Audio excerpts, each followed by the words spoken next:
So the first one is, of course, everything that we are used to, that's Constellation. The Alcon firm actually promises 20,000 slices in 2022. What's really good that this machine is compatible with 3D visualization from Nginity, and we might see all of those parameters on our screen, on our 3D monitor, and we cannot get distracted during the surgery. But there are some, of course, negative points. It breaks up rather frequently, and Alcon has actually created this function or this option, which is called recovery. So this one should really get some rest from surgeons and surgical procedures. And of course, what's great about Alcon, that's a fast service. The next one that I would like to talk about is Stellaris PC from Bausch & Lomb. It actually registered itself as the machine that does not break up and has a really high quality light. It has oblique light sources, different kind of filters, which actually give the possibility to conduct even the chrome vitrectomy. So the main disadvantage about this machine is just one irrigation line. And also in case we need to do the irrigation in the anterior chamber, of course, we definitely are not going to have a source of irrigation in the space of the corpus vitreum, of the vitreum body. The next actually one is Stellaris Elite from Bausch & Lomb as well. That's a new machine which actually has appeared on the market. We need to try it out. We actually are promised to have vitreotom B-blade, and also we expect to have ultrasound in vitreotom. 7,500.2 times slices, and also the control of intraocular pressure. Also another new machine, Opticon Revolution.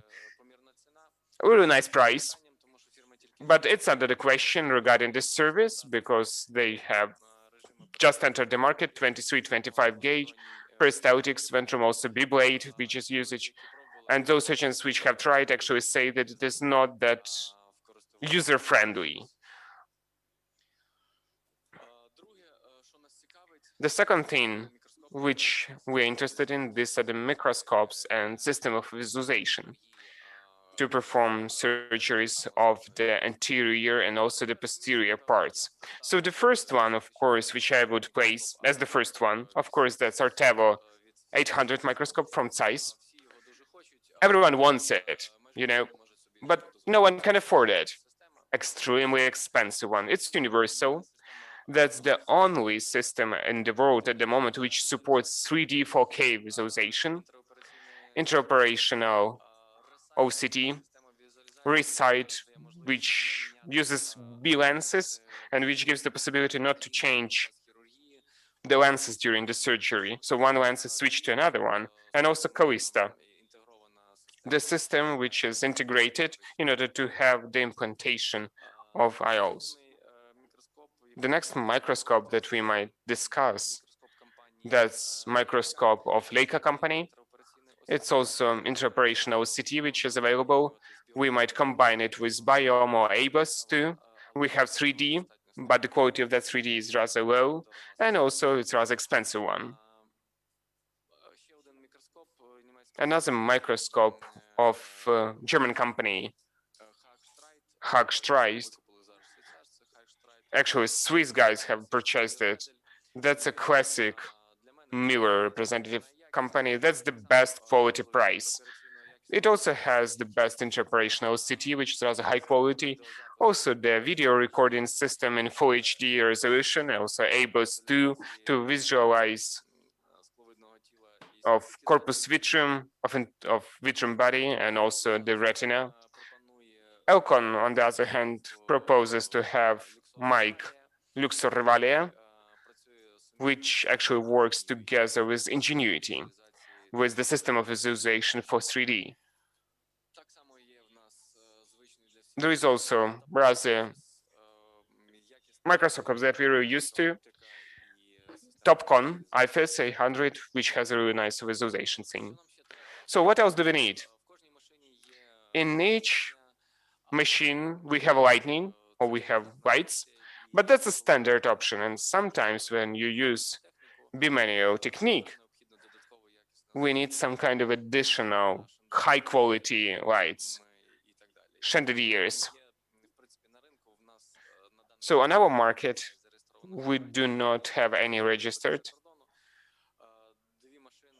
ones, but there are possibility to purchase 2 machines from abroad, which actually are rather well known and acknowledged among the vitreoretinal surgeons, and that we might have in Ukraine. That's Xenon Brightstar from DORC, and also Synergetic Photon 2X.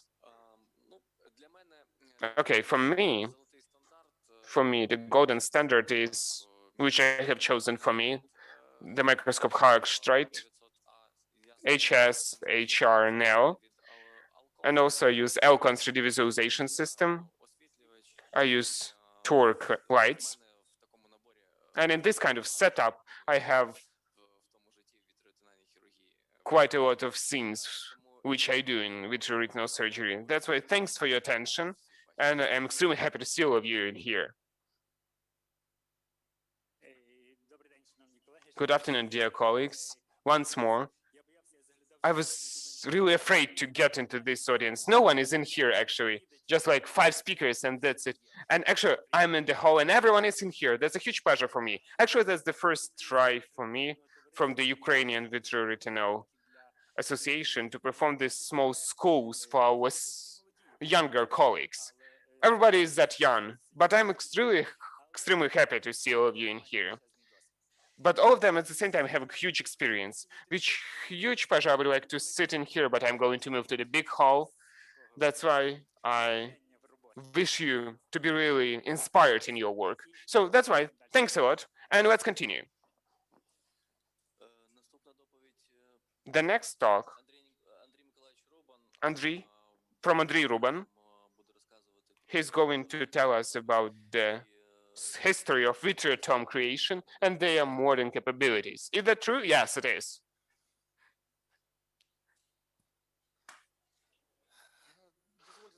So let me also greet all of you, and that's really an event, huge event, because that's actually the start. And that's a huge start of really great deal for all of us. So in fact, vitreoretinal surgery combines the basic knowledge, basic technical skills, capabilities to perform those kind of procedure. And today I'm going to deliver my topic, which is going to be dedicated to vitreotome. But I would like to ask you a question. What's actually in common between us? That's how we respect our professional tools that we use in our everyday practice. So the respect starts from the history. I would like to give a question to everybody. Who and when created and implemented the concept of slicing automized tool for the corpus vitreum? Yes, please.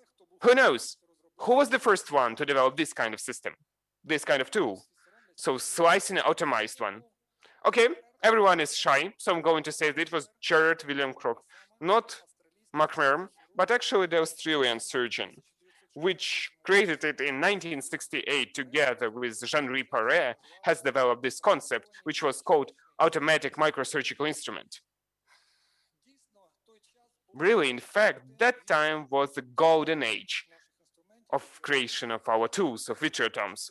And you may see on the left a huge list of really great, and I'm going to say without any doubt, respectful surgeons, which had the possibility not only to provide the ideas, but also together with the technical support, together with technical companies, to implement all of those works and all of those developments in context of vitreotomes. We also think that the founder of vitreoretinal surgery, it was Robert Mechemer. Thanks for him, when he got back from Australia, Jean-Pierre Marais met with him, and he has conducted a couple of years together in cooperation, and they have developed quite interesting ideas that this kind of tool does not need only to slice, but also to aspirate. They need to identify the amount of aspirated liquid and also to control the infusion. Robert Mahammer actually was conducting his own research in a small garage.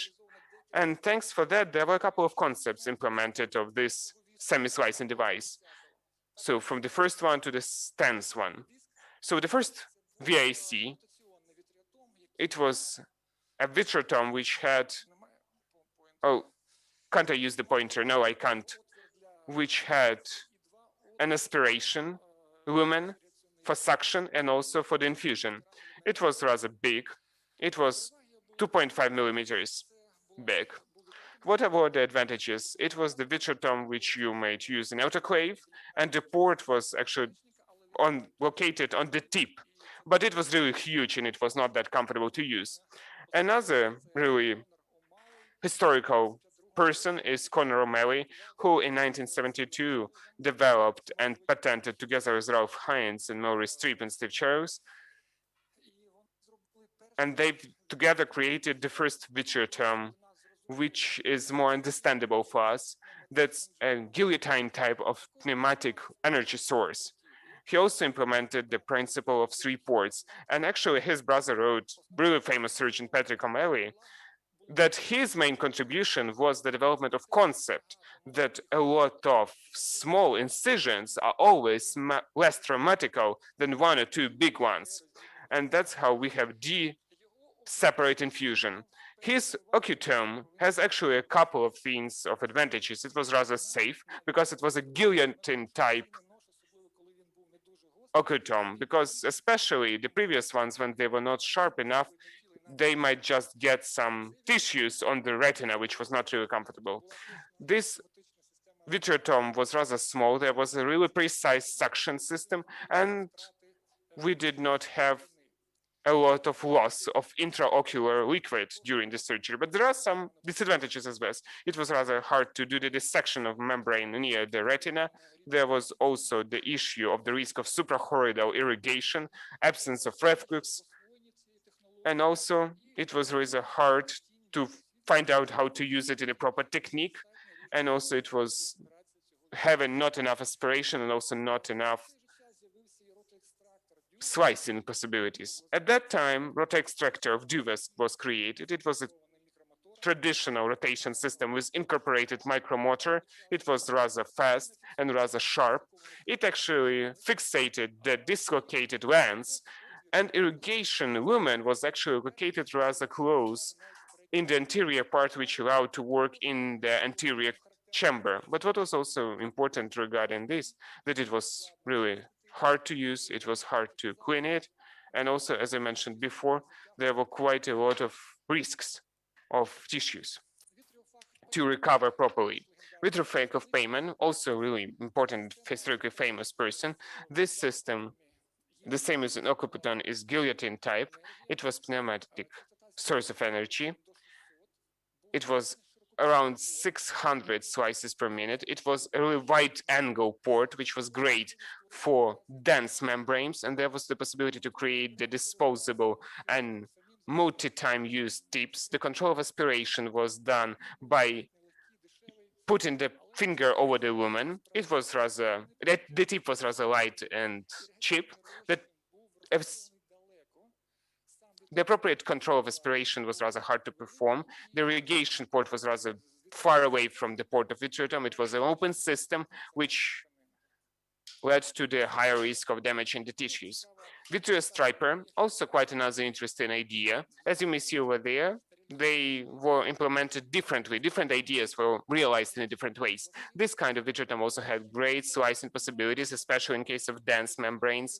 It also has a high amount of frequency, more than 1.5 thousand slices. It has a high quality build. It is a rather great size, and it was rather comfortable to use. It was much better in case we work more close to the retina, but as all Swiss instruments and tools, it was extremely expensive. It did not that good lens, and we did not have the possibility to sterilize it in autoclave. But a really interesting decision, I would like to say. You could not even imagine that those kind of things were available. Vitreous Nibbler, which was proposed by Banco Talentina, it actually had a low frequency of slices, but had automatic regulation of intraocular pressure. Those kind of slices might be visualized by quite a big window. There was a controlled, automized aspiration, but it was rather complicated and rather big. That's why it was not widely used in practice. Skippens, together with Grieshaber, implemented his imagination of vitreotomy, which had better lighting, which had best slicing possibilities, but it was rather unstable because of the powerful vibration. And over there, you may see the lumen, the hole over there, which created the possibility to have a iatrogenic ruptures when we worked on the retina, which was not really possible. And actually, Petro has already mentioned today that we are waiting for the new technologies in vitreotomes, and we are waiting for the ultrasonic vitreotomy, and we think that's something completely new which was not available before. No, it was.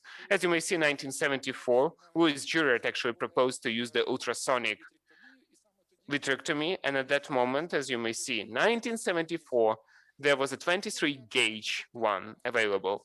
It was rather powerful to damage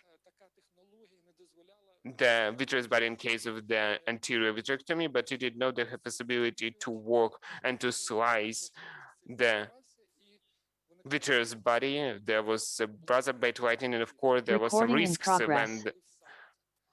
when there was a rather low possibility to work near the retina. So there was another one, side by Fiederman. It was rather similar to the Macherman ones. It was easy to use, and it was rather light vitreotome, which has great control of aspiration, but you need to regulate it with the help of the finger. There was a great reflux, and it gave the possibility to work safely near the retina. But at the same time, manual control of aspiration was rather uncomfortable. There was always a vacuum which was left over, and there was a Teflon one, Teflon part which decreased the irrigation possibilities. Henning developed VitreoFEC. It is similar to Vigor. It is a rotation option of vitreotome, and all of those rotation vitreotomes, they were not really widely used and widely implemented. So I'm really happy that Ukrainian engineers have also developed those kind of devices.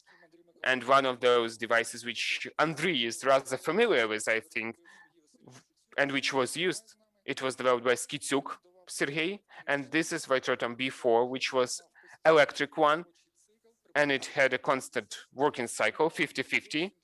It had up to 800 slices, cutting frequencies, and it was working rather effectively. What was not that comfortable that we did not have an active aspiration, and that was an issue with an assistant to cooperate with. So as exactly, there is an evolution in the nature, evolution in the technique, and this evolution was happening also in the terms of vitreotomes. There were a couple of important stages. First of all, that's to decrease the gauge. So in case the first one gauge was 1.5 millimeters, and 23 is around 1.6, 25 is around 0.5 millimeters. And I would like to say that the whole idea to decrease the gauge is in general an interesting topic, and maybe it's even a separate topic for discussion. But I would like to say in general that in 2001, 20 years ago, Guido Fuigi actually created 25 gauge transconjunctival sutureless vitrectomy system. 4 years after that, Klaus Erhard actually created 23 gauge vitrectomy system, because 25 from the technological point of view was not really perfect, and the tools were rather, so to say, they were not rigid enough. And in 2010, Yusuke Oshima has actually proposed the trocarless 27 gauge vitrectomy system. And this is actually the path which all of us are moving at the moment, and which we use in our practice. As was mentioned by Dmitro, we use additional lightning chandeliers. So the technologies are working further. The next step in improving the vitreotomes, that's to increase the cutting frequency.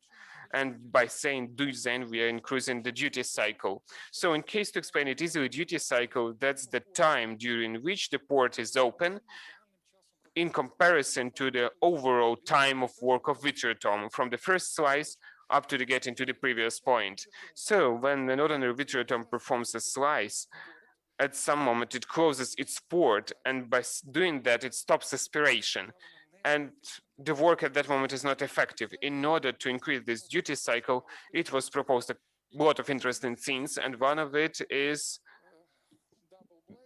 double blade. That's a knife which is actually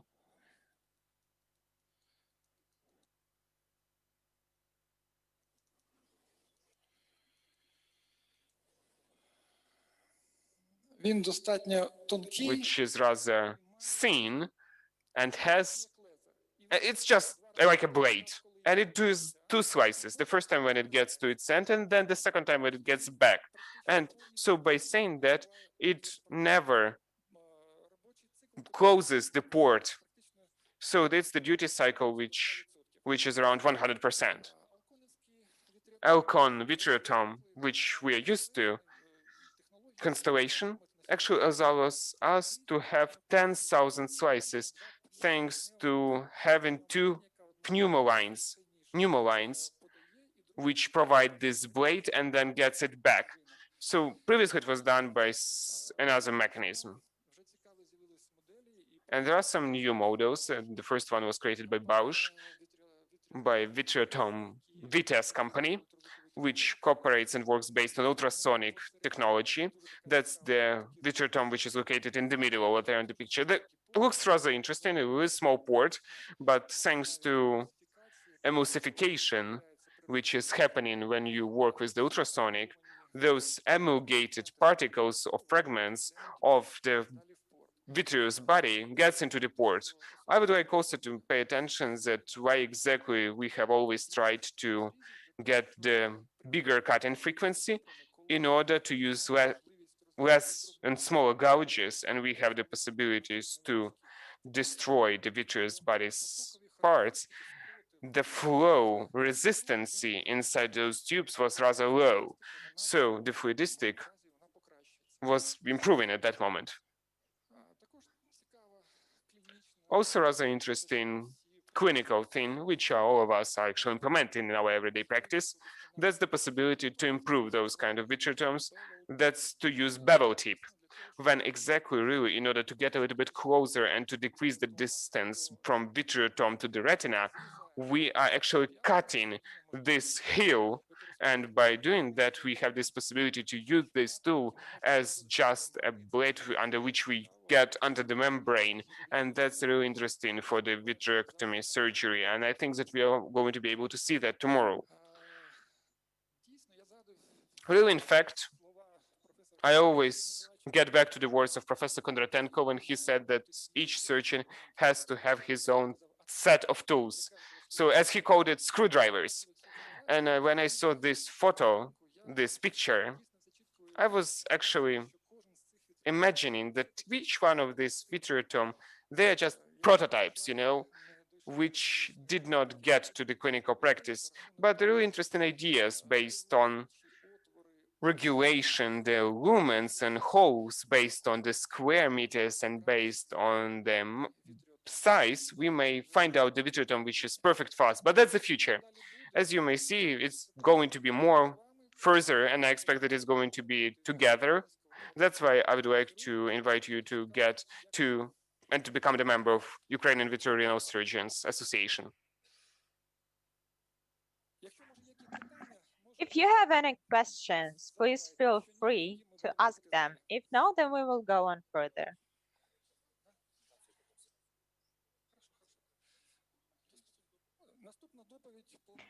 The next talk will be by Mykola Umets, and his topic is, yes, today we will talk about main indications for surgery in proliferative diabetic retinopathy. Let me show you.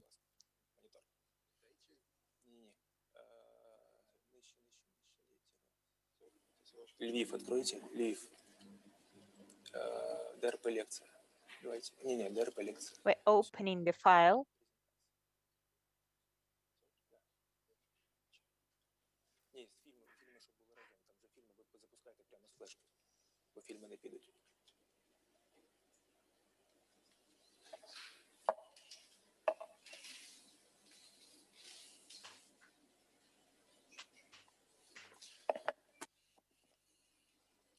Шановні колеги, по-перше, So, радий dear colleagues, first of all, I am glad to welcome all of you. I am pleased to see that this hall has gathered about half of all the participants of the whole symposium. We have a lot of people, which means that vitreoretinal surgery is interesting for more and more ophthalmologists, and it is beautiful.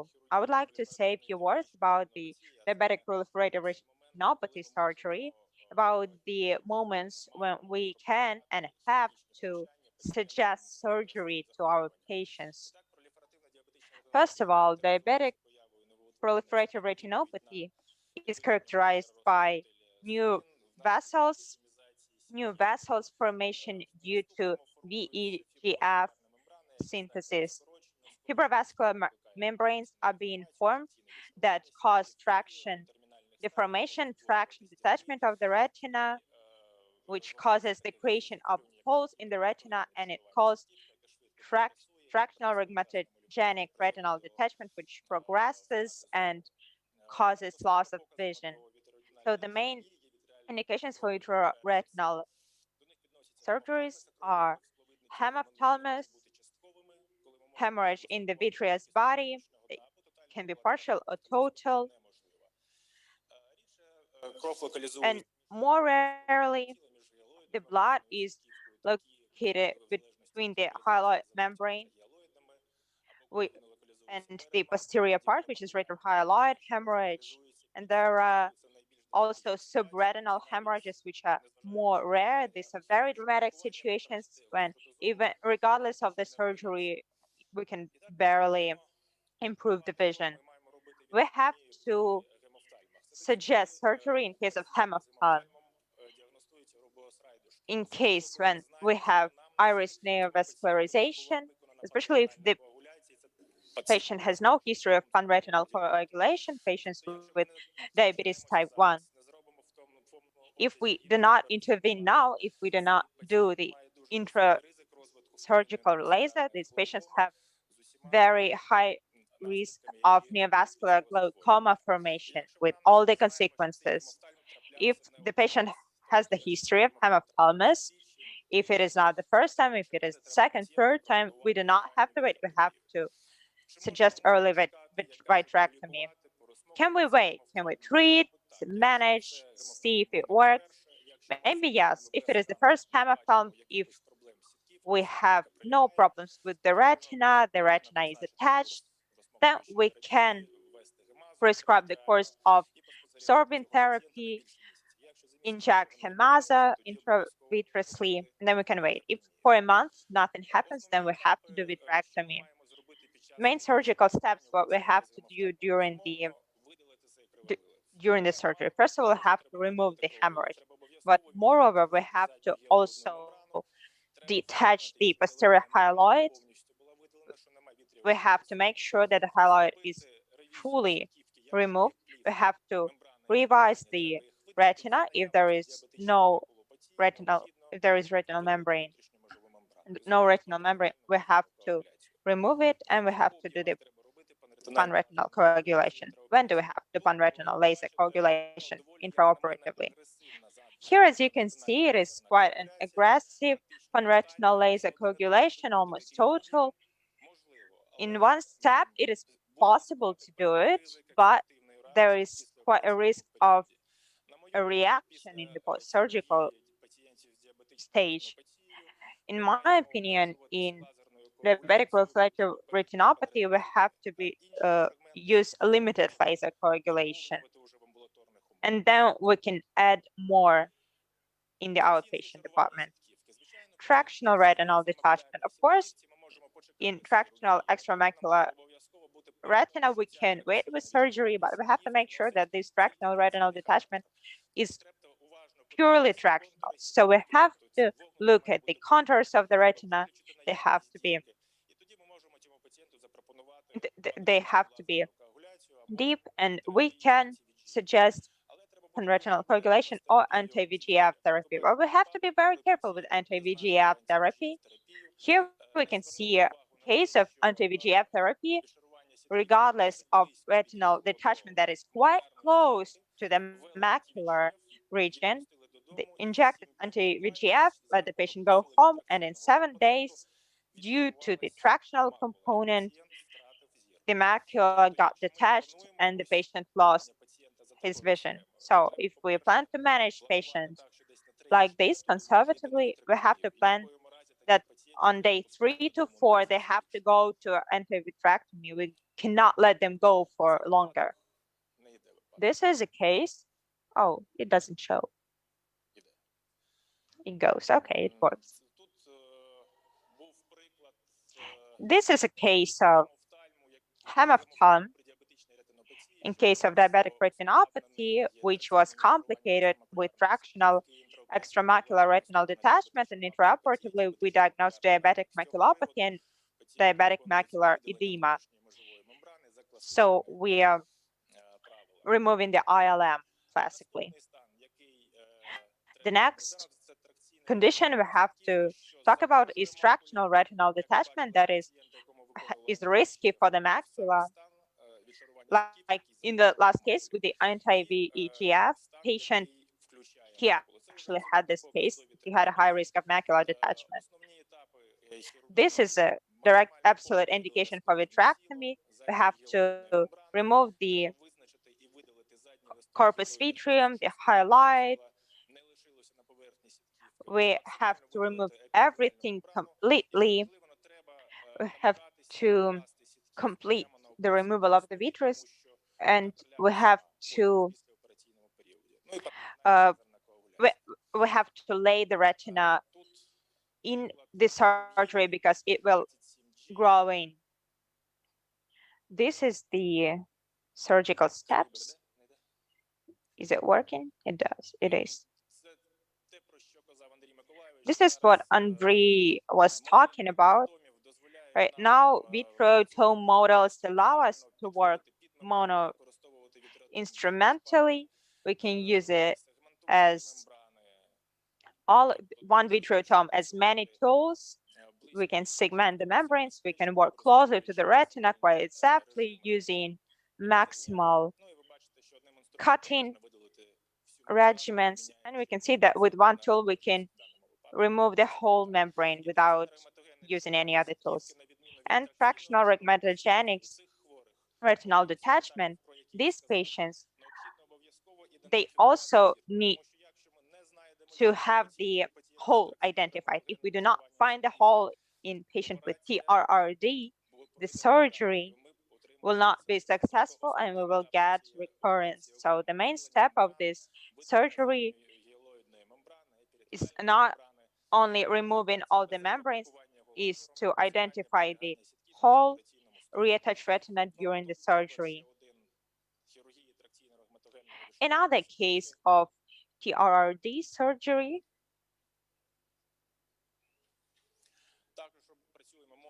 also we are working with just one tool. You can see a small hole. We identified it. We have to free the retina around the rupture. We contrasted the ILM. We removed it. We laid out the retina through the hole that we made, and we performed the laser around it. This is the small rupture, laser, and implantation of the C3H8. If you have any questions, please feel free to ask. If no, then we can continue.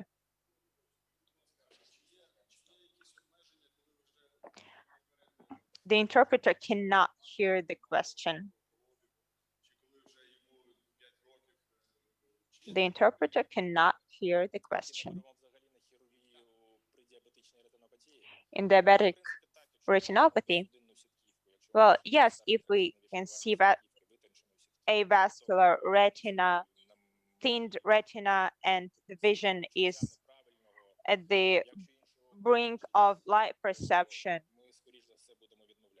then yeah, we'll probably refuse. If it is only one eye, the single eye, then we'll probably try to manage, but it has to be decided individually. If the vision is 0, we do not take those patients. If the patient has light perception, then we try. But if it is a single eye, then we talk with the patient and decide together.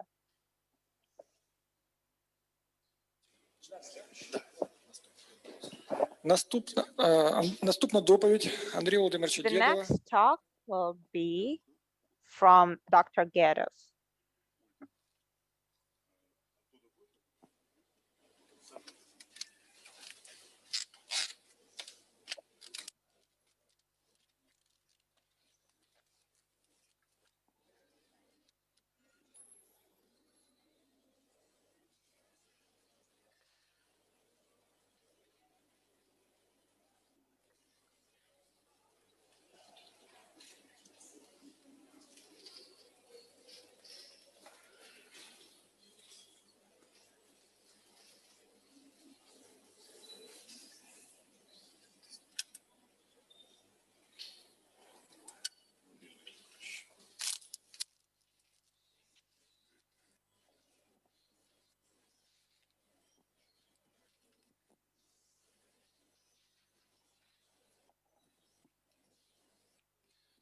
Доброго дня, шановні колеги.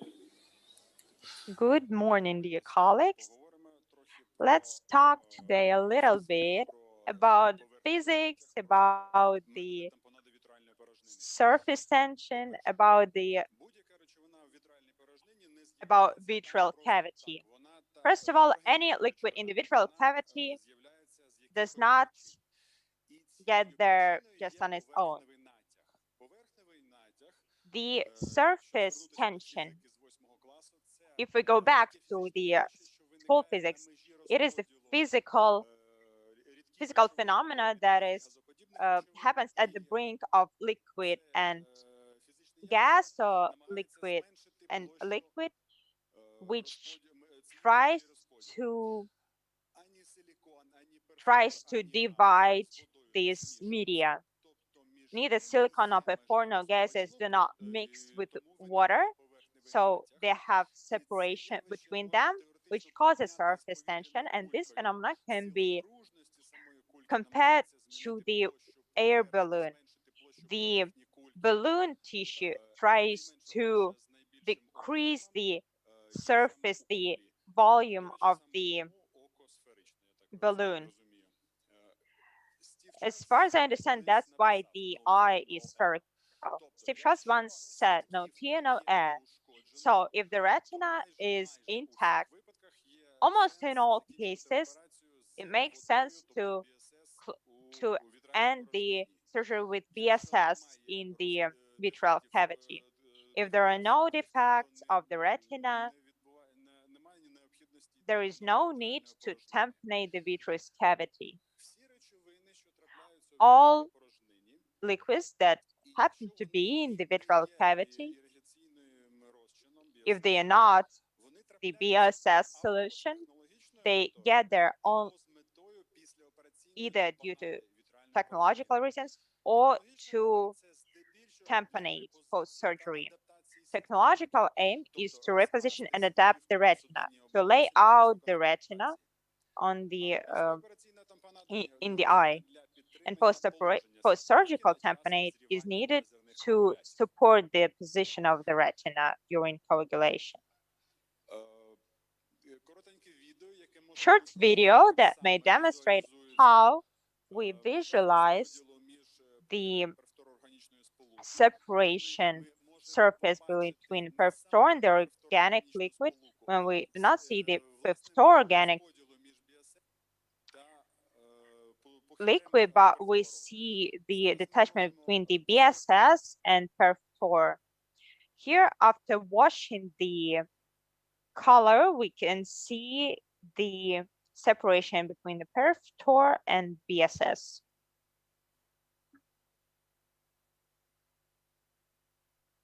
We have to wash here the color a little bit more, the contrast, and now we will see it clearly.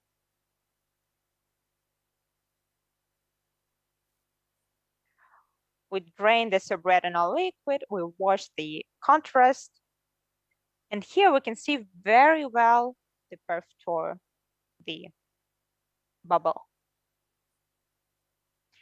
With technological purpose, Either perfect or organic solutions are used or sterile air.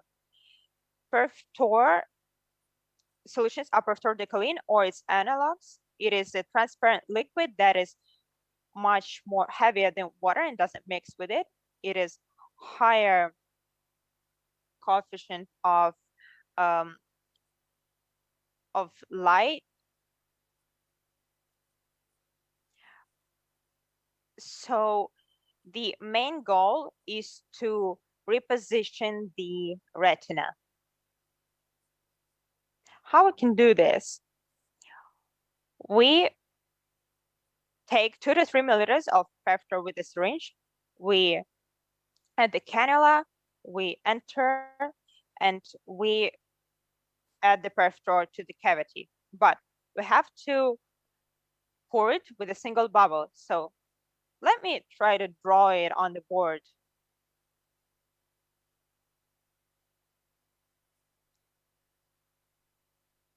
After appearance of the first drop of the Perfector, we have to try to stay inside it so that no more drops are accumulated.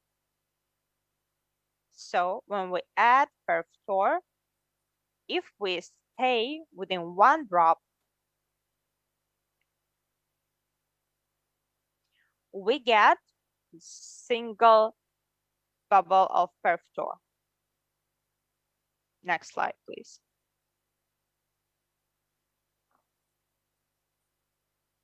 Note that since the cannula is quite close to the retina, you have to pour Perfector in a way not to add the Perfector under the retina, through the retina. You can theoretically do this if there is an unidentified defect of the retina. The most common place is the optical nerve. We add the Perfector when we add the Perfector over the optic nerve disc. Also, do not forget about the phenomena jet flow. Not all syringes are perfect. Not all syringes have the soft pump. And if you add and remove Perfector and it happens quickly, with the stream of liquid, you can injure the retina. So do not do this over the macula. Usually, we use 2 to 3 milliliters of Perfector to the vitreal cavity. Usually, vitreal cavity is around 4 milliliters in volume, so 2 to 3 milliliters is quite a lot. And the question is, where should this liquid be evacuated from the eye? Possible ways are, first, surgical approaches, surgical cuts, unoccupied surgical approaches, but the main thing is so that they are not tampinated with the vitreous body. So it makes sense to do peripheral vitrectomy before adding Perfector. Then evacuation is also possible for the cannule. If you use the Traucar cannule system, then you can evacuate the liquid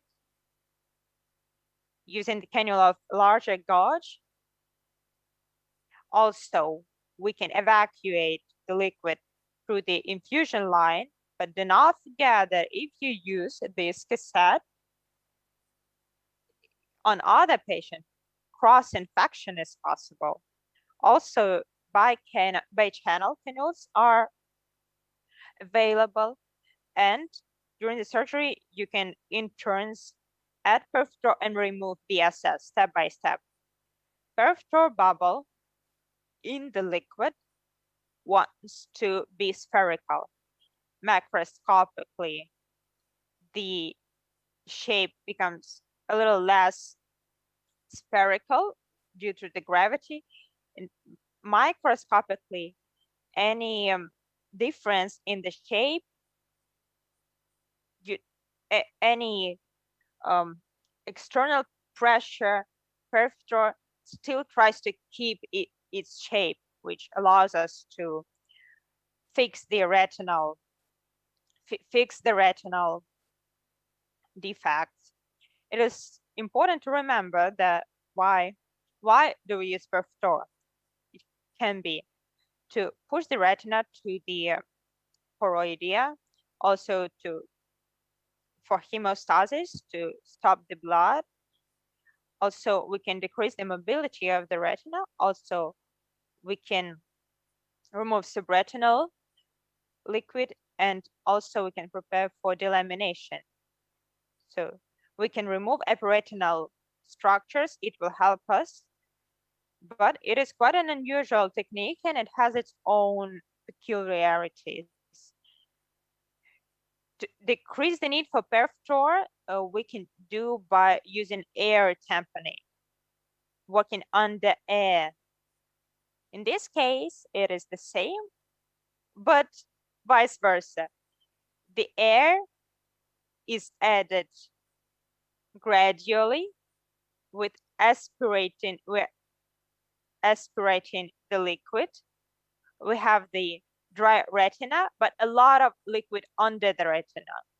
So we have to remove it through subretinal cuts, and then we can do drainage retinotomy in order to lay out the retina in the choroidea. Intraphasic vitrectomy. After the surgery, the easiest scenario is to replace air with silicone. Quite a little more complicated is to replace air with gas. Quite complicated is to replace peripheral with silicone, and quite exotic is to replace peripheral by gas. By the way, let me end this talk right here.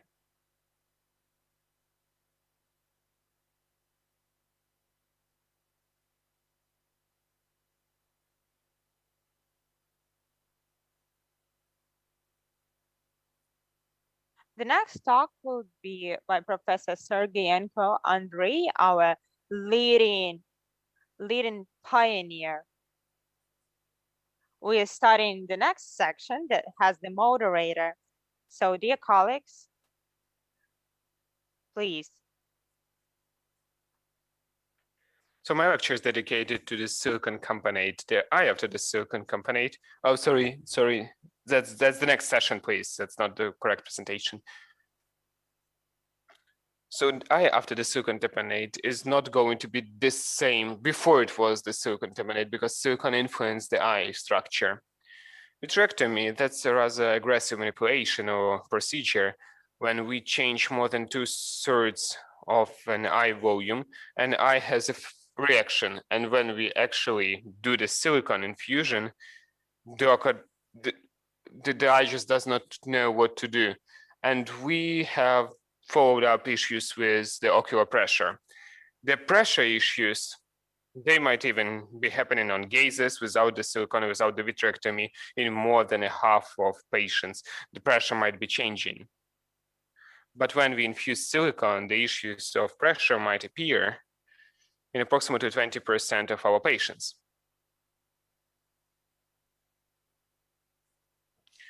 So the pressure during the silicon tamponade might increase, but not that hard, up to 21, 22, 23, because there is a worsening of drainage of the liquid, but in most of the cases, it might be well controlled by timolol, just some normal drops, eye drops. So what's the reason why we have the issues of silicon? Silicon during the tamponade starts to emulgate, and you need to know that those bubbles which are created, they are rather smaller than erythrocytes. That's why we do not see those bubbles. So as you may see over here, the hypopyon, the direct or backwards one, that's a huge conglomerate. But in most of the cases, 63%, that's bubbles less than 0.1 micrometer in diameter. And they migrate into tissues, they migrate into the vitreous bodies, they just are migrating in the Schleiman channel as well, and they lead into the issues which we are aware of. So this is the results of the patients of the silicon tamponade. You may see that we have done everything clearly from the ophthalmology point of view, but there is something going on in the in the posterior chamber, and we might do the calculations after the tamponade. As you may see over there, in case there is a couple of them, that's a blind rain. In case it was the previous one, it was the dogs and cats rain, and we also called it full rain in case that's what we are talking about. That's for you just to see and to visualize our evaluation and assessment on the amount of silicon which is left. Why it is important? When we have a lot of silicon leftovers, there might be the silicon glaucoma. And those type of silicons, they should be taken away. But in case we just take it away, it might appear once more because the tissues, after 1 year, they're providing it into this vitreous body, because they might be phagocyted by phagocytes or by other macrophages, by other cells.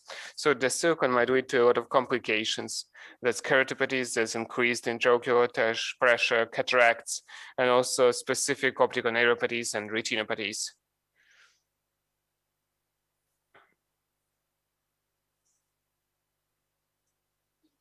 The symptom of hypopium, yes, this kind of silicon should be taken out.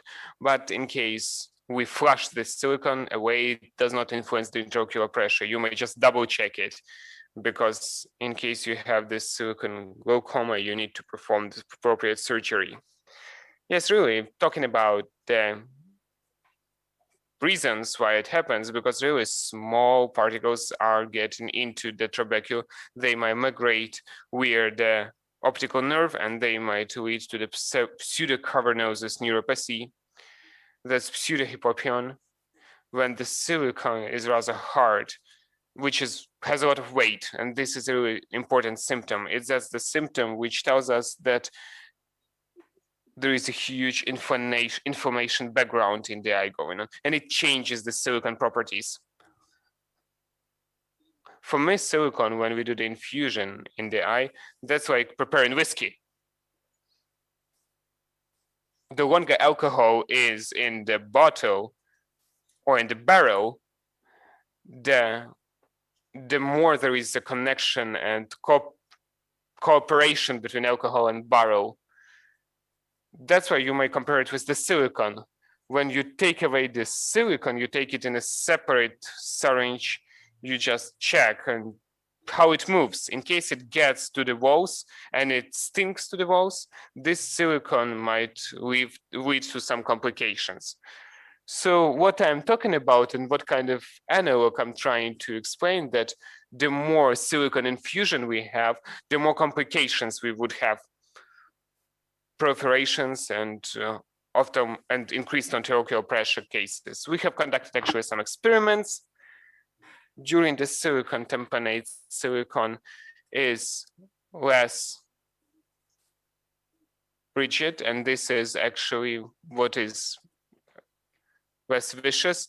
And actually the emulgation is happening in no cases. The emulgation of 1000, 500, of course, some slower, some faster. So in case silicon was not changed, those kind of eyes have much better prognostic possibilities. They rehabilitate without the proliferation and without the intraocular hypertension. When the silicon is changed, or the structure of silicon was changed, it might be a symptom that we might have some complications. So getting back to the summary, so the silicon oil is emulgating inside the eye. The emulgation of silicon fragments are left in the tissues. And the reason for our complication is silicon emulgations. That's why our silicon tamponade should be shorter. And thanks for your attention.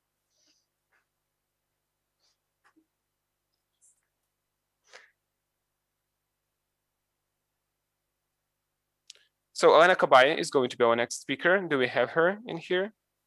Elena Kabay, are you here? Okay, we don't have her. Okay, then finished. Good. I would like to greet all of you once more based on on behalf of our association, and thank you for your high interest in our association and our talks and our topics. As it was mentioned already by Andriy, we are going to have moving it on. We are going to have much more interest in the future. And actually, we were talking with Ekaterina, and we talked that we have such a great life right now. What kind of great possibilities do we have? When we're observing the talk of Andriy, 70s, 80s, 90s, people are working, were using the tools and instruments because they were just forced to do it. We have the best and the most modern possibilities, and this is what makes us extremely happy. That's why we wish you all the best in the surgery, just further development, and thanks a lot once more. Thanks. So the next section is going to be dedicated to the complicated cases. I think that all of us are so interested in the vitreorenal surgery, but it's just too cold in this room, you know, and no one wants to get out of it because of the AC.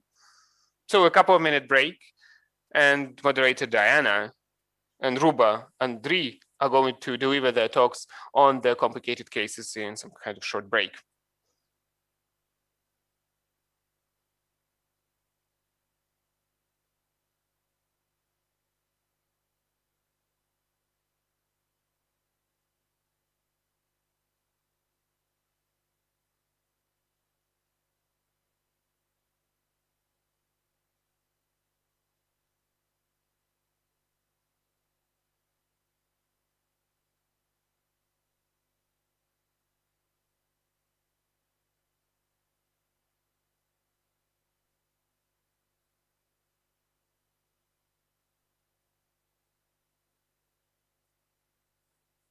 Dear colleagues, since the complex case section is quite short, but there are a lot of talks and we all enjoy talking, the moderator will be very strict and he will be watching the timing.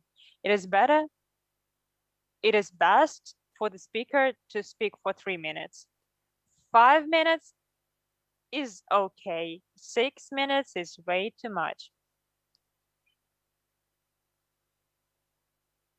So my suggestion is, since I was preparing to be the moderator, but my colleague Andriy Rubin will be the moderator, we will do the following. After 3 minutes, 1 hit. 4 minutes, 2 hits. 5 minutes, 3 bells.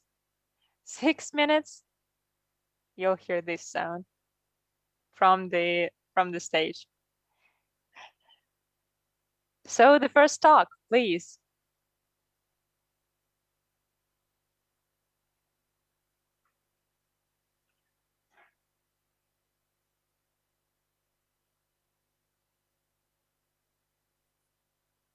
Okay, so the talk of Andriy Sergeyenko. Please giving you the flow. So we are going to start with some complicated cases. And my case is actually all in the capsular bag under the retina. I have shown this video actually a couple of years ago. 2014, a really young guy. He got hit in his eye. He has the traumatic RD. We perform the surgery. We do the vitreosectomy. No. That's the second talk. 2019. Once more fight. Once more got hit into his eye. And we see that eye was artifact infected and affected. It became affected. I'm just observing the body of the vitreous body, and I cannot see my lens. Where is it? Yes, please, just a moment. We need to find our slides. We see the moment of a heart. Oh, that's how I actually draw it. In the lower part, there is a rupture of retina, and lens actually has dived under the retina via this rupture with the capsular bag. we need to get it out of there. I did not really want to do a huge retinotomy. And let's just put on the video. That's why I have tried, first of all, to use perfluoro in order to take it out before the rupture. But perfluoro is just pressuring the retina too.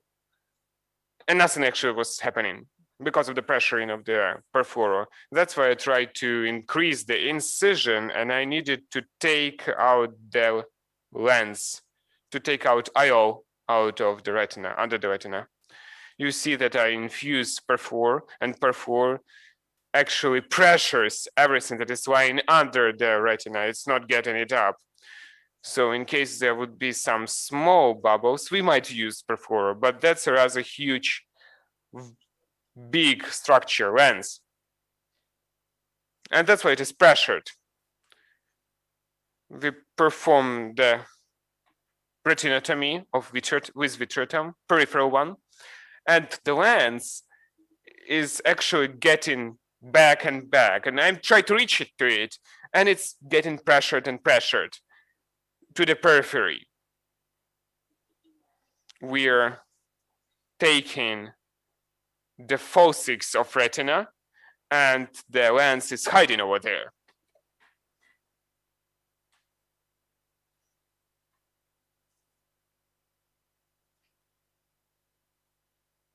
So we have taken it out.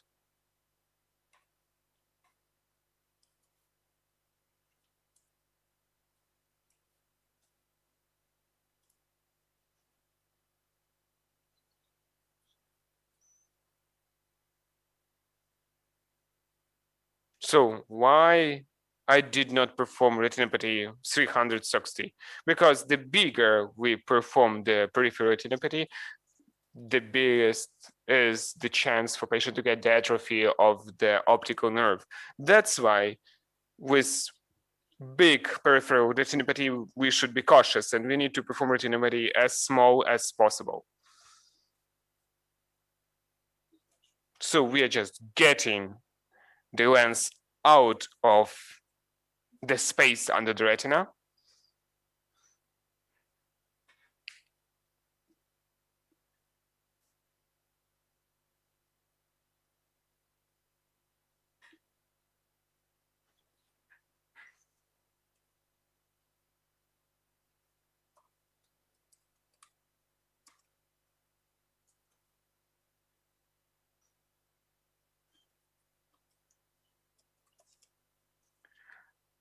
And the next step is to just suture it to the micellar body.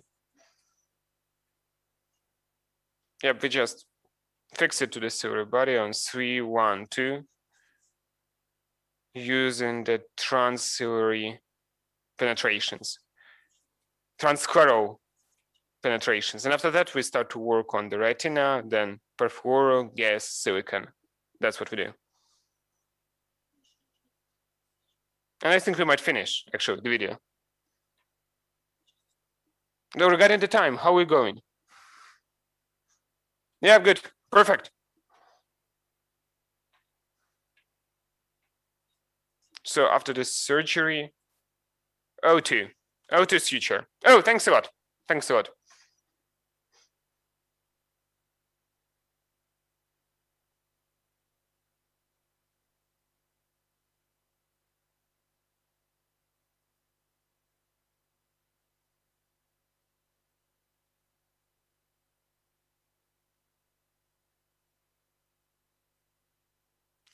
Dear colleagues, I would like to show you the clinical case, which was in my practice, and it's based on the patient with the submacular hemorrhage, which got a trauma by the keys. So the husband has thrown her the keys and she did not catch it. And she has myopia, and we might see that there is a quite big submacular hemorrhage. The most important is that this blunt trauma was 3 weeks ago. I cannot switch the slide. we might see that we see disorganization of the outer retinal layers, subretinal blood, but also we have a rather big subfoveal clot. I cannot switch the slide. Including how long the process has started ago and the non-possibilities to use the thrombolytics, we have decided to do the surgical removal. We have performed the 4 places to perform the BSS limiting in the limiting membrane and just to perform the subretinal BSS injection. Yes, so we were inputting and injecting BSS.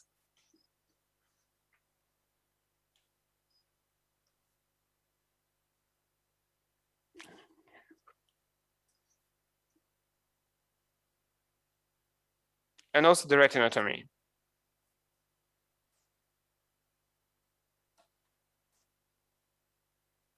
So I was washing the subretinal blood, which was over there. And also when we used the tip of this cannula and I tried to move this clot, there was observed that this clot is rather fixed. You may see it over there, it's rather fixed to the pigmented epithelium, and that's really dense. So basically, this is some kind of rubber over there. So to insert the instrument to insert the forceps was rather challenging in this situation. I have tried it and I was doing it a couple of times and I could not control it. So I was not able to perform it. That's why I decided to inject the subretinal hyaluronate in order to detach the retina and to create a space. And you will see the situation is completely different right now, which actually gives the possibility without the pigmented epithelium and retina to get rid of this subfoveal clot. Then we get to the retinotomy over there, to that place. And then we performed the subretinal hyaluronate extraction. It was not that easy, to be honest, because the leftovers under the retina was still left, and we actually expected that. So we also performed the aspiration of the residual hyaluronate. Retinotomy, no laser was used during the retinotomy, and then we infused gas. During the post-operating period, in 2 weeks, we had O3 vision, or VA, but we thought that might be because of the leftovers of hyaluronate, which did not have enough time. But in 2 weeks, we had O3 VA and then VA04 in 3 months. So the site of retinotomy, that's actually rather interesting dynamics. In 10 months, it was actually closed, basically fully. But of course, on the OCT, we saw the leftovers. So it's pity to say, but in the dynamics, we might observe the 3rd, 8th, 9th months. We observed the subretinal vascular membrane with neovascular membrane, and it was with the loss of the vision in that we actually injected aflibercept and we stopped this membrane rather quickly. I would like to stop and the summaries in those cases when it is impossible to have an active and possible dislocation of blood clots, the surgical treatment with usage of discoelastics. And I did not saw this experience among my colleagues, which would use submacular hyaluronate in this context. So from one point of view, it was rather interesting. And from another point of view, it was really disturbing, so to say, to inject those hyaluronate. And the results have shown that's one of our tools and one of our possibilities to use this hyaluronate in this space. So yeah, this is the result. Thanks.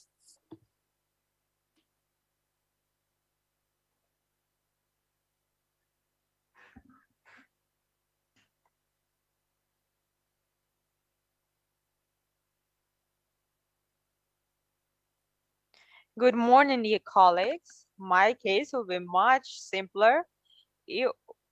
I will be talking about treating macular rupture, big macular rupture. Next slide, please. A few words. We all know that currently treating macular ruptures is not a big problem. The ruptures are closed in the second, third gut stage, almost in all cases using air. In the fourth stage, up to 90% of cases. And in case of big ruptures, the closure requires additional interventions, additional methods, because using air only in 53 to 85% of cases allows to close the macular opening. The first technique for that case is the inverted flap. You can see in this photo the surgery. ILM is staying in the macular opening, and in these pictures down in the bottom, you can see that the opening is closed with the leftovers of the ILM. Then the ILM is pushed out with the retina, and the opening closes too. The second technique is using liquid. In that way, the retina gets looser and it allows to close the opening. Again, a big opening. The authors showed that after the surgery, the opening is closed. There is also a more modified technique when we do two arcuate cuts outside of the macula, and it is quite effective in 83% of cases. And this technique, Dr. Andre has showed in Frankfurt also. Next slide. We used a bit of different technique. We did we did the vitrectomy using the ILM up to the equator. Then we removed the ILM up to the middle of the distance between fovea and the disc. Then we added the sterile air, and then we tamponated the cavity with gas air perfuran mix. Next slide. Patient 64 years old, macular rupture, as you can see here, quite big. But what's interesting about this patient is that the first signs of the rupture she had in 2016 in March, and she only visited us in January 2021. Visual acuity decreased from 0.3 to 0.08, macular hole stage 4, according to Gus. And in January 2021, she had vitrectomy. Next slide, please. As you can see on these pictures, before the surgery and after the surgery, it is completely closed. We can see changes in the retinal central zone. We did it a bit eccentrically because the hole was quite big, and currently the patient does not visit us, even though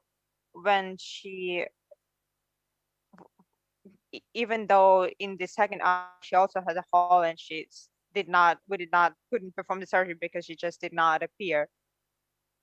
So we performed the tamponade of the vitreal cavity using the gas air mix. It was quite effective. It allows to close quite big holes, and it can be widely used in the surgery. Thank you very much.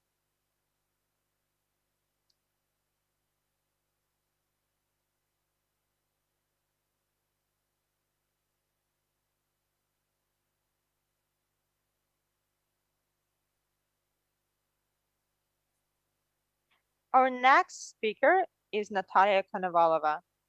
Please, floor to you.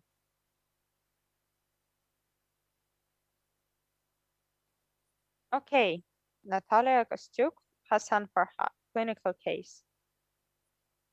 Acute retinal necrosis of unknown etiology.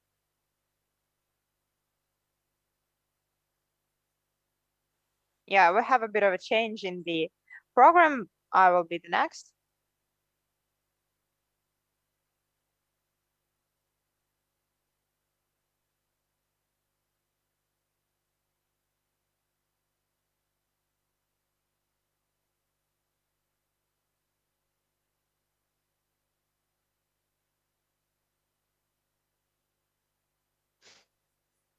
I would like to present our clinical case of acute bacterial endophthalmite after intravitreal injections. Currently, we perform a lot of injections, and really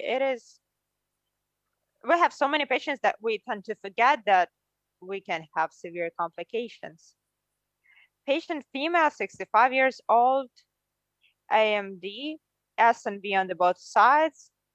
You can see right eye, big hemorrhage, right eye, high functioning, occult.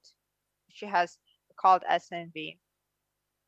And it was her third injection already. It went as usual. On the third day, she had acute pain, hypopyon of the anterior chamber. And here, please, the video. As you can see, this is what the retina looks like. The cornea looks like, I'm sorry. It allows us to visualize. We remove the flap. We open the anterior chamber, emulsify. We remove the mass. And you can see that in the vitreous body, there is an opacity. Working with such eyes is quite complicated because there's barely any visualization. We did not see the capsules. We have to just assume that the experience will save us. This is the bottom of the eye. The visualization is bad, but we have to do something. You can see necrotic masses. We try to visualize the central retinal zones. Here we can see the optic nerve disc. And really what the surgeon feels during surgery, it is hard to express because endophthalmitis appeared in the high functioning eye, 9/10. You can see in the central zone, it is not a membrane. It is a massive infiltrate. We remove the vitreous body as much as possible, and we try not to cause the iatrogenic rupture because it is a whole different situation. The patient was lucky in a way because she had no retinal detachment. I think if another day and she would have one. Here I'm trying to understand where's the retina, where are the membranes. We use the contrast in order to assess the possibility of preserving the central segments.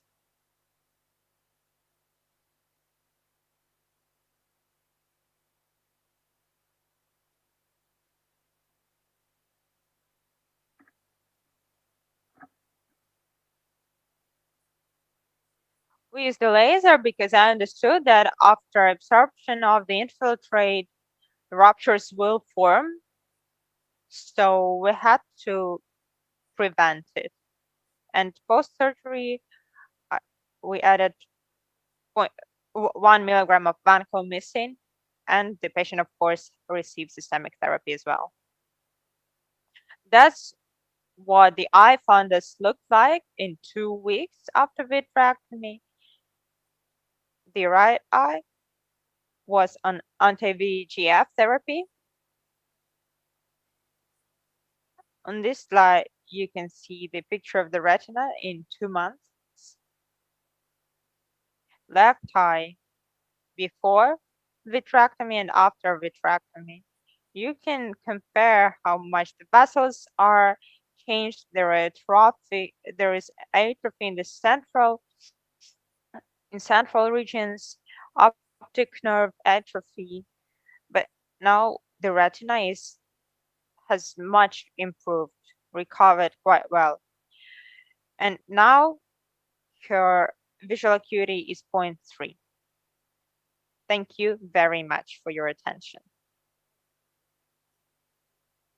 Small question. Do you plan to do more injections to this patient? Actually, we do not. Before doing this, actually, we did angio CT and seeing that there is so much vascular atrophy, it doesn't really make sense. So we just try to nurture the retina in order to preserve what is there. Thank you. We have a speaker who we missed, Natalia Kostuk. She will show her interesting case of acute necrosis, acute retinal necrosis of unknown etiology. Good morning, dear colleagues. I am so sorry. It is quite an intense day for me. I'm very sorry. I present to you the clinical case that happened in our clinic, an acute retinal necrosis of unknown origin. In a patient in October 2019 appeared in our clinic with complaints of decreased visual acuity in the left eye. He had a fog in front of his left eye. He was investigated. We checked antibodies to herpes, toxoplasmosis, CMV, and no markers of active infections were identified. We decided to treat it as chlamydiosis uveitis. We gave him antibiotics, but the vision only decreased. He had a history of blunt trauma of the head on the left, and in his childhood he had a glomerulonephritis and have rheumatic fever. On the scanning, we saw characteristic of posterior uveitis. We prescribed hypertensive therapy, steroids topically, and diprospan. We rechecked everything. We checked for HIV, CMV, herpes viruses. And in a week, we see the patient again. The patient visit our clinic once a week. In a week, we see quite improved vision, almost 0.1. The pressure was normalized, and we can see the eye fundus. And we decide to inject Ozurdex since we have no signs of viral or bacterial etiology. The patient has had autoimmune disease in the history of autoimmune disease, and his condition improved after the previous treatment. So we gave him Ozurdex. We see decreased ocular pressure. We thought that it might be temporary, so in a week we checked. We see that necrosis was not there anymore. I mean, the necrosis got much worse. The pressure rose. We do not understand what is happening. The patient comes back, projection inserta, and we understand that we have to remove the Ozurdex, and maybe we can save something. Next day, we take him to surgery. We check his anterior chamber again. We look for herpes, CMV. We understand that it looks like a herpetic infection, viral infection. We remove the lens, we replace the lens. Maybe it will work. We cancel Ozurdex and we give him ganciclovir.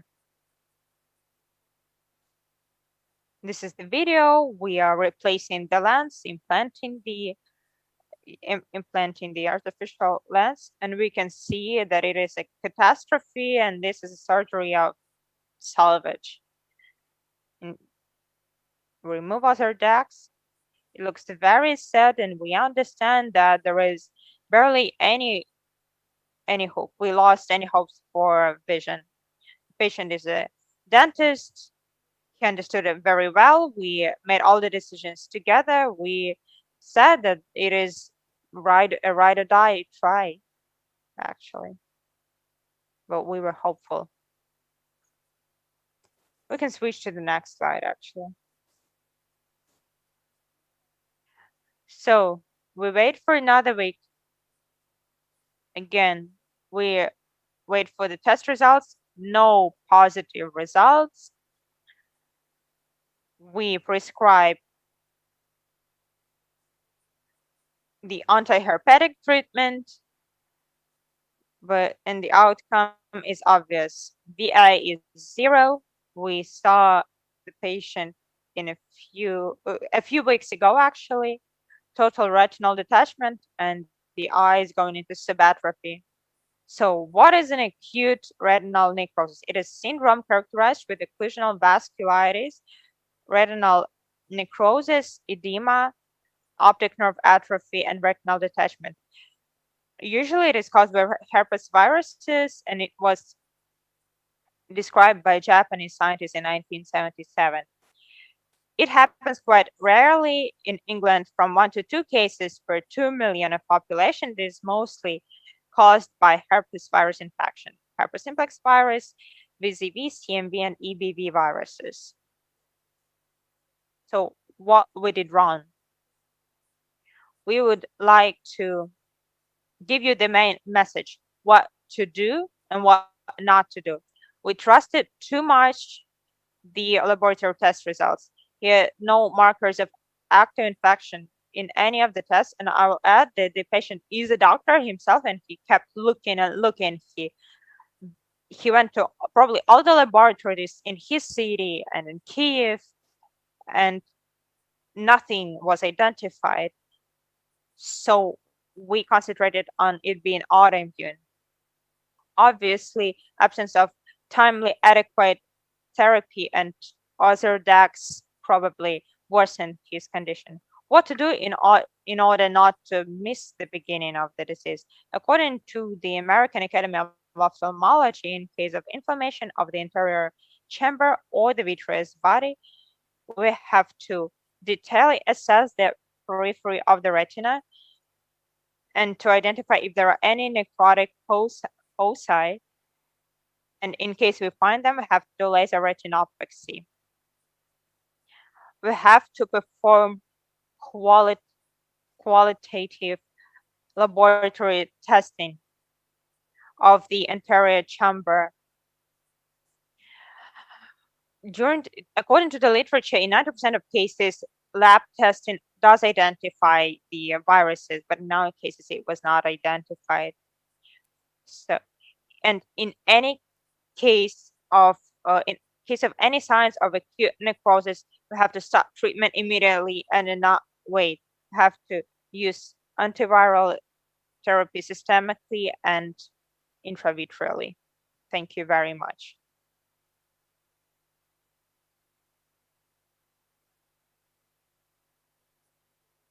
Our next speaker, Adam Savinsky.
Treatment, if you did posterior vitrectomy, you have retinal detachment in the lower quadrants involving macula.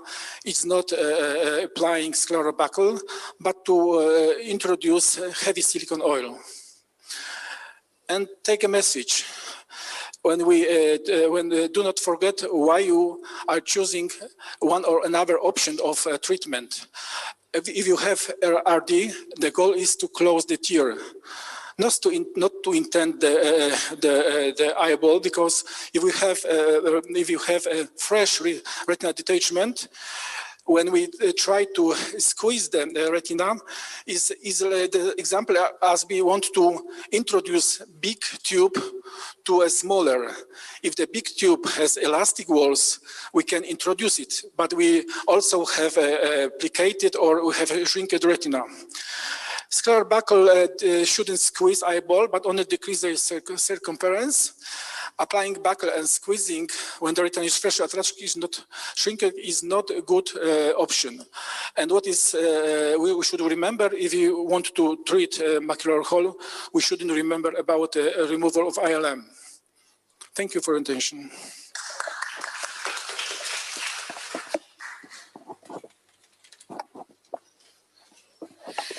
Так, наступний доповідач Наталія Коновалова. So the next speaker is Natalia Konovalova, retinovascularitis as the complication of COVID-19 pneumonia.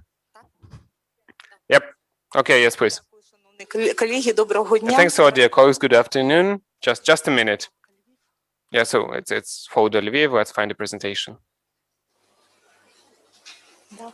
І випадок васкуліта. Дякую. На сьогодні ми столкнулися з таким визовом, як ковід. Okay, so today we have this kind of challenge as COVID-19, and we observe really severe complication. And this is one of the clinical cases of those kind of complications that I would like to show to you. So patient, 25 years old, she addressed with some complaints regarding the worsening of the eye, VA02, 09 on the right eye. So during the X-ray of the lens, we observe the involvement of lens up to 35% into the pathological process. After getting out of the infectious department, patient addressed to us. You may see over there the photos of the eyes. Over there you see the optical nerve changes. So on the right, that's before the treatment, and on the bottom, that's the left eye, on the upper part, the right eye. So she received an intensive vasodilatation therapy. So as a result, the VA on the right eye was 07, on the left eye 03. We might see that there is a secondary dystrophy inflammation part on the MRI of the head. There is a real amplified signal from the white matter of the posterior part of the right gyrus in the right and left hemisphere, and also an edema near the bulbs, near the olfactory bulbs. According to the MRI data, we might also observe this kind of dynamics. So after the treatment, she approached us in 1.5 months, and those changes were actually getting back. The edema was not there at that moment. We may see over there some vascular angiopathy of the brain vessels and also the vessels of the optical nerve. So in case patients addressed to us with the complications of COVID-19, besides the corticosteroid therapy, we need to also add the vessel dilation therapy. Thanks a lot for your attention. Sorry, just really interesting topic, and I think that all of us are living in this kind of new modern reality, and those kind of clinical cases, we have a lot of them from one side, and we observe a lot of things that which we do not understand, and we associate it with COVID-19, but I have a rather understandable question to this interesting lecture. But please, what's your opinion? Do you think that neurotropicity of this virus leads to those kind of brain injuries and neural injuries, and that's something that is particular to COVID-19? Yeah, that's pity to say, but really, in fact, the ACE receptors, that's how the COVID viruses gets into the body. That's the gates for the COVID virus. And virus, first of all, influences the epithelial of the vessel. So those kind of patients have a lot of thrombosis and have a lot of blood clots, and also the consequences of thrombotic events. And what do we observe on the fundus is basically the same that is happening in the brain of those kind of patients.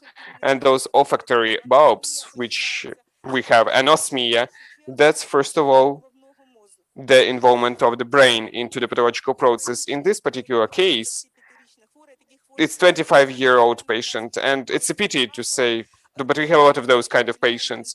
They have quite a lot of epithelial dystrophy as the consequences of COVID-19, ischemic events, hemophthalms, hemorrhages in the preretinal fundus. So all of that is starting after 2-3 weeks after they get out of the infectious disease departments and in patient facilities. And so maybe during the last 8-9 months, as patients address to us, we ask them to bring tests, and immunoglobulin M and G are negative, despite they had a rather severe COVID-19 infection. But we are going to continue to observe those kind of patients. Yeah, thanks. So the next talk is going to be done by Irina Kerdey, the thrombosis of the central vein of retina based on the phospholipid syndrome.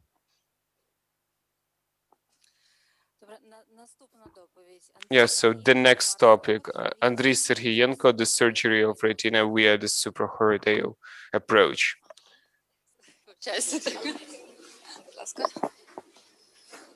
Включаєте доповідь? Антифосфоліпідний синдром. The antiphospholipid syndrome, this is the syndrome which is characterized by the antibodies to phospholipid complexes, and it is characterized that it actually influences the young patients with thrombosis, and among the pregnant women, that's the pregnancy issues and pathologies. And out of the specific lab markers, you can't find the presentation, sorry? No, not this one. Not this one. No, not this one as well. Just a moment for us to find the presentation.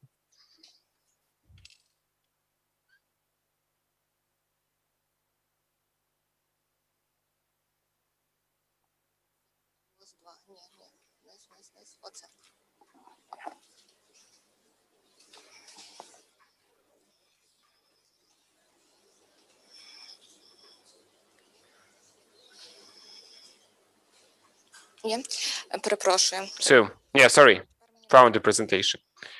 Yeah, and I cannot switch the slides at the moment. So out of the specific lab, that's lupus anticoagulant test, antibodies to cardiolipin, and antibodies to beta-2 glycoprotein 1. So what actually support this kind of diagnosis? There should be one clinical and one lab criteria. So complication from the ophthalmological point of view, that's the thrombosis of the central vein of retina, which is actually happening in 1.5%. So we had a patient 30 years old when he approaches that he has a decreased VA in his left eye. So we have in his patient's history headache, and also from the ophthalmoscopic point of view, we have the thrombosis of CRV of the left eye, and also the OC, we have the late phase of the diffuse sanction of the left retina. So the patient was actually approached to the cardiologist, and in echocardiogram we have appeared the increased APTTT and prothrombinitis. Out of the specialized lab markers, we have the antibodies to the lupus anticoagulants, which was negative, and also the positive antibodies to the class of immunoglobulin G and B2 glycoprotein 1. And regarding the echoscoposcopy, we have the valve structures which are normal, and we have the final diagnosis, which is the primary antiphospholipid syndrome based on the beta-1 glycoprotein 1. We have an agreed treatment with ophthalmologist, cardiologist, and rheumatologist, and we have the indirect anticoagulant warfarin, the anticoagulant cardiomagnetic, and also from our side, the patient has received 3 injections of anti-VEGF therapy. So we have received the complete VA restorement and also the anatomical structures which will get back and recovered. So those kind of patients, for their long life, they should be controlled after the different kind of specialists, and they need to receive for a long period of time indirect coagulants, antiaggregants as well. Because out of all this syndrome, thrombosis of the CRV, central retinal vein, is just a small percentage, but this kind of thrombosis might be happening also in different kind of organs and have the consequences. That's why the in-time diagnostics are our main scene to have a successful treatment. Thanks for your attention. Андрій Миколаївич Сергієнко, будь ласка. So please, Andriy Serhienko, giving you the floor. Вельмишановні колеги, моя доповідь присвячена So, dear colleagues, my topic is dedicated to the first case of the suprachoroidal buckle among the patients with the high level of myopia. So, exactly why suprachoroidal approach? First of all, I want to do something which I do on my own, and not something that is proposed by the foreign companies. And suprachoroidal approach is it's on the stage where the vitrectomy was like in 70s, 80s. So we have this possibility right now to find out and to figure out something completely new, which is our own. So what actually pushed me to this one? So we were performing an analysis 8 years ago, and it was the first retinal wave conference. And I have observed that in my hands, I have huge macular holes in the myopias which are not recovering and which are not closed. That's why the main reason of deformity of the posterior segment of eye is the reason why retina cannot be attached, because it's not happening correctly. That's why we need to push somehow it from the backwards. We performed the buckling. It was a severe operation. We did not really like it. And I have found a person who is right now the leader of suprachoroidal approach, Ehab Reyes. He is the first comer or newcomer in finding out the surgical instruments and tools to perform those kind of approaches.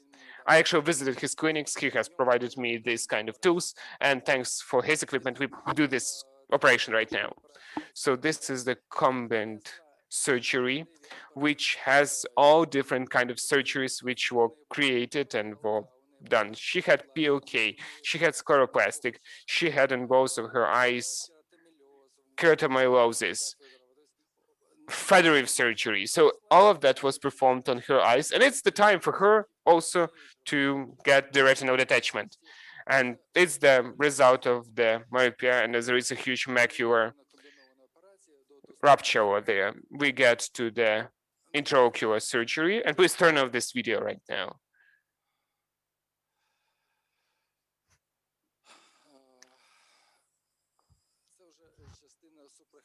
So that's the part of suprachoroidal surgery. So on 12 hours, we open our surgical approach, our surgical field, and we do the 3mm incision of sclera.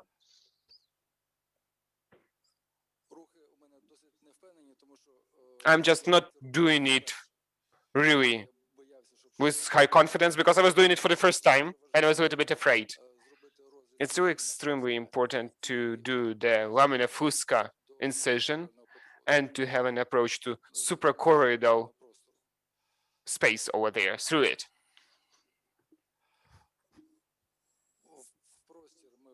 So we get the viscoelastic into this space. We create the initial space in order to get our tools inside. And after that, we input this kind of this tube with light source, thanks to which we have the possibility to get viscoelastic. We get to biome in order for us to see how we work with retina and how we are moving under the vascular membrane and how we get to the macular part. Коли ми дійшли до макулярної ділянки, When we get to the macular part, an assistant infuses viscoelastic material. а потім ми вже закінчимо вітректомію. And after that, we finalize our vitrectomy. And we also suture this incision. So this is a really complicated case because during this surgery there was an edema and I performed depithelialization. And after this kind of surgery, might there be an erosion of the retina, which we treat for another half a year. But everything is fine right now. She might see the first couple of rows during the test. Yeah, the incision was closed. Yeah, I just closed the video for the presentation to be shorter. So I use right now suprachoroidal approach not only for macular buckling, but also for buckling of the peripheral incisions. I really think it has some sense to do it. Yeah, thanks, Andrei. Just one question, Andrei. So according to your opinion, viscoelastic, for how long does it stay under the vessel membrane? It's just methyl cellulose, or what's about it? So in case we use fillers, which are used in the plastic surgery, then viscoelastic is staying up to 3 years. Over there, yep. There is also another question, whether you had the hemorrhages cases during the infusion. You just need to have more experience and more patience to have that kind of experience. Yeah, thanks. The next stop is by Yuri Baranov, Katerina Fitchuk. So to fight for the margin in order to have more, the Fleece syndrome. Доброго дня. У мене перше питання: скільки серед нас дитячих офтальмологів, власне? Клас, супер. Тому що це ті, хто на передовій, ті, хто а можна мені ще ті, хто виявляють патологію, тому що маленьку дитину потрібно дивитись в повному об'ємі, і рожевий рефлекс – це не обстеження. Це батьки можуть зробити за допомогою фотоапарата. Отже, у нас немає жодних інтересів фінансових. Частота відшарувань сітківки у дітей, на щастя, значно нижча, ніж у дорослих, від 3 до 6% в офтальмопатології, але значно драматичнішою. Особливо вони відрізняються у причинах, у своїх клінічних проявах, і також і техніках, термінах, і принципах лікування. Це справжній виклик через те, що такі захворювання часто дуже швидко, блискавично прогресують і progress very rapidly. Quite often it is bilateral. Here are a few cases of causes of retinal detachment in kids, and what is important that clinically it does not show. The small child will not say anything, and the parents will not see any changes in behavior. One of such cases of such causes is Knobloch syndrome. It is a genetic defect with retinal pathology, maculopathy, occipital encephalocele, cataracts, iris anomaly, and other symptoms, other manifestations. What is interesting that cognitive impairment is not characteristic for this syndrome. Less than 30 cases of this syndrome were actually described. There are probably more, but these are just the 30 that were described. And quite often parents cannot afford to send the pathology material abroad to the laboratory to get tested. In this case, it looks like syndrome of Oliver Adams. Quite characteristic changes, but ophthalmopathology in such cases was not described, but phenotypically it looked very close. So patient was referred to us, 5 weeks of age, born on 37th week with body mass 1900 grams, progressive local infant retinal detachment, but it was not it. The patient also had defects of the skull, Ball's hypoplasia of both wrist, contracture of the left foot and hypoplasy of the right fingers. Eye fundus, deformed vascular pattern. You can see local detachment in the lower temporal syndrome caused by fibrous membrane that has fractional effect and tracks the vascular retina. Encycloplegia, myopia, left eye minus 0.5, right eye minus 0.5, right eye minus 0.9. We did the imaging in order to see if there is no leakage, if there is no risk of progression. And here's what we saw: a vascular retina. We can see a leakage in the membrane. We understand that it will grow. Moreover, have a look at the left eye. We can see this leakage and neovascularization, and we see that this eye is in danger. This child will never say something's wrong. So we decided to perform laser coagulation in order to prevent damage of the right eye and to treat the damage of the left eye. We can see that there is no progression, there is no need for vitreoretinal surgery, but it is quite important to note that the eye in children grows and the membrane can grow, and such kids may need vitrectomy in the future. My big wish is that we had bigger, more capabilities of genetic diagnostics, because we have a lot of children with genetic syndromes and we cannot perform the diagnosis appropriately. It is currently diagnosing and identifying these diseases is a challenge in the whole world. We have to take history and we have to completely assess, screen children early, fully, in order to see it. We have to detect the first signs and prevent progression. Thank you very much for your attention. Thank you very much. It is probably the most, how can I say it, a topic that you cannot listen to with composure because it is about children. Thank you very much. You work with children with genetic problems.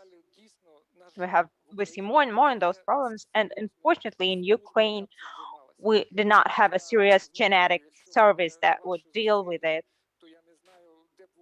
If not you, I don't know where in Ukraine this could even be done, where these children could be treated, especially with genetic defects. So I wish that we were heard, and I hope that we will have the financial capabilities and the facilities to work with these children. It shows the level of nation, how these kids are treated. So thank you very much. So we're wrapping up. Коментарі. I have a question to the second presentation. It was you. Yeah, it was very good. You У have мене very питання до другої презентації. Дуже добре. Ви дуже гарно виконуєте субретинальну хірургію, але я провів десь 7-9 подібних операцій з видалення мембрани, але після видалення я змінив візуально, це було ВМД, але я змінив діагноз ВМД на географічну атрофію. В цьому випадку, я думаю, було добре, в іншому випадку, у випадку ВДМ, я думаю, було б гарно вводити анти-ВЕГФ. Дякую дуже. У доктора Адама є великий свій досвід лікування хірургічного субмакулярних мембран, який він робив на фоні вікової дегенерації, вони, на жаль, ексудативні такі мембрани переходили в атрофічні форми з незадовільним функціональним результатом. І питання було до мене, чи було б доцільно ввести інгібітори VEGF і почекати, і не опирати або зробити зміщення цих змін. Моя відповідь полягає в тому, що дійсно, як я вже сказав, що зміщення субретинальної крові достатньо ефективний метод, але він працює тільки перших 2 тижні після операції.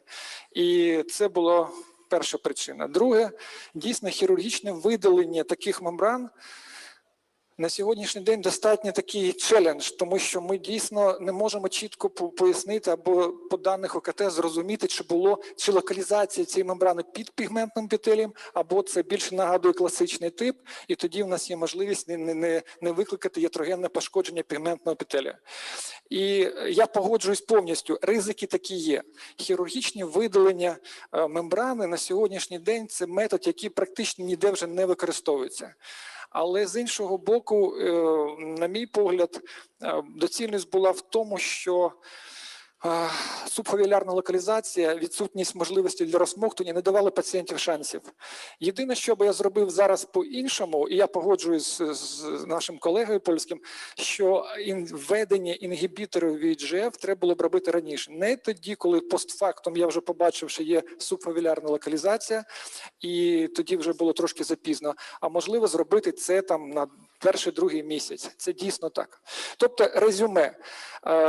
Основний метод лікування субмакулярних крововилів треба робити в перші 2 тижні, вони дають більші результати, і цим ми всі погоджуємося. Друге, хірургія – це вже радикальний такий шлях, і дійсно, якщо є можливість його уникнути, треба уникати. І третє, анти-VEGF терапія в таких випадках доцільна. Дякую. Чи є питання? Якщо ні, дуже всім дякую. Трошки невелика перерва і потім продовження. 15 хвилин.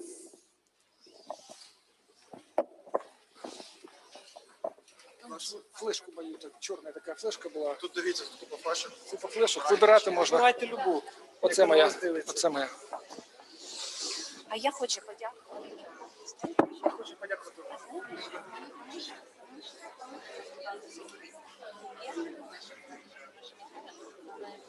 Але ні, я розумію зараз не знаю.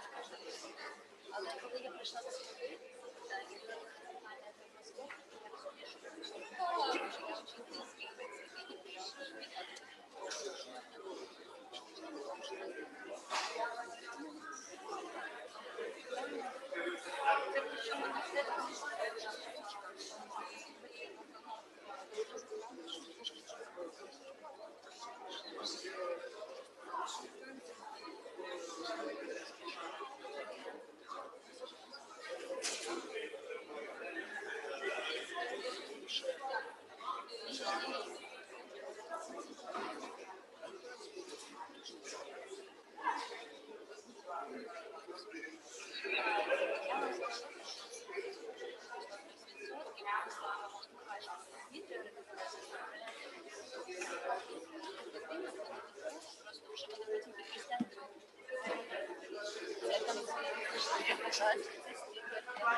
але поки дитя маленьке, я не хочу применшити їх заслуги. Я розумію, що це справа грошей. Вони так, вони, якщо розумієте, нам треба, тому що вартість, якщо це повний стрим, це страшні гроші. Це навіть мільйони, я не знаю, на тисячі. Зараз просто звичайно років назад виживання фонд оплачується все. Тільки захочуть рік навчання, штата, власне, зазвичай сп'ячі, є там, я не знаю, штук 130 чоловік, 150, і розумієте, просто нам треба змити такий синдром, і вони такі власне роблять зниження менше грошей, так? Але ви навіть і описали, це ж цікаво, я думаю, ми просто стоїться, ви бачите, я навіть в доповіді вибрала синдром Тромпа, тому що це набудова дитина, ні, але в цьому іншому синдромі очні прояви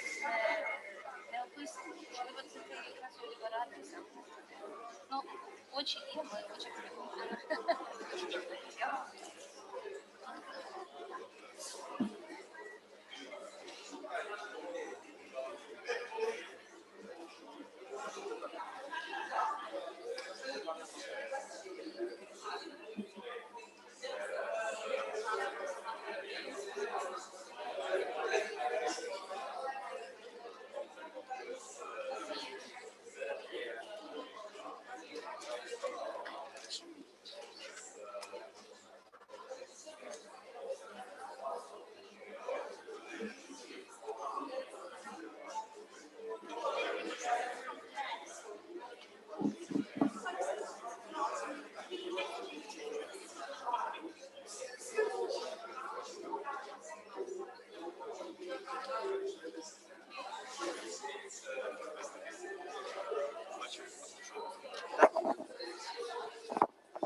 Po prawej stronie, do końca. Do końca wtedy tam jest ta respiracja.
Speaker. Do you have a representation? Tribbles? Yes, I don't know it on the main hall.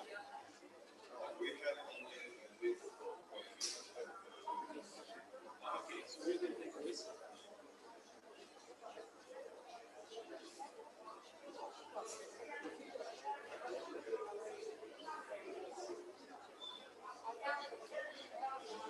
Lviv.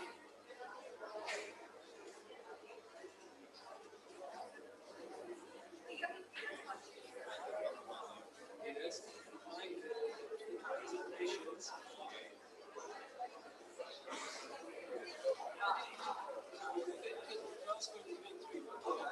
First is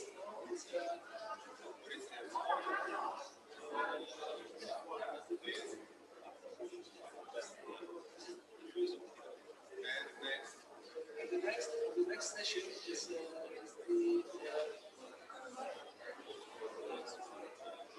okay. You can better just this will be next session. Here.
Okay, sorry, colleagues. We will start. Very interesting story.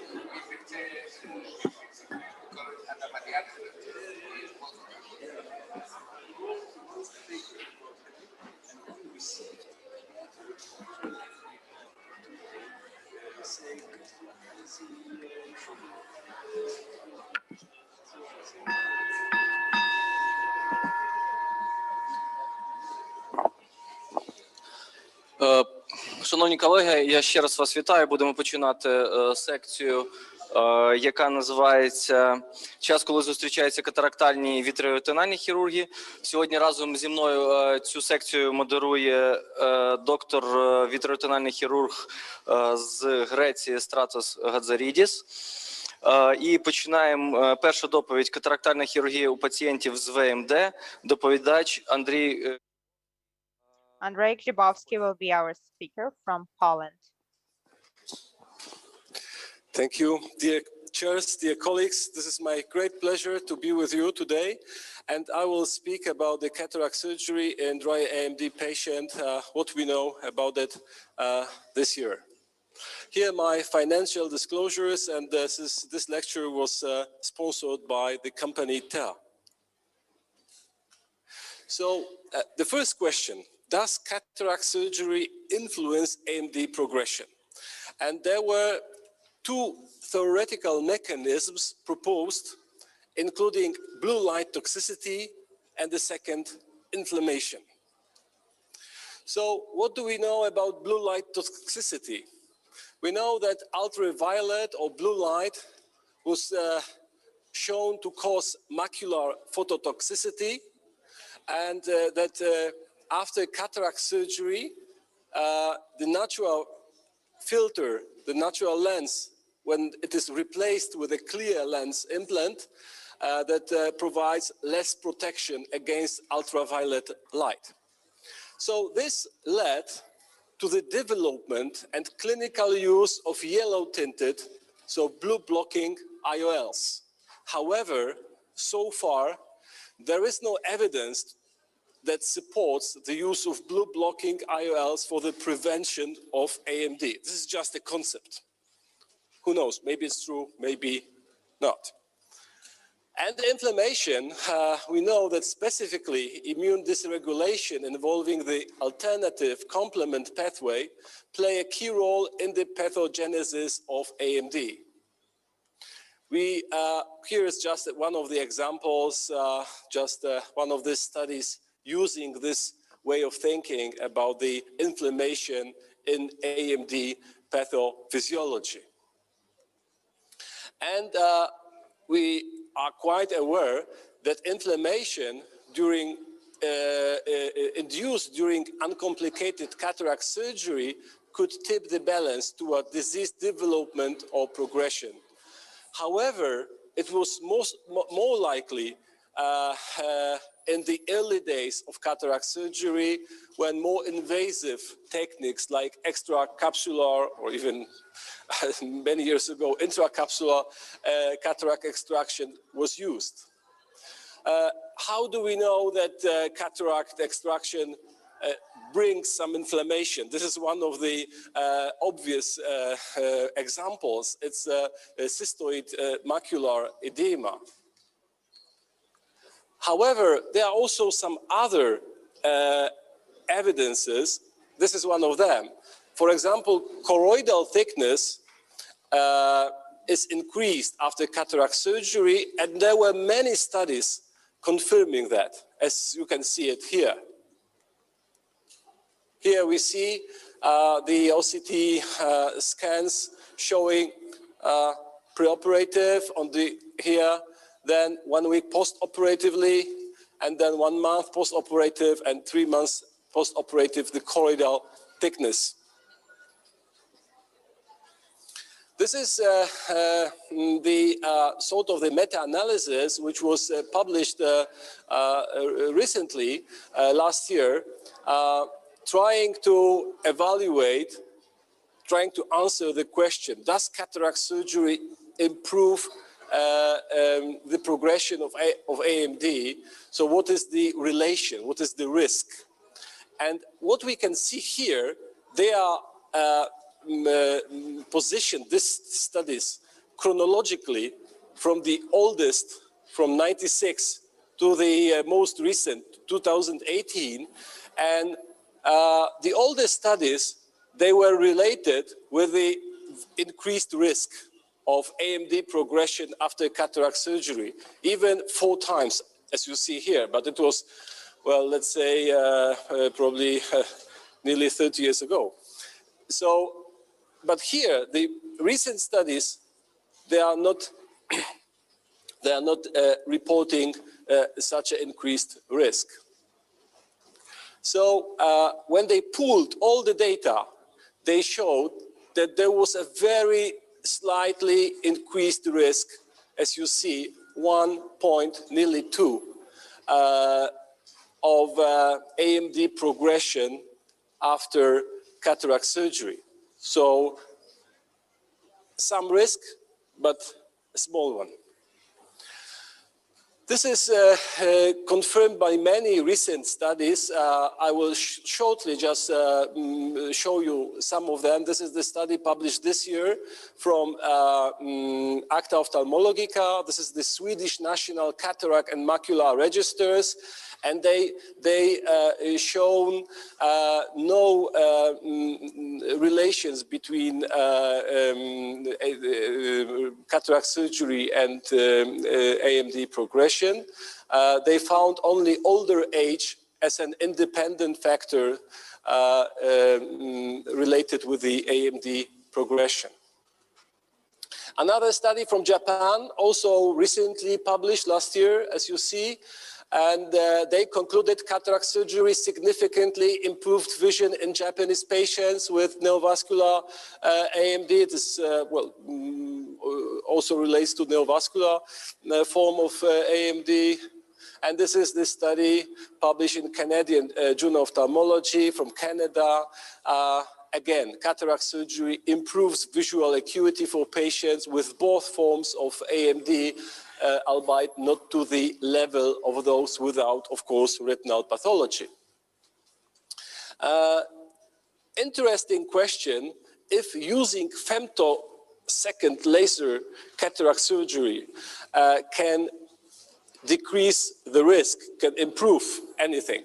So there was a study which was published in 2018, as you can see, and they tried to answer this question. They compared different groups. So it was a comparison of macular parameters after femtosecond laser assistant and conventional cataract surgery in AMD. And what they found that there were no difference.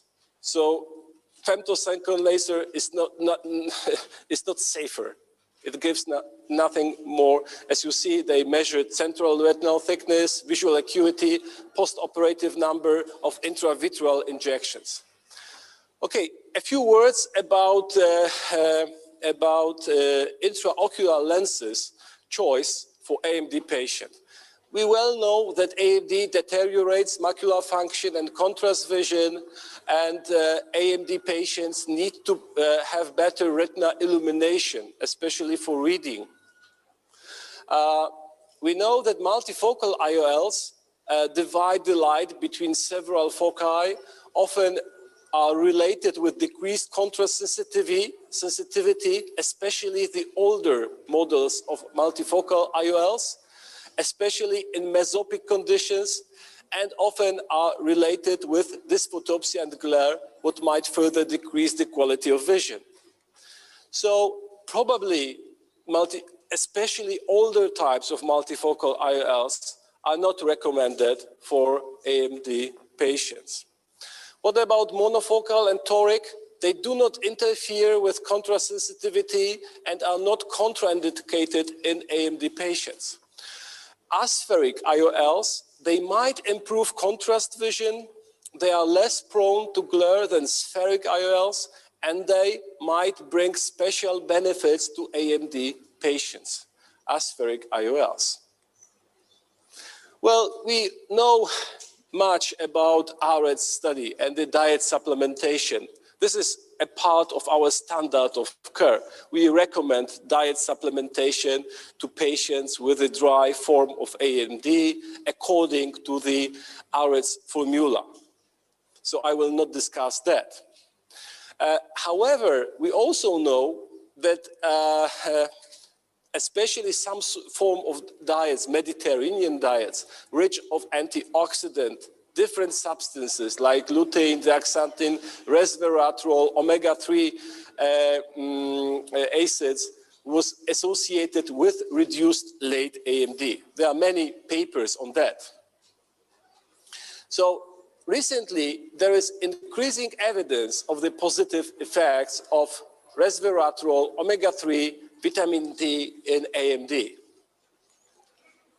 Resveratrol is a natural polyphenol produced by the wine in response to a stress, and it is found in main food sources, skin of grapes, blackberries, peanuts. Again, there are many studies showing that the use of wine, nuts, can improve, can stop progression of AMD, what led to some headlines, as you see here, that drinking wine could protect your eyes. Well, I like drinking wines personally, so there's another argument that I can drink wine. And recently my wife bought me a bottle just last month. I wanted to show you. It looks like a bottle for ophthalmologists, yeah? Interesting. And another argument, save water, drink wine. Okay, so at the end, I would like to say that resveratrol in ophthalmology was shown to have antioxidant effect, anti-inflammatory, anti-angiogenic effect, and I would like to highlight some recommendations. Cataract extraction within 6 months of starting treatment for neovascular AMD. I didn't tell about that because of the limits of time should be avoided. Initial topical steroids and non-steroidal anti-inflammatory drops in the perioperative period, and reduce the anti-VEGF treatment interval around cataract surgery also is recommended, and to inject anti-VEGF 1 week to 2 weeks prior to cataract surgery in order to stabilize the choroidal neovascular membrane. It refers to neovascular AMD. So in addition, evaluation or injection after cataract surgery, beginning 1 month following the previous treatment, and finally consider diet modification and additional intake of nutraceuticals of the AREDS formula with additional components depending on the risk-benefit ratio. So thank you very much for your kind attention.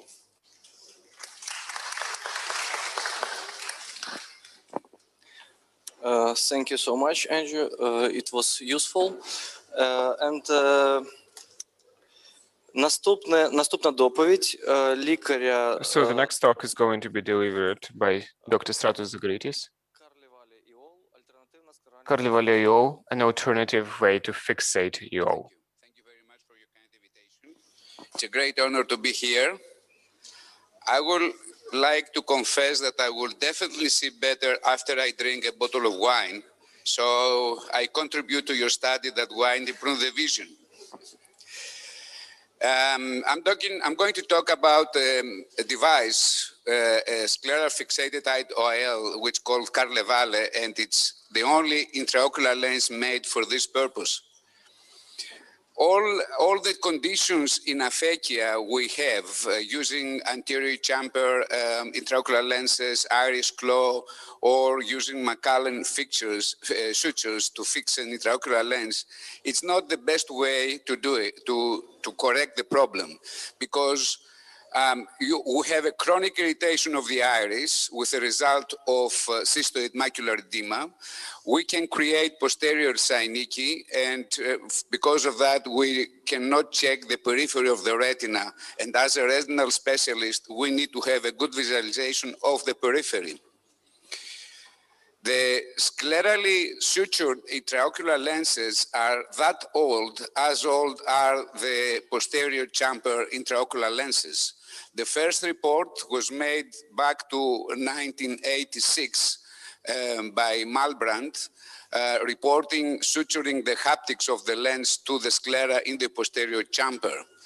Then, for 20 years, nothing has happened. And in 2007, Gabor Shariot reported the tunnels into the sclera where he was placing the haptics without sutures. It was a really difficult technique because pushing the haptic into the tunnel, most of the times we can break it. So this brilliant, skillful anterior chamfer surgeon, which is called Agraval, developed the flaps and the pockets where he was placing the haptic with a little bit of glue, tissue glue.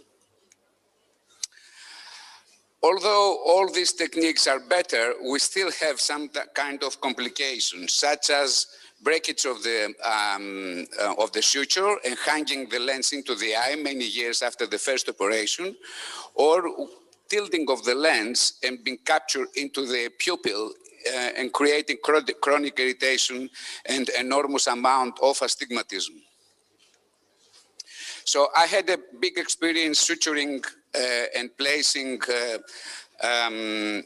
lenses into the sclera since my training in 2000 in Moorfields, and therefore I gave a talk back to 2011 in London into the Euretina, reporting these techniques. But from March 2010 up to March 2018, I started to use the Agraval's technique. I stopped suturing and I started creating scleral pockets and flaps and putting the lenses there. I had operated up to March 2018, 269 patients, and I'm dividing these patients into two groups. The first group, the small one, is the patients where I was using the same intraocular lens who dropped into the eye. And I had this kind of complications. 10 of them, again, the haptic went back loose, it was loose, and I had to exchange this intraocular lens. Another 5 has a broken haptic, and all of these complications are happening because all these years, the intraocular lens with the haptics into the capsula become stiff. So the haptics are not so flexible to pull it into and to put it into the sclera.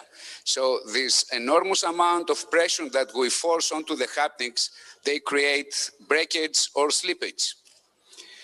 And also, I had another 6 cases where the body of the intraocular lens was tilted and blocked into the pupil. So all of them, 21, I had to reoperate, almost half of them, 50%. Since then, I stopped using the same intraocular lens and I started to exchange the lens. I was taking this old lens out and I was placing the Alcon's MA60, which has nice big PMMA haptics. Out of this group, I had only 6 cases with retinal detachments, no other, 4 haptics and 4 cases with haptic loose. I had the retinal detachments because once the haptics are in the pockets, I didn't dare to make scleral depression to find any existing or new creating retinal hole. And that's because I was scared that the haptic will go out again from the pocket. So the amount of the complications here dropped down to 4%. And then 2015, this new device came up to the market. It's called New Carlevale Intraocular Lens. Reporting these results, we come to this nice, important conclusion. First of all, you don't have to use the same dropped inside old intraocular lens. You have to exchange it. You have to take it out and put a new one. And once you have to put a new one, put the proper one specially made for this purpose, which is this one. It's called Carlevale. It has a very big optic body, which is 6.5 millimeters. It has a nice plugs, which you pull it out of the sclera and you place it into the sclera. And finally, you have two nice flaps each side where prevent the lens to tilt. So this is the technique, how I started to use this lens. 3 to 6 the dimension, scleral flaps. After the vitrectomy, you grab the lens, you break it into the anterior chamber, you cut it in the middle, and you take it out of the eye with the Pacman's technique.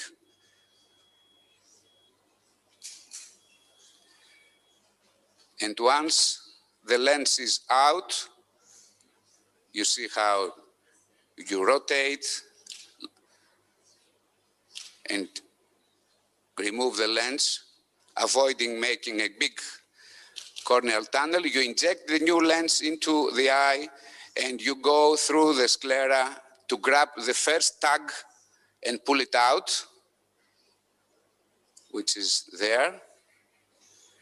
And on the other side, on the opposite side, you go there. But unfortunately here, I used the wrong instrument. I used the, I had to use the forceps instead of Sinskey. So I fished again the other tag and pull it out of the eye. And then suture the flaps and finish the case. Carlevale itself, Carlos Carlevale itself, who is a very ingenious and creative surgeon, has improved this technique. I have to add that it is very important to use this kind of forceps, especially this one. It's made by Dork for this purpose. One is straight, one is curved. You have to use the curve from the nasal side in order to have good dimension of the tip to the tag. So what Carlevale improved his technique was he does now just a cut from each side. And then once he does the cut, he creates pocket, avoids the flap, so shortens the operating time and the post-operative inflammation. And once you create these pockets, you go for the vitrectomy. This patient had an epiretinal membrane, which I removed it. And then I went in and grabbed the hanging lens, brought it into the anterior chamber, cut it in the middle. And again, with the Pacman's technique, removed it and pulled it out.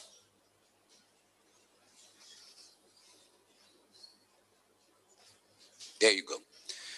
Now, the new lens into the cartridge. You inject it in. This is the curved forceps. And you find the tag and you grab it.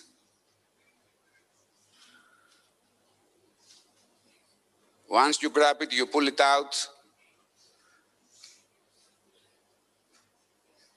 And with another pair of forceps, you fit the other forceps stably and you pull the tag out. Once the tags are out, you place the ears of the tag into the scleral pockets. And this is how the whole procedure. And you have the ability to make scleral depression to check the periphery. And that's why I don't have any complications ever since.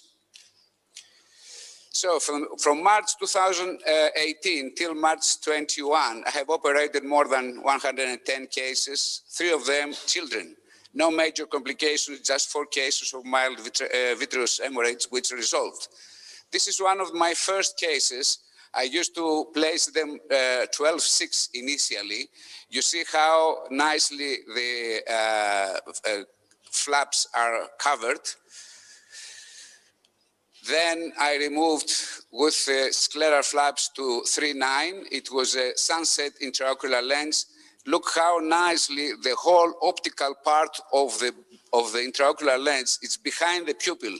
If a colleague checked this eye, he will never realize that he had a problem, and you replace this lens. Instead of having an anterior chamfer lens or iris claw lens, you place this one and you finish the story. Now the first kid of a 10-year-old boy who had an open globe trauma, initially operated with pars plana vitrectomy and silicone laser and silicone oil, and then when I removed the silicone oil, I placed this lens, which is still there for the last 3 years. Another 9-year-old boy, the same again injury. You see the knife cut his cornea and made cataract. The lens is nicely there. Sorry, and the last one is the third child is 13-month-old with congenital cataract with no support. I placed this lens.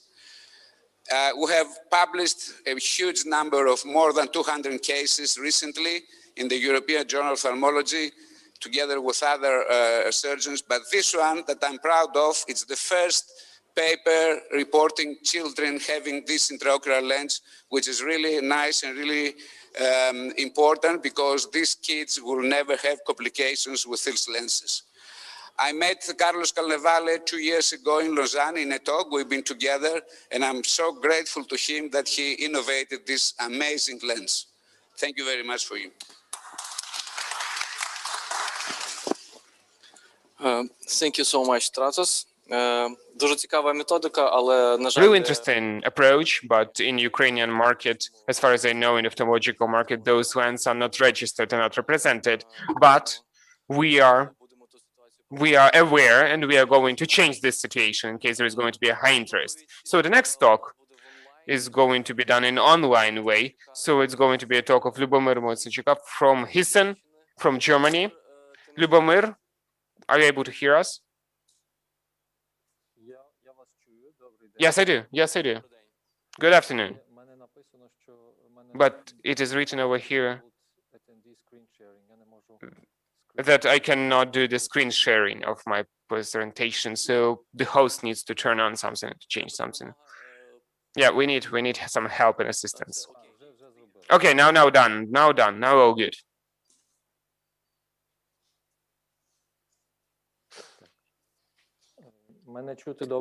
So are you able to hear me? Yep. And are you able to see me? Yes, that's good. Okay, good.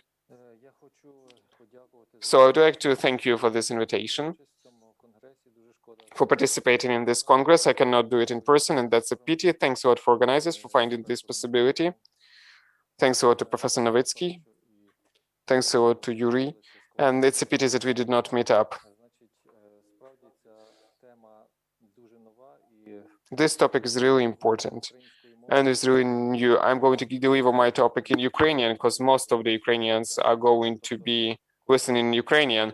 So, but we also have slides in English, so our colleagues would be able to also understand what's going on based on the English slides. So the previous talk, which was delivered by Dr. Radidis, I'm going to maybe add on his talk. You can hear me, yes? I just want to check whether you could hear me. Yes, could you hear me? Yes, we do. We can hear you.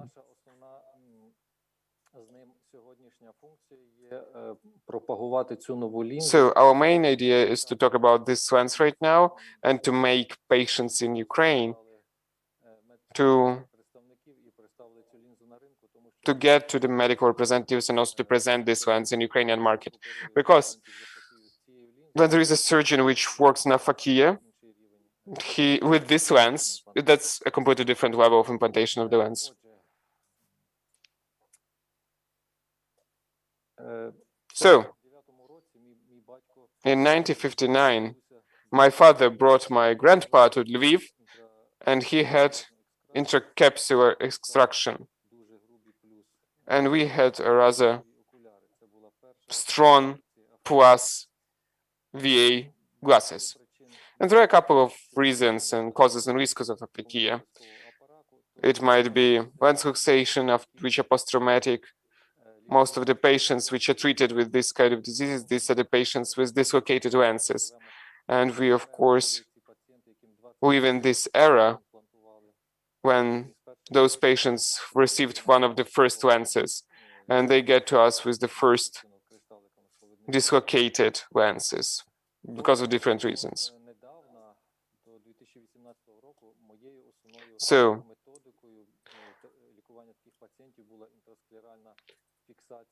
intrascleral implantation of anterior chamber of IO according to the Shariot technique, so sutureless intrascleral IO fixation, according to my opinion, was an ideal. But I need to say that these intraocular lenses of the anterior chamber, they're used off-label, and because of that, there are different complications, like haptic and optic defects, defect of haptic, different kind of issues.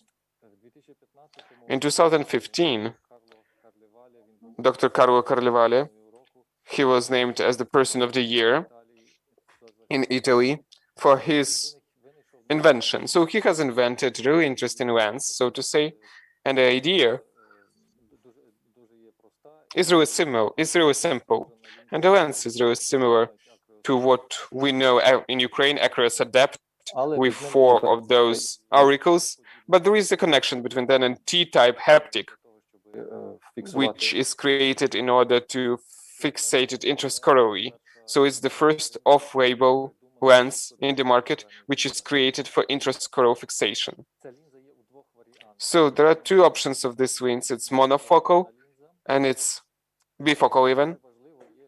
Extremely important is that this lens had this kind of banding. That's extremely important in order to reduce the post-surgery complications such as the contact of optic and iris, which we observe when we fixate the 3-component lenses. There is an online calculator which you might use in order to find out this soft foldable lens. And there are different kinds of dioptries. We may order them like this. There were quite a lot of publications, not too much of them, but enough publications. I'm going to tell you about our experience and the materials that we are preparing right now to publicate. So this lens in our country is used starting from 2018.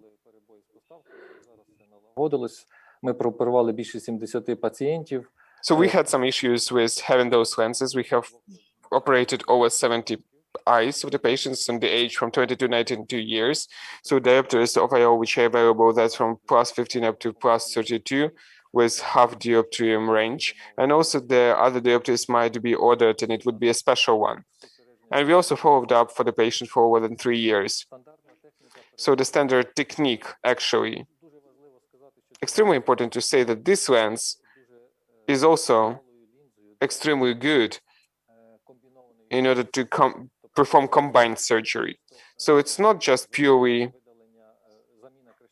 change of the intraocular lens or correction of aphakia, but in this lens, we might perform different kind of combined surgery. For example, during this kind of surgery, we have found out a retina hole, and we've implemented according to the standard Creo, and we also implemented the standard Carlo Carlevale technique. We used it to implement the lens, this one,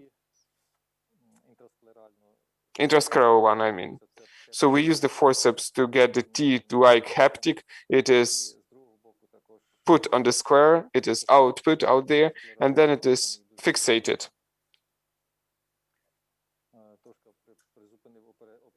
You have stopped the surgery for a moment. In case it just falls down, we may find it out and just fish it out. And also the scleral flaps are fixated.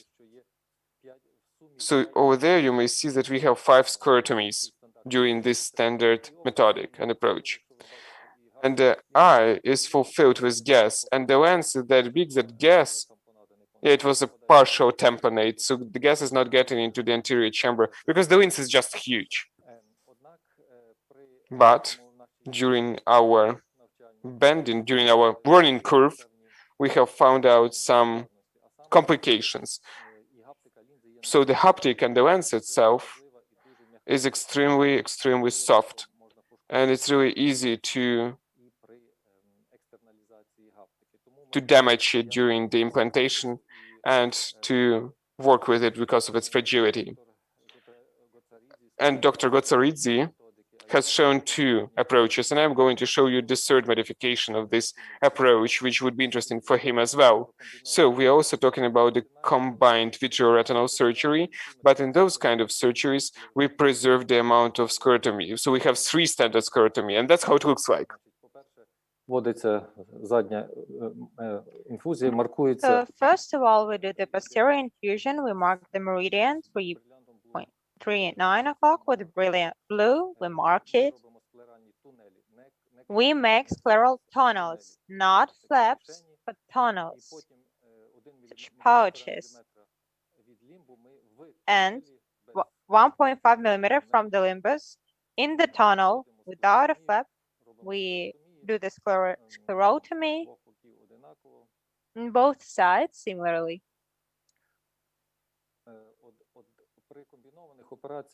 In combined surgeries, the biggest risk due to the high rate of sclerotomies, of course, is hypotonia, low pressure.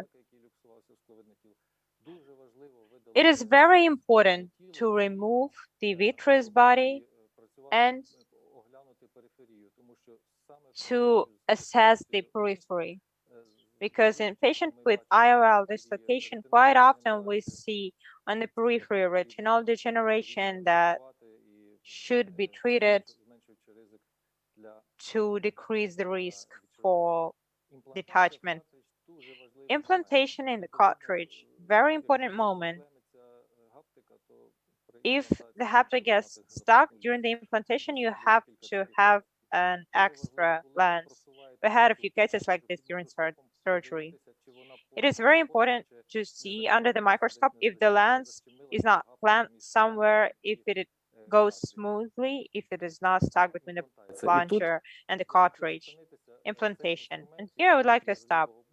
This tool here on the left, it is a finesse loop.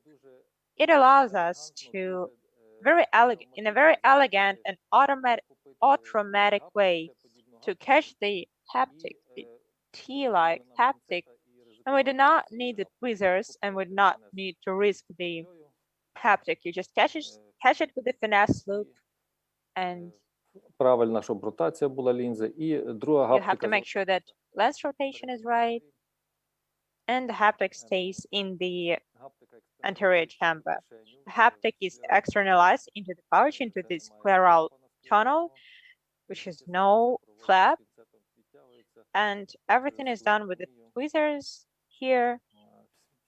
Through sclerotomy, finesse loop is introduced and we extract the lens.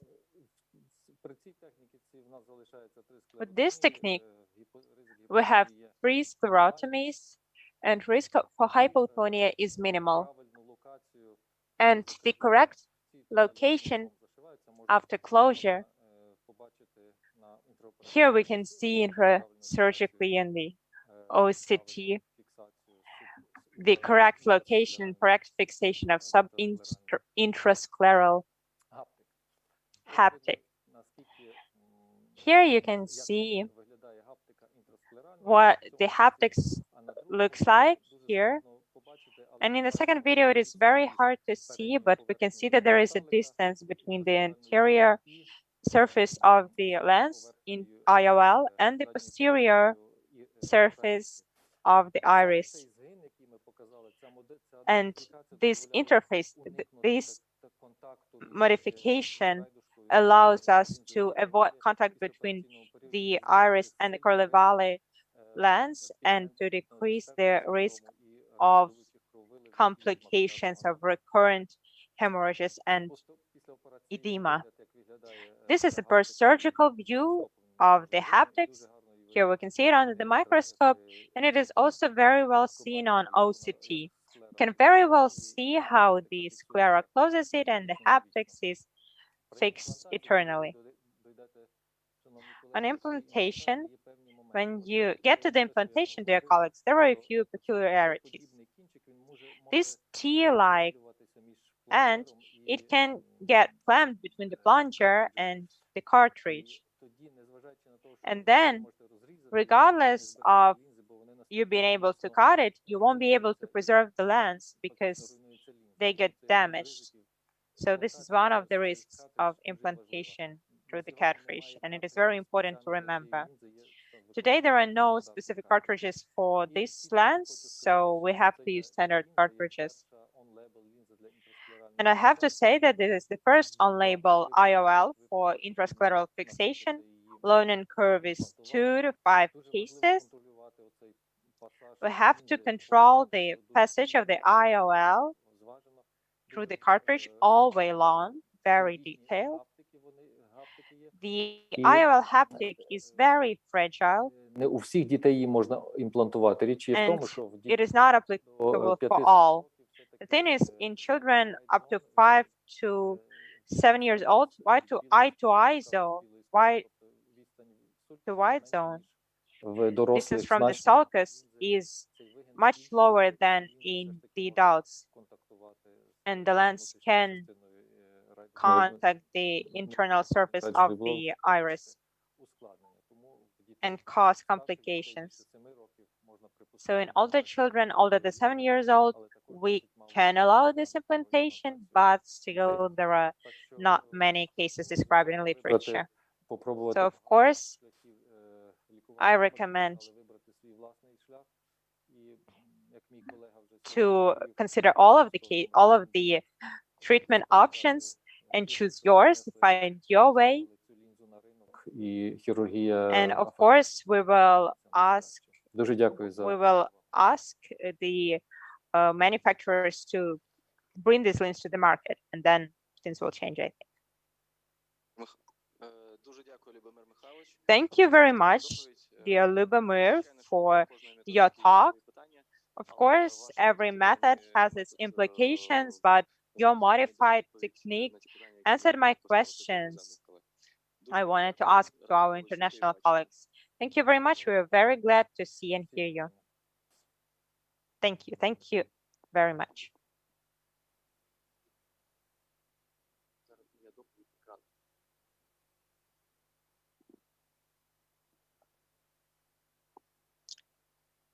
Наступна доповідь. Our next talk, the next talk will be mine. My way, scleral fixation of the IOL. So the indications for scleral IOL fixation are lens subluxation, lens fixation, subluxation or luxation of the IOL into the vitreous body, damage of the lens capsule, either due to trauma or to iatrogenic causes during surgery, and aphakia.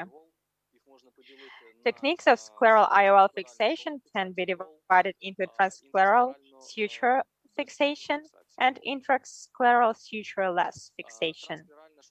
Transscleral suture IOL fixation. On this slide, you may see the history of how it all developed from the very beginning of this method. In the 90s,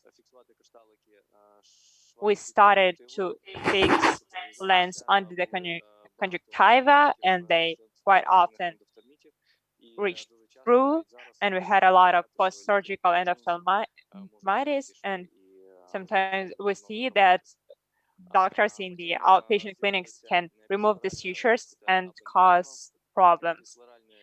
Then ab interno subscleral and external scleral flaps appeared. Bandage suture for IOL fixation with capsular pouch, Z suture, scleral pouches of Hoffman, then fixation by Canabrava, surgery Canabrava was developed, which is very popular right now among surgeons. Intrascleral sutureless fixation of the IOL started in 2007. We started with closed blind intrascleral tunnels, then we went to open intrascleral tunnels, fixation of IOL using fibrin clay by Agrawal, fixation of soft hydrophobic or hydrophilic IOL with a special construction of Carlevale, as we just saw, 2 talks on it, and the double needle technique for fixing the IOL. What was my way? Of course, probably all of us started with fixating with fixing to the iris, then we started trying the scleral fixation with subconjunctival sutures. Then we started using modified method of Hoffman. I will later show the video.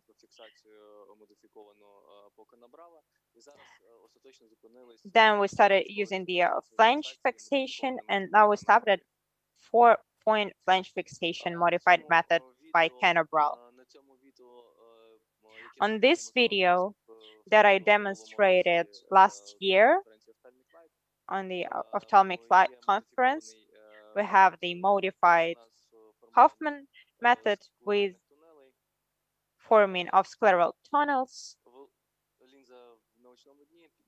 The lens is raised. It is 4-point lens. We had 2-point fixation. We were looking for the perfect lens for such fixation, and we picked the 4-point fixation because it had the slightest tilt. So this is the technique. There were no sutures to the haptic elements, just the loop fixation. The suture material is extracted through the other side. We fixate, and the same will be done on the opposite side. Big plus of this, big advantage of the surgery is that after the surgery, nobody, including the patient, no one sees that there is a lens fixated because all the sutures are hidden in the scleral tunnels. No sutures on the conjunctiva, no sutures on sclera. Don't have to extract the lens, implant a new one, which would be worth some money and time and may cause endothelial failure post-surgery. Here we center the lens, tie it up, and these sutures are hidden in the scleral tunnels. On the next video, just one disadvantage, I want to go back to the last technique. The biggest disadvantage of this technique is that it may degrade in 7 to 10 years, according to different authors. Right now, we use 4-point flange fixation, modified Canabrava technique, and I'm demonstrating the method here. The lens is implanted into the anterior chamber, 2.5 millimeters from the limbus. We use 6270 needle. We extract it through the haptic element transsclerally, coagulate, and in the anterior chamber, through the anterior chamber, we introduce this second, through the second haptic, the suture is traced, and here the lens is already fixated on one side. We coagulate it in order not to lose the thread, and then we perform secondary coagulation later. The same we do on the other side. How is it different from Canobrava technique, from the classical Canobrava technique? It is modified Canobrava technique. The thing here is that the lens is implanted through 2.2 cut, not through 3 and 4 cut, as Dr. Canobrava suggested. And the lens is introduced through an injector. It is not formed externally and then introduced into the interior chamber. In the same way, we can work with dislocated lenses. If the lens has 4-point fixation, we don't have to explant implant it. No sutures. Here you see we are centering the IOL. What are the biggest advantages of this surgery? The first one is that the material almost does not biodegrade. It will last lifelong. Plus, there is no suture fixation. The technique is very simple, and due to the 4-point fixation, we see almost no tilt.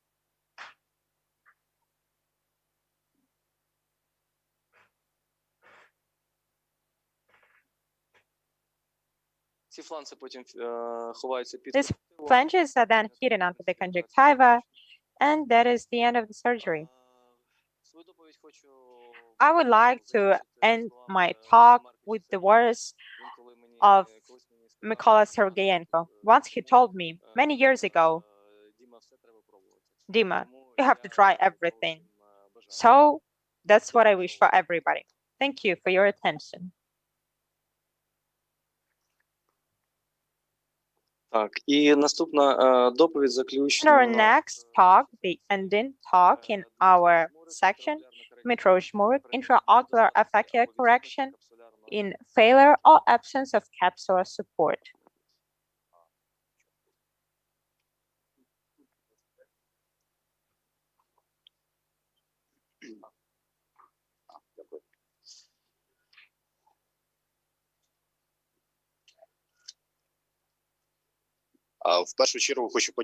First of all, I would like to thank the organizers of the conference and to Professor Novitsky Igor for the invitation. And my topic is intraocular correction in case of failure or absence of capsular support.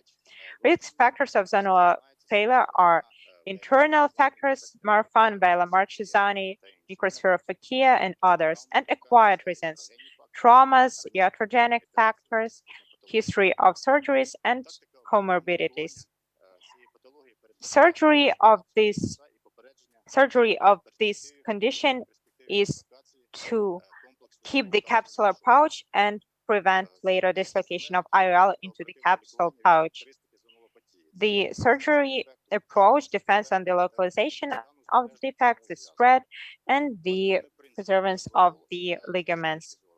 The main principles of IOL choice is the maximal use of available capsular support, minimal contact with uveal tissue, maximal distance from the endothelium, and appropriateness with the age of the patient. In case of subluxation of the lens of the first stage for stabilization, implantation of supportive rings is enough. In second to third stage, Malugin, Sioni rings are used and other tools that allow to stabilize it better. Regarding IOL implantation in canophakia, a lot of techniques are suggested: transscleral, corneoscleral, intrascleral fixation, and Corley-Valley IOL implantation, just like our previous speakers have told. We compared the two techniques, two groups. The first group was, in 46 cases, we use intrascleral fixation IOL by Yamain, and in 40, Kozykhov technique. We assess the VA, the intraocular pressure, and the overall state of the patient. The first technique is corneoscleral IOL fixation. Here we can see the complete rupture of the lens. We do capsulorhexis. We keep the capsule with tweezers, and with the other two, we perform the complete rhexis. Then the pouch, we stabilize, fix it using supportive hinges. The implantation of the intracapsular ring is performed. In such cases, the best thing to do is to remove the lens anteriorly, the technology that cataractal surgeons use. And we suture the capsular sac using corneoscleral fixation. This tool was developed by Professor Sergeyenko, so-called BUG. After implantation into the pouch, we do the corneoscleral fixation. We extract the needle through the cornea, and it allows us to not damage the conjunctiva and do it minimally invasive. We do the same thing on the opposite side, where we implant the artificial lens through the 3-component capsular sac.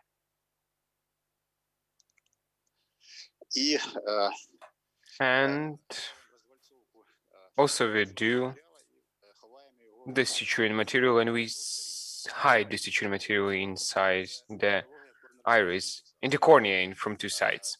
So that's the technological of the capsule. So right now we are working as the cataractal surgeon.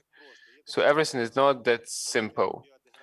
We have such term as biodegradation. In 2005, a couple of authors mentioned that in 3-5 years, polypropylene 10 zeros are just biodegrading, and we need the second surgery to do the reposition of the lens. In 2018, a group of Greece authors actually have proven that polypropylene, they are in square for 10 years, and then there is a biodegradation, and there is a need for the surgery. That's the slide of Professor Malugin. He has actually performed the electronic microscopy, and he shows what is happening up with Prolan, which was in the eye for 10 years, and what kind of biodegradation is happening.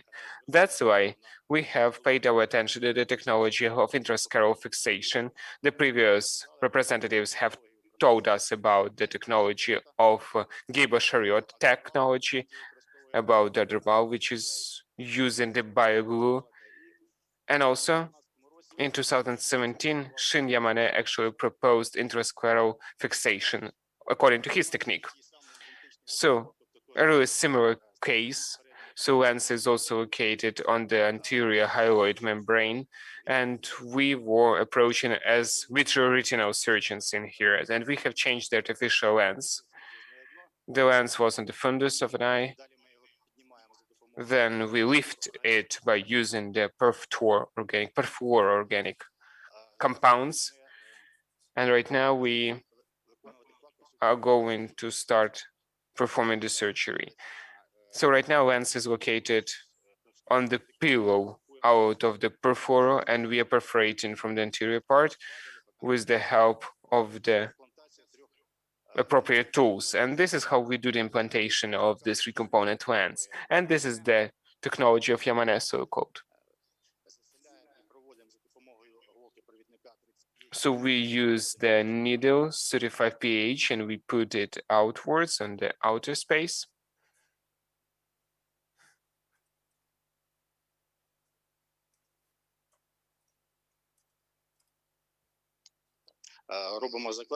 So we conduct and we create there a suturing. So we do the suture in that part. And also we do the same with the other optic element, and then we perform the fixation of haptics.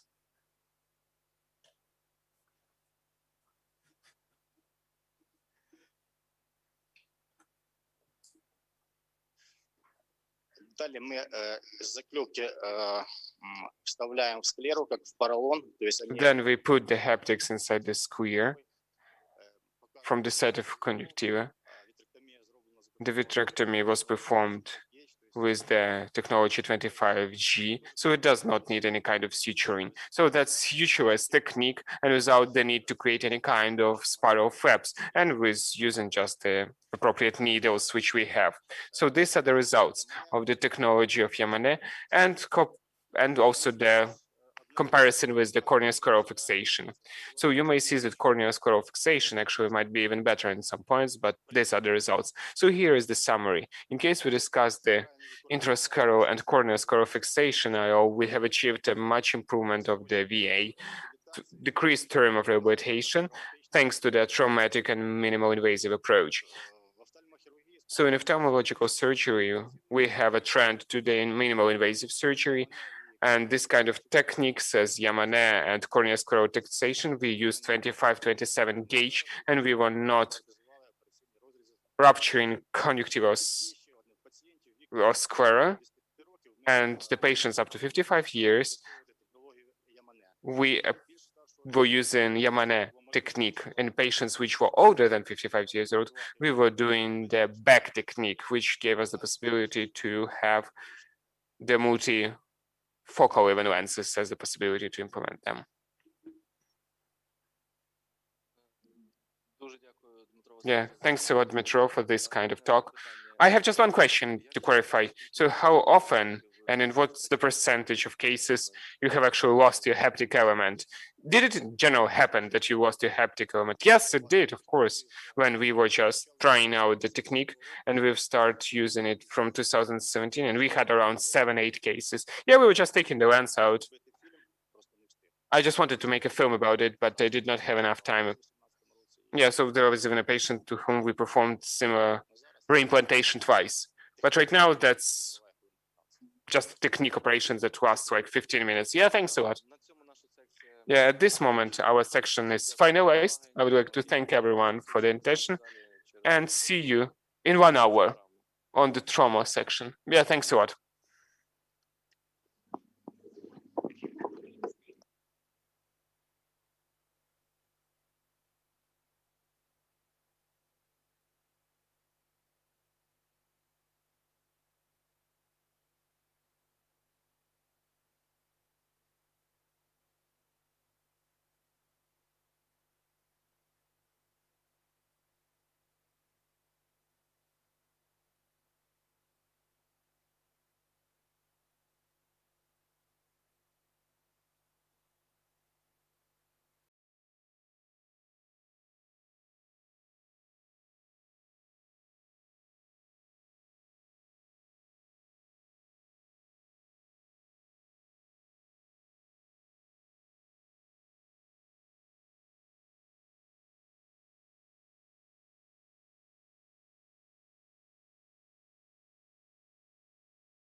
Okay.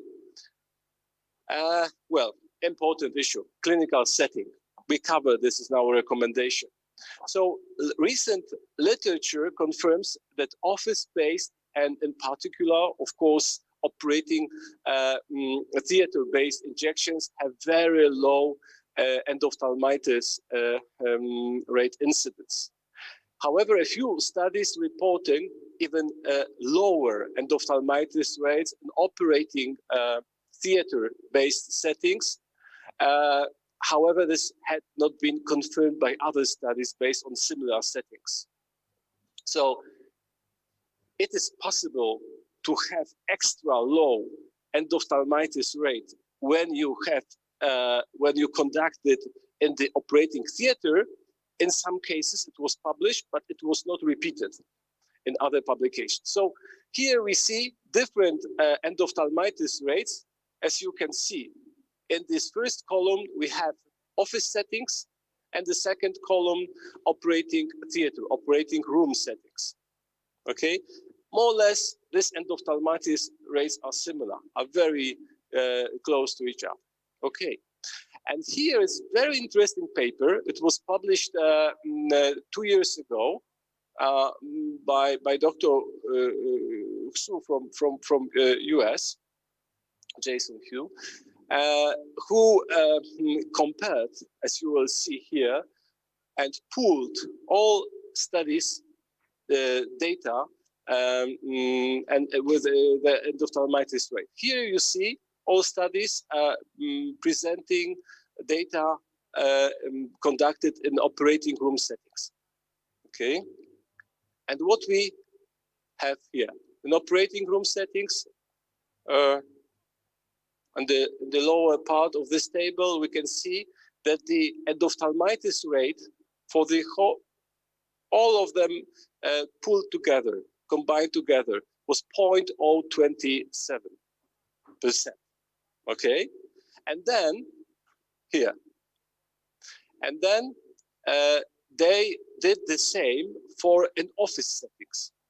Of course, office settings are more common in the US, so there were more intravitreal injections. However, what is quite strange, as you see, the endophthalmitis rate was precisely the same.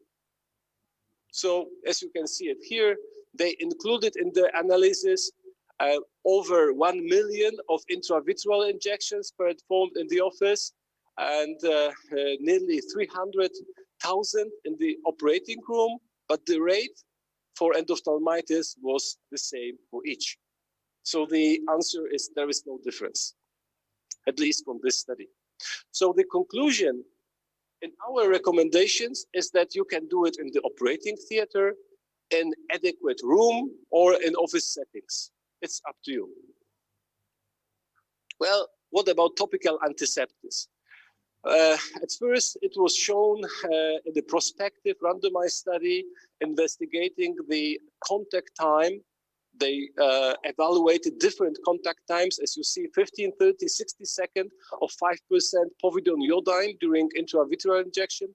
That 30 seconds exposure reduced the resident bacterial load significantly compared to 15 seconds only. So we should use it longer, not only for 15 seconds, 30 seconds is better.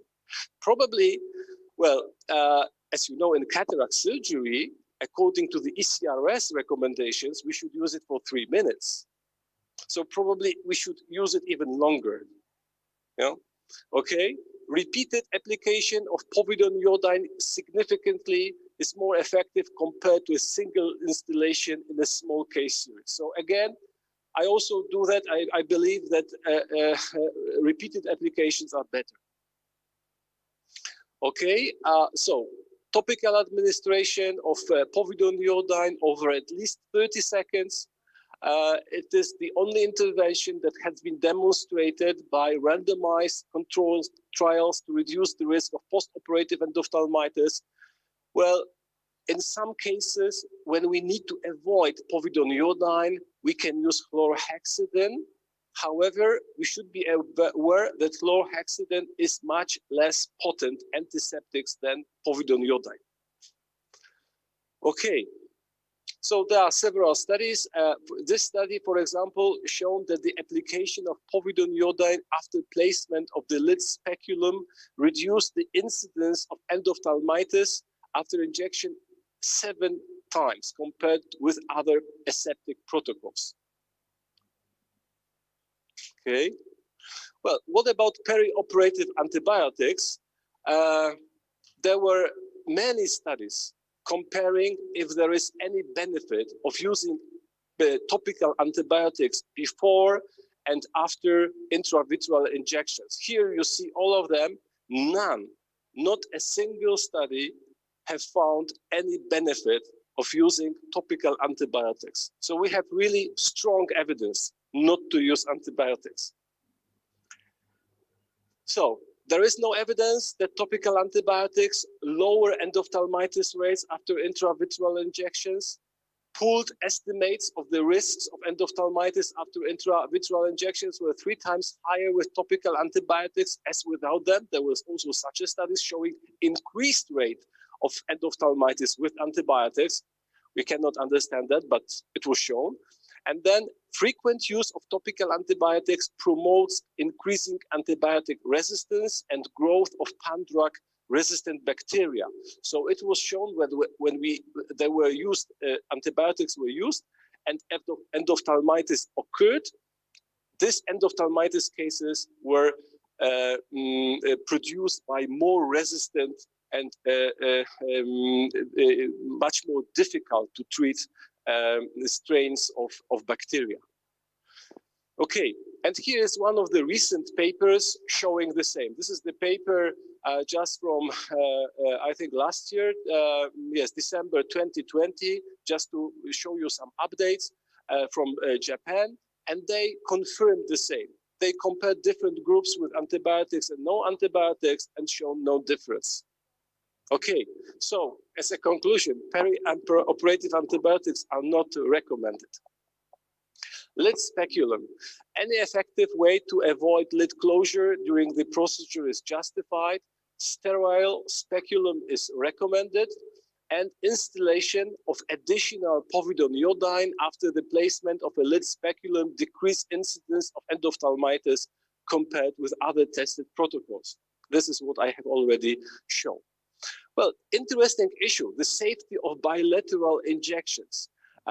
Majority of patients prefer same-day bilateral injections, and according to the US survey, nearly 50% of the responding ophthalmologists performed bilateral intravitreal injections.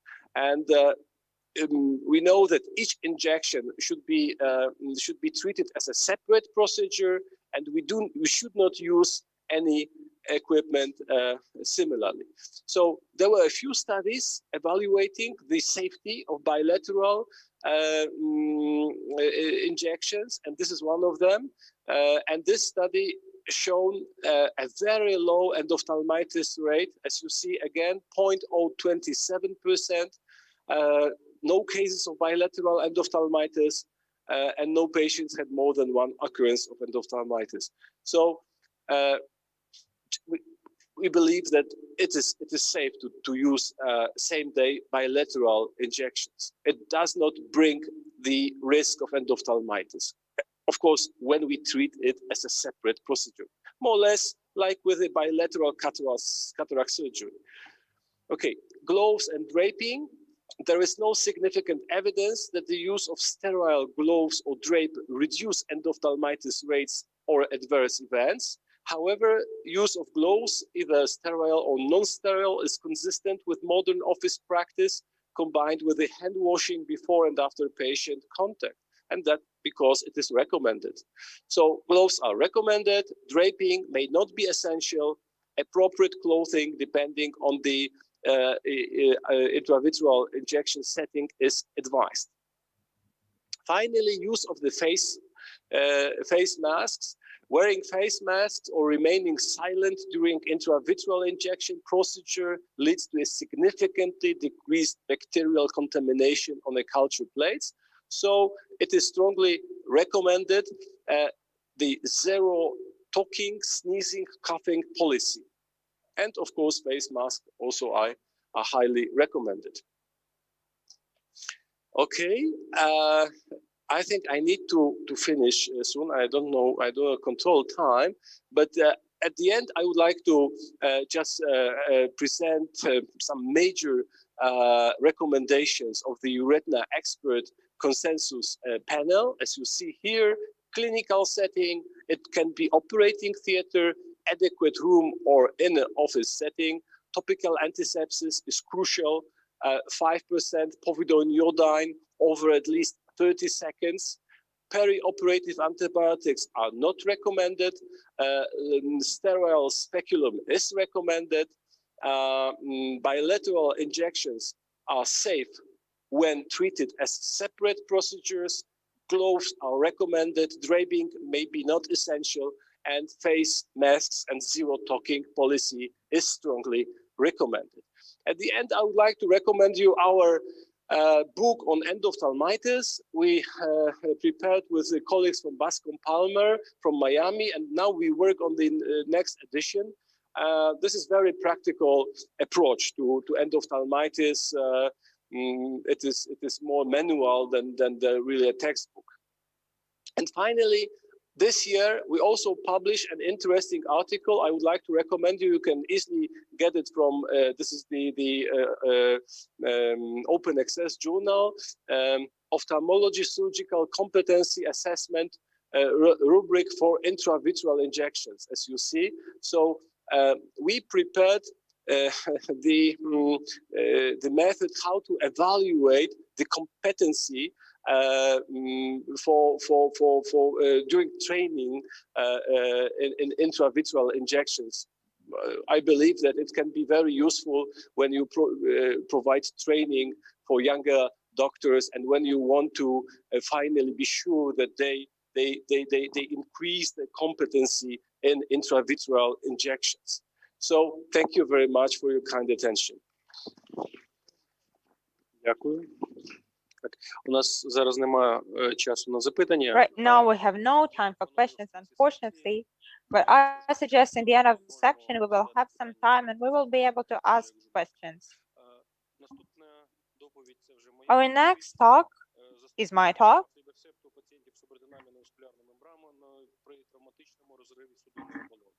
Cases of traumatic choroidal rupture and its treatment.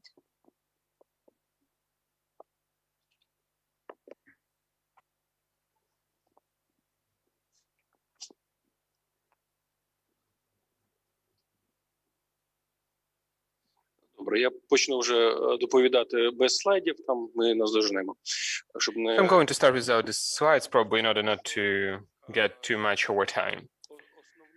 So we know that the main cause of the rupture of vascular membrane of choroidea is the blunt trauma.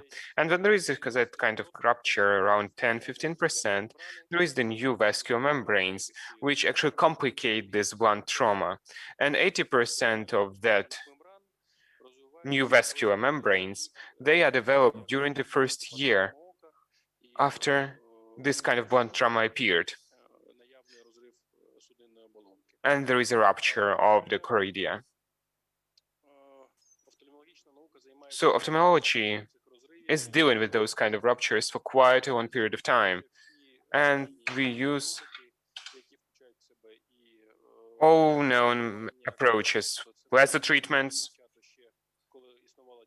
When it has all started when even the photocoagulation was created. Then in our practice, we have the laser ophthalmology in order to perform the coagulation, the ruptures and the choroidea. And when we came to the new era, we've started to use anti-VEGF drugs in order to prevent these neovascular structures. In the literature, there are some links. And that's my last talk. Yeah, that's my second and last talk. In the literature, there are some data and there are some articles with low amount of cases, a follow-up period of time with different kind of drugs. Aflibercept and some other drugs as well. And we have performed together with our department of traumatology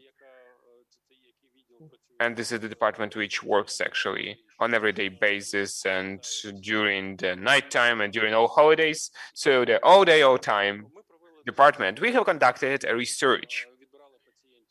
So we were getting the patients with the blunt trauma of eye and those patients who had the subretinal neovascularization as the complication. Yeah, so the name of the presentation is Kustream number 2. Just find this presentation, please. Yes, sorry, we have some slides issues.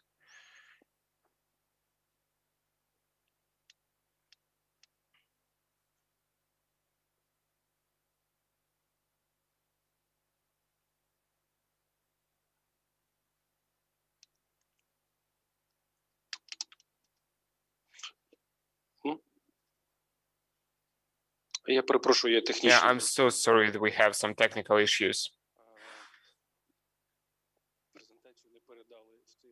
Yeah, the presentation was not passed in this hall for some reason. Yeah, just a moment, we need to figure it out with the presentation.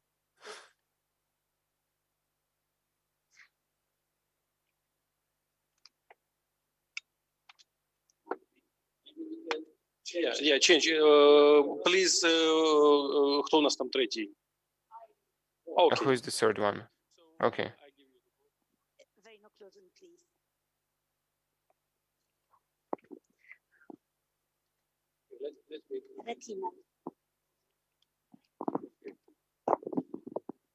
Okay, so we now move to the next presentation from Poland, from Lublin, which will be delivered by Dr.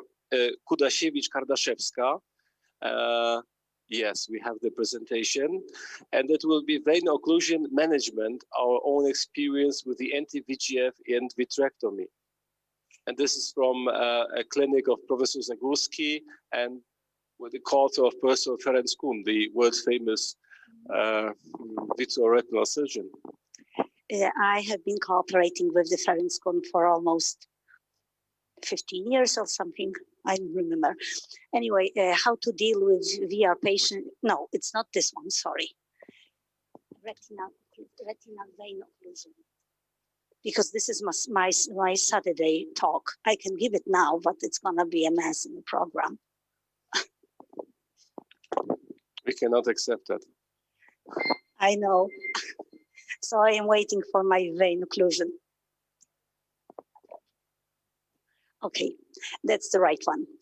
Vein occlusion management, our own experience with the injections and vitrectomy. We all know that vein occlusion patient presents to us with macular edema, retinal hemorrhages, and visual acuity drops. So what to do? First, of course, ophthalmological examination. We have to find out such things like, for example, rubeosis, which indicates for ischemia. We have to examine this patient. We have modern features like OCT and angio-OCT in our armamentarium, and of course, standard fluorescein angiography. I will skip this because I just would like to pay your attention to the fitness, to the OCT features. We have to look for such things like hyperreflective foci drill and those two things, MLM and PEM, which indicates ischemic vein occlusion. Here are some examples of hyperreflective foci and parafoveal acute middle maculopathy, which indicates that it's gonna be the poor visual prognosis. And the second thing, prominent middle limiting membrane, which is indicated here, and drill, which also indicates not very good visual prognosis. So what therapeutic options we have? We can always observe, which is not a good option when we have a macular edema. We can inject, do laser, and maybe consider vitrectomy. Laser, it's right now rather addition to a very popular anti-VEGF therapy. We have anti-VEGF armamentarium, and we know that it works, but what we have to tell our patients that we will be injecting a lot. It's not gonna be like 1, 2, 3, 4 injections. It's gonna be much more, and sometimes it's costly.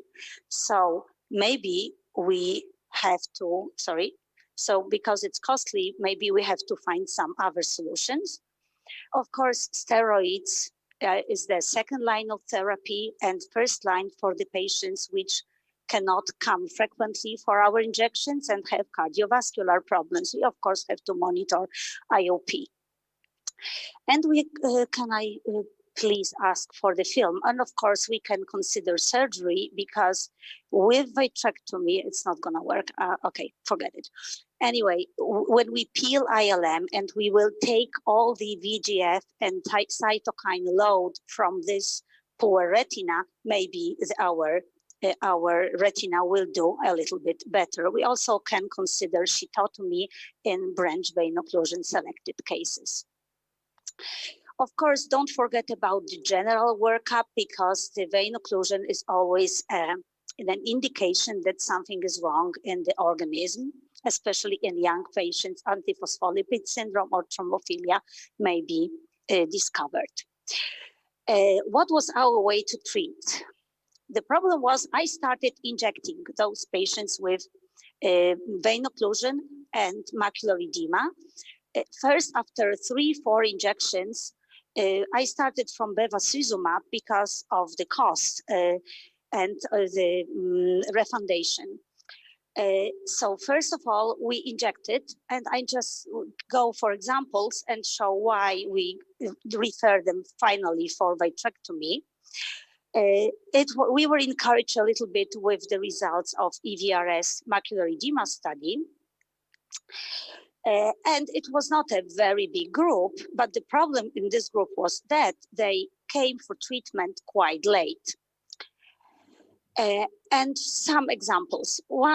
Our first patient, he came with branch vein occlusion, very poor visual acuity. So I started to inject. After first injection, wow, 0.4. I was so happy. So I just like gave him 3 injections and stopped. So 3 months later, he came with the recurrent visual acuity drop and recurrent macular edema as shown here. So I talk to parents and say, okay, hey, let's maybe take ILM out because from our lesson was from the macular edema and diabetics that it works.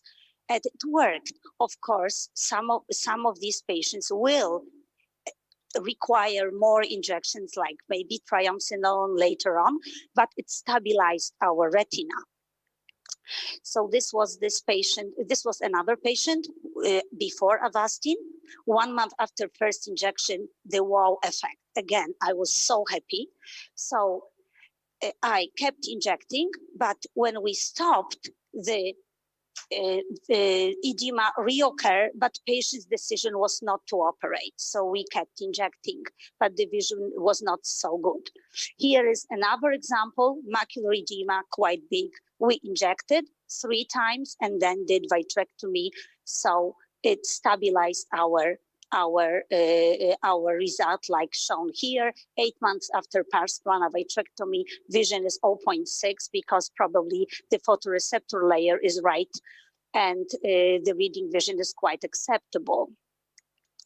Here is another example, vein occlusion, central one, and because there was a lot of ischemia, we decided to just operate first after first injection of Avastin, and then we continued with Kenalog injections.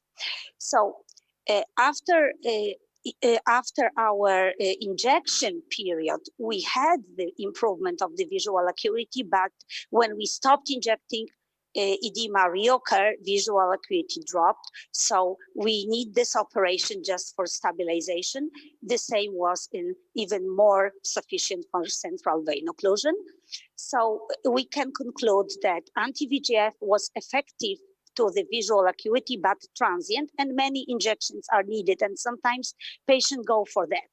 So, but I think that vitrectomy, especially in the central vein occlusion patient, gives better result, although we sometimes have to inject after operation. Vitrectomy has its own complications. It can have cataract or IOP rise, but we can deal with them.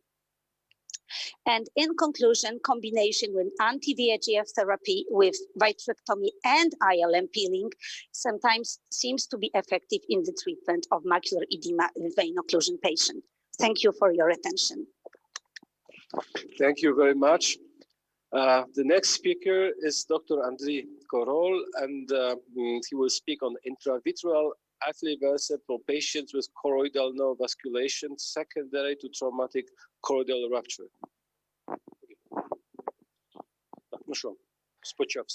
Okay, let's try everything to do from the start. So, the next slide, please. Oh, how do we do it? Yep. Let's just clarify how it goes. Okay, good. So I'm not going to repeat myself a lot of times. We know that the main background and the main cause that the one trauma, and we have really quite a lot of cases of neovascularization, up to 20%, and 80% of those membranes are developed during the first year of trauma. So first of all, the photocoagulation was used in lasers, then photogenic therapy, and right now we use anti-VEGF drugs, different kind of them. So in our practice, we were using aflibercept.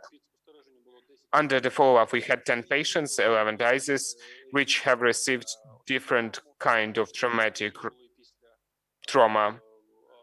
So it was some crime, there was some car accidents after which patients got those traumas. So there was one patient with two eyes which are traumatized. So the standard examination was performed from the pathological point of view. So the treatment, we had the intravitreal injection in standard dosages, but PRN regimen was 2 loading injections. And then each month, patients were evaluated and assessed. And in case we observed the drop of the VA or there was a persistent CNV activity, we conducted additional injections of aflibercept. So the parameters according to which we were performing our follow-up, the main one was the VA, and the secondary parameters were the amount of injections, changes in the thickness of the cornea, and retina, thickness of retina, and just to observe the complications. So all of them were as a young, that's median age 33 years old. Most of them were men. Yes, of course, men get those kind of traumas much often than women. Really important characteristic is the characteristics of the membranes. Where were they located? So 7 out of 11 membranes were juxtafoveal, so they were not actually attaching to foveal itself. And 4 out of 11 were subfoveal membranes, so they had the most threatening situation in terms of VA. So what are the results? So regarding the results, VA was really improved quickly for 1 year of follow-up. So really great results achieved from 0.35 to 0.67, and we also observed some anatomical outcomes. So during this 1 year of follow-up, averagely, we have performed 2.7 injections. So 3 injections per year, patients receive those injections. So I mean about aflibercept injections. So then some loading dose injections and then the follow-up injections. The maximum amount of injections were 4 of them. So some of the example, patient which had contusion, 2 ruptures of the choroidea, and the most complicated thing was that this membrane was developed near the nerve disc, and also it was supported under the retina. There were 2 injections, 2 loading dosages, and the VA was raised sharply, and just to follow up this patient for some period of time and follow up.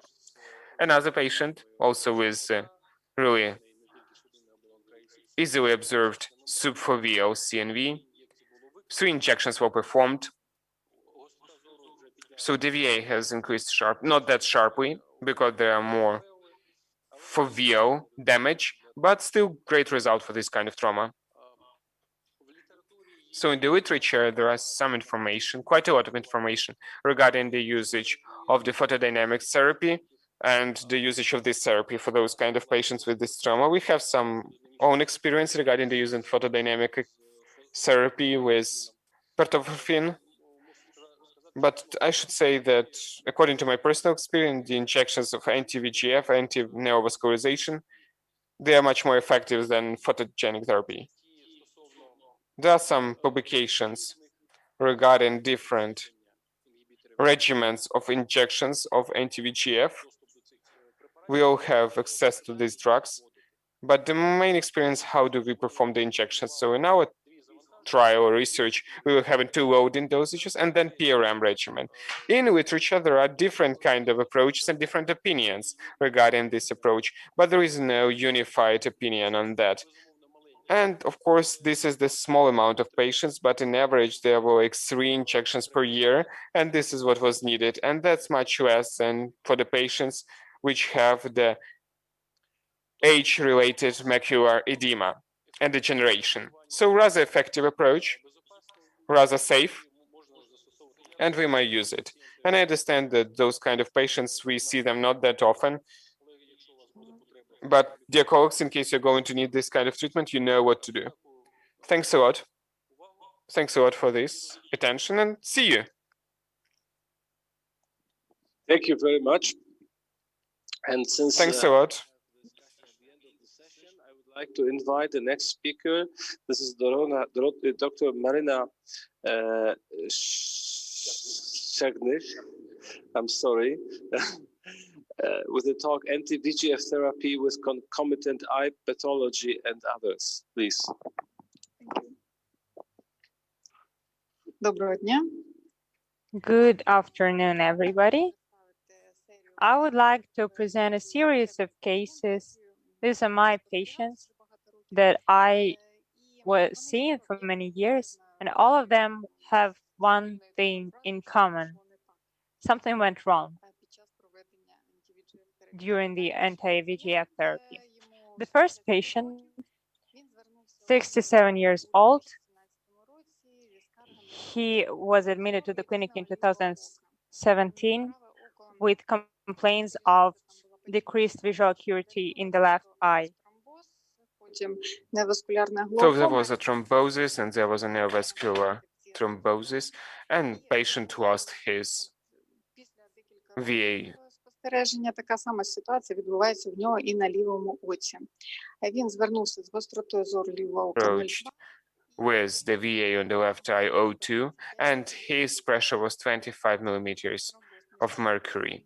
So the diagnosis was the thrombosis of the lower temporal branch of central retina vein.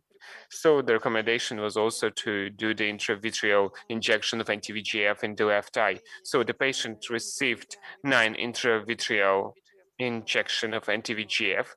We were using aflibercept in this context, and after that we have performed phacoemulsification of cataract on the left eye.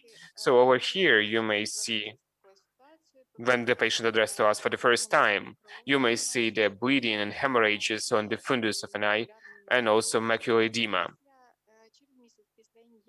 So in 1 month after the injection, the VA was increased up to 0.6 and the intraocular pressure was decreased up to 16 millimeters of mercury. So up to 18 millimeters of mercury, sorry. And this patient was visiting us every 4 months. So he was visiting us this kind of situation. He observed on his own the decreased sharpening. He has the decreased VA up to 0.1 at this moment, as you may see, and he also has an increased intraocular pressure up to 32 millimeters. And at this moment, we've observed neovascularization of iris. And despite this kind of high in the pressure, we did the injection, and in a couple of months, he was visiting us with VA 0.5 and 16 millimeters of intraocular pressure. During the lockdown, it was a long-term period. Because of the lockdown, this patient addressed us with sharp decreased VA, and also the increased intraocular pressure. And what I personally was really impressed that he had changed the color of his eye.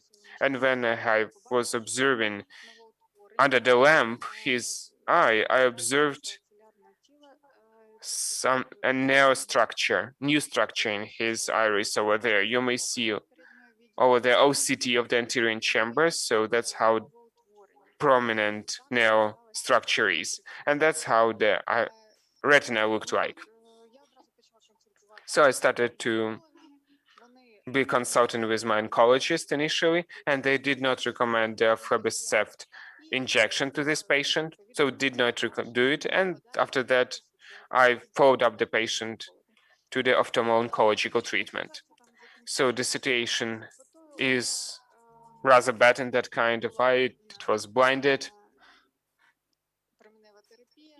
I have conducted the X-ray therapy, so radiotherapy, and after that, there was a surgical debulking of this tumor, but patient lost his vision. So this was an MRI when this patient addressed. So there are some questions to discuss as the summary. So where this melanoma has appeared from, whether it is anti-HVEGF, which was actually slowing down of this melanoma when we were conducting this kind of treatment, or maybe the injection of anti-VEGF might stimulate at some moment in some unknown way melanoma, because we are mechanically irritating the epithelium and we might actually provoke the neoplasia. Or it might be two separate processes. And at this moment, anti-VEGF is really good to deal with neovascularization in glaucoma. So what is extremely important in the context of my future practice, and it was crucial in my practice regarding this patient. So in general, in case we are going to talk about the worldwide research, there is a drug which is called aflibercept, which is getting through a randomized phase 2 study and which is used for melanoma especially. So this drug actually treats melanoma, and I think that still the anti-VEGF was slowing down the progression of melanoma, and a huge break in a couple of months during the lockdown just gave the possibility of neoplasia to develop. And I have another patient for you as well. The next patient actually addressed in 2017 with the complaints with decreased VA in the left eye, and he is a photographer, photo camera guy, and he actually was feeling that there is something changing. There is some changes in the color, in the VA, in the contrast vision. So we had the age, macular degeneration, exudative form of the left eye, and we've started our treatment with the intravitreal injection of anti-VEGF drug. So this is his OCTs. One of them are the VA evaluation OCTs. So there you may see 07 around. But then the right eye actually was also having and joining the process. And with the right eye, it was so unstandard. So that's how the retina looks like. There was a small debulking of the pigmented epithelium over there. There was small involvement of neuroepithelium and also the thickening of the retina. And on this background, after the injection, on background of this detachment, there is a rupturing of epithelium. So patient felt it. The patient came to me with the complaints that everything is incorrect in front of his eyes, and he also has a decreased vision. I've actually let him go because in this situation, I was a little bit afraid to perform the next injection. So he visited me with this kind of situation some period of time, and I did it as it was recommended by standards, by international standards. I decided to continue with anti-VEGF treatment. And in this context, we have received an improvement regarding the retina, and we also had an improvement in terms of the VA. So he also had some moments when there was a need to inject anti-VEGF, but at that moment he was objectively feeling that there was a huge improvement. That improvement was really observed, and there was less issues with his vision. And right now we just continue really successfully this anti-VEGF treatment, and this is the case which is rather good for this patient especially. And once more, there are a couple of topics to discuss. There is such article which was published by Vision Academy. So in this article, it was actually stated that there are a lot of doubts that injection of anti-VEGF was actually provoking the rupture of the epithelium. And in case those kind of situations appear, we still need to continue our treatment. And the last patient, patient number 3, he addressed to me in the clinic in 2018, and there was a decreased VA in both eyes, and he had diabetic macular edema of both eyes, and he was receiving intravitreal injection of anti-VEGF in both eyes. He achieved around 34 injections. Over here you may see the lines according to which he was receiving. So the violet ones are both eyes, blue just right one, and left in case that's the yellow in case it's the left eye. So first of all, the patient received a couple of loading dosage, and after that, patient was taking his time to think it a bit. He has loss of VA, and after that, he changed his mind and started to be treated correctly. And we achieved really nice results, but then there was a lockdown once more, and the patient has a decreased VA. And after that, patient got COVID-19. And after COVID, we had a really interesting situation. По гостроті зору і по сітківці. Тобто тут After the COVID, there was some improvements regarding the VA and regarding the retina. So over there, you may see before the treatment, after the treatment, during the first break, then before the lockdown procedure, and after lockdown over there. So another long period of time.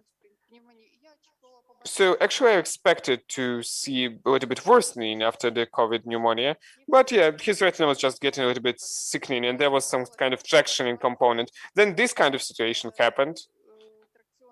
So the traction component actually led to lamellate rupture, and then after the hyaloid membrane detachment, there was also the rupture of which was covered on its own, and we have the final situation.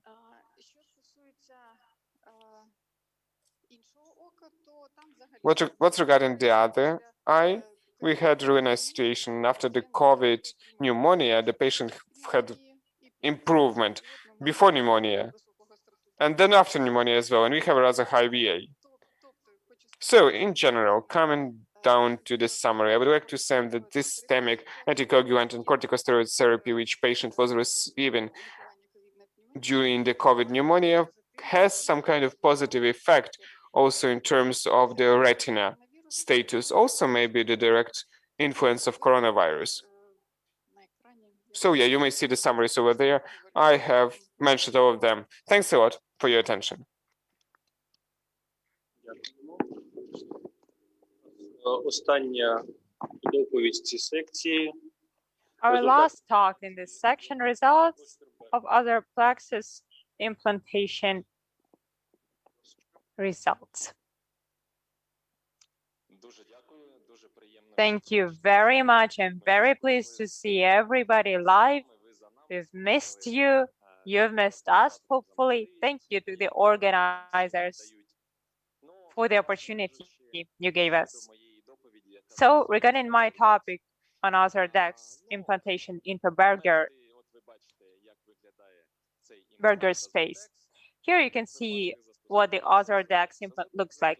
In what cases is it used? It is used in macular edema, in central retinal vein occlusion. It is used in retinal macular edema if anti-VEGF therapy is not effective, and it is also used in non-infectious uveitis.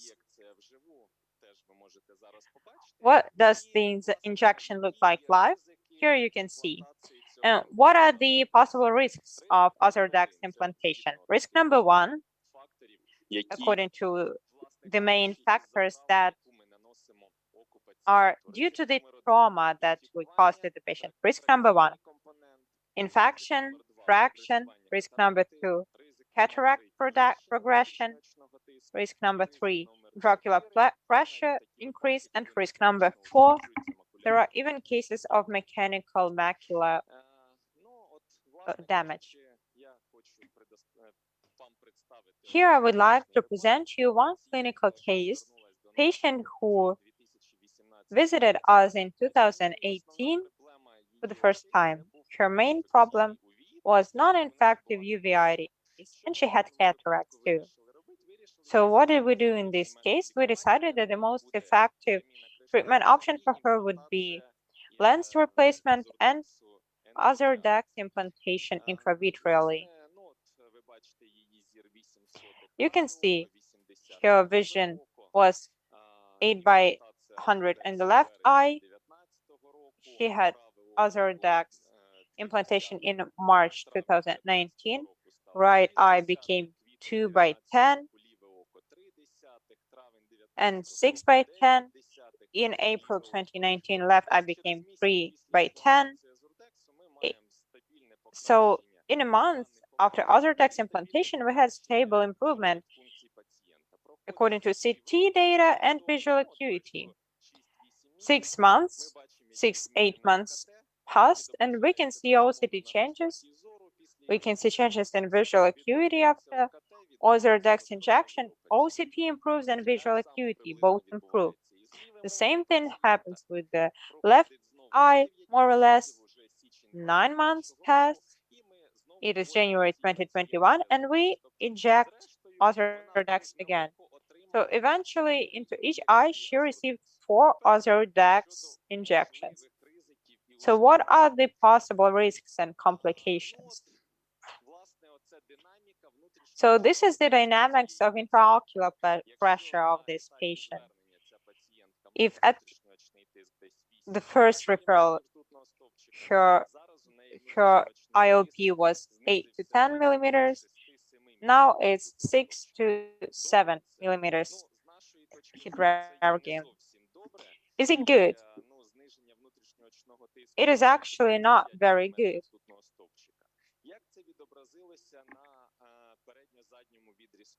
How did it affect the anterior posterior segment? It actually decreased in the left eye by 2%, in the right eye by 3.5%. So maybe due to the underlying disease or due to recurrent injections, we have subatrophy of the globe in the patient. But we do not see any alternatives for this patient. The patient has actually no underlying disease. It was actually probably due to the injection. She had no underlying disease. She was consulted by many patients. It's not like she was getting any medications. We do not see anything like that. So regarding the alternatives, in 2018, I suggested alternative Ozurdex implantation method. So we do posterior capsular access and inject this implant, Ozurdex, behind the posterior lens capsule in the Berger space, in front of the anterior hyaloid and behind the posterior lens surface. So how does Ozurdex work in this setting? It works very well. Here you can see the surgery, phaco emulsification, and implantation into the capsule sac. So the implanting is in the cavity of the vitreous body, but the implantation is performed, the introduction is not through the globe wall, but through the interior approach. And here you can see another case. We perform the cataract surgery, implantation of IOL, and what do we see? We see central retinal vein thrombosis. And we decide that Ozurdex in this case is actually appropriate and justified for this patient, and we perform the surgery, the second stage surgery, implantation of the IOL into the anterior chamber, posterior capsular access under the lens, implantation of Ozurdex into the Berger space behind the posterior capsule, and the IOL is implanted. So this is the alternative to the conventional technique if we're talking about the risks of infection and chronic eye trauma that may cause subatrophy changes. Such technique is available and it can be quite helpful for our patients. Effectiveness of Ozurdex. Here you can see the efficacy of Ozurdex. It is quite effective. But how is it effective that it is in the burger space, not in the vitreous body? You can see that there is significant improvement and that it is effective. So this is what the Ozurdex looks like on examination. It goes down due to the gravity, and it is beautiful. Here is another case in patient, how the retina reacts to Ozurdex implant. So this is my publication in the Journal of Eye Study and Treatment in 2019.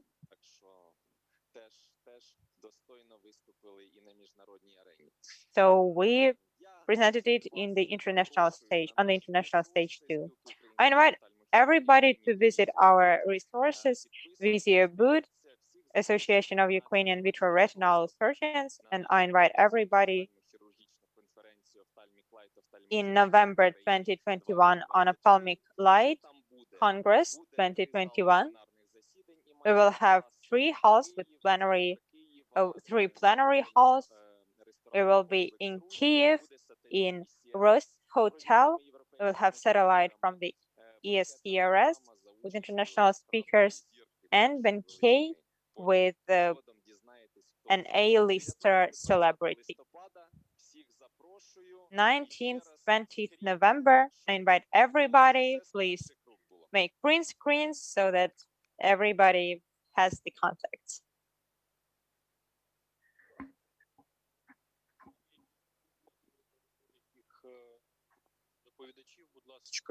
Готуйте запитання, да, будь ласка. So please prepare your questions to the speakers.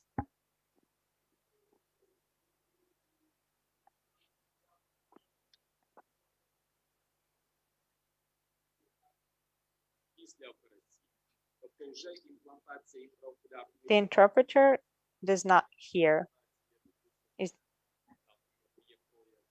The interpreter cannot hear the question and cannot hear the answer.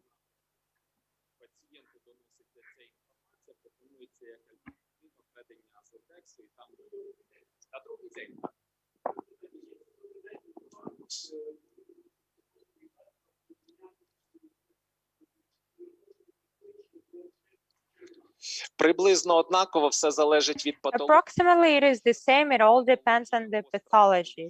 If the pathology is acute, if it's uveitis, it absorbs quicker. So the tissues absorb dexamethasone depending on the need. So sometimes in four months pass, and there may be a recurrence of macular edema and so on, or uveitis. And sometimes 6 months is enough. But according to the literature, such cases when there is a need of implanting Ozurdex every 6 months, it is very, very rare. So usually it's 1, maximum 2 injections in non-infective uveitis. We have such experience with this patient. As a moderator, I will say a few words. I'm very grateful to my colleague who has shown what not to do in uveitis cases. I beg you, if you have a patient with uveitis, never say that we have to inject something into the eye.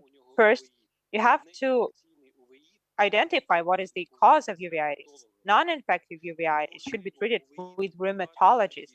You cannot, it is impossible to treat uveitis by just treating the eye. If you've consulted the patient with, if the patient was consulted by an infectious diseases physician but did not have consultation with a rheumatologist, you may lose the second eye. The patient may have seronegative disease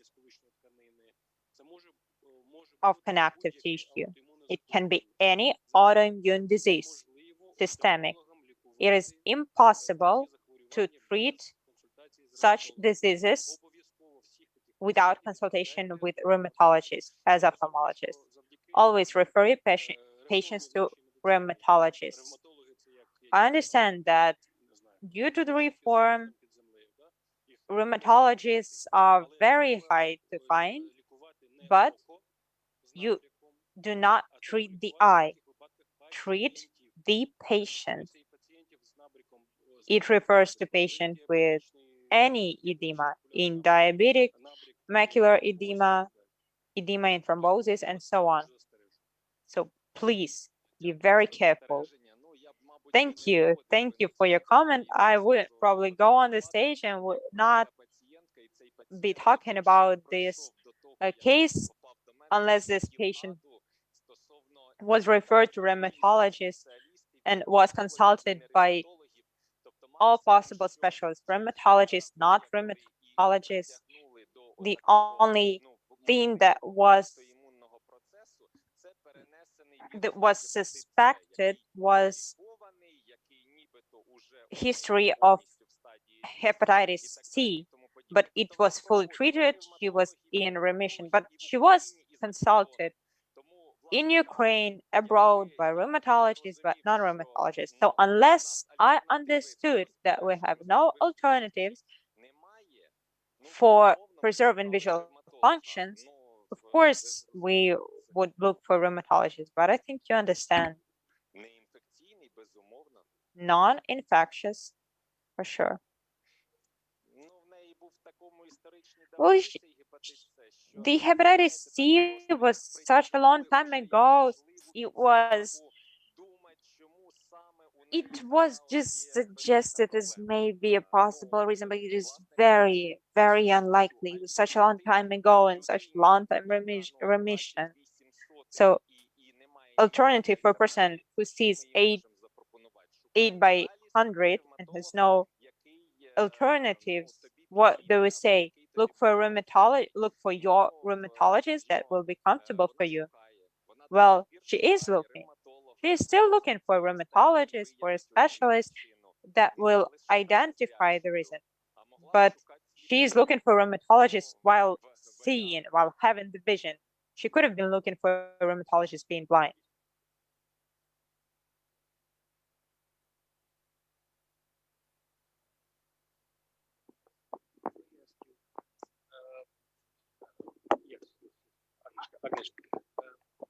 When you did operation for your patient with macular edema, ELM,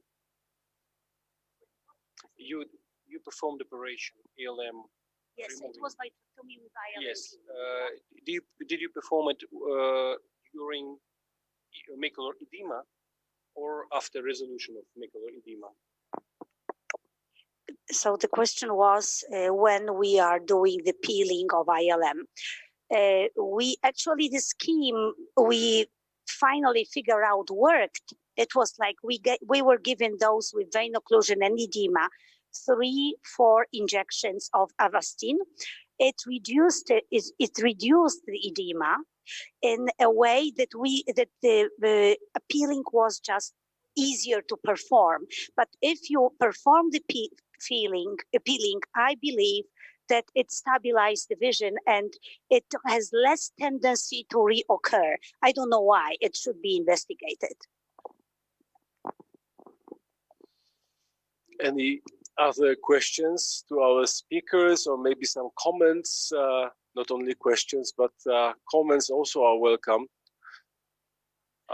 Well, I have a question. I mean, do you have in Ukraine your local national recommendations on intravitreal injections? Not yet. Why not to prepare that? We are in the process. Okay, great.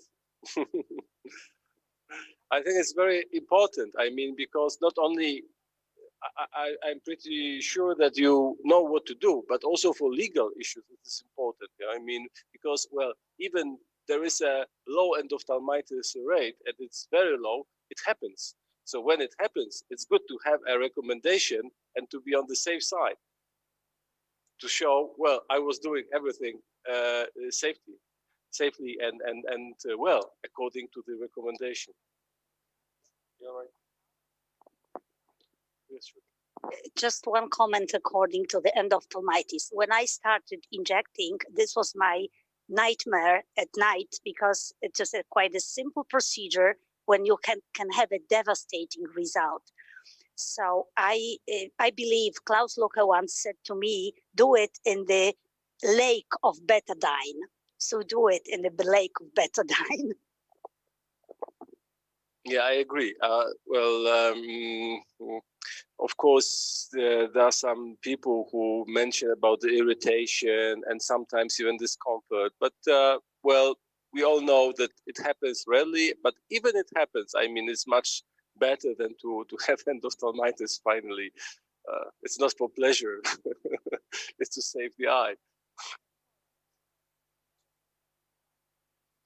Okay, so when there are no questions, I would like to thank you, all of you, our speakers, all of you attending this session, and we close the session now.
Починаємо секцію.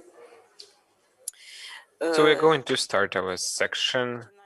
Yes, so the challenges of intrarenal surgery in the because of the trauma of an eye. Because we have a little delay on Professor Connor presentation, we're going just to switch the places of our talks, but the agenda is still the same. So the first online talk is going to be delivered regarding the retinopathies and categories, the trauma of an eye, and also the RD. Natalia Grubnik is going to deliver her talk. Giving you the flow.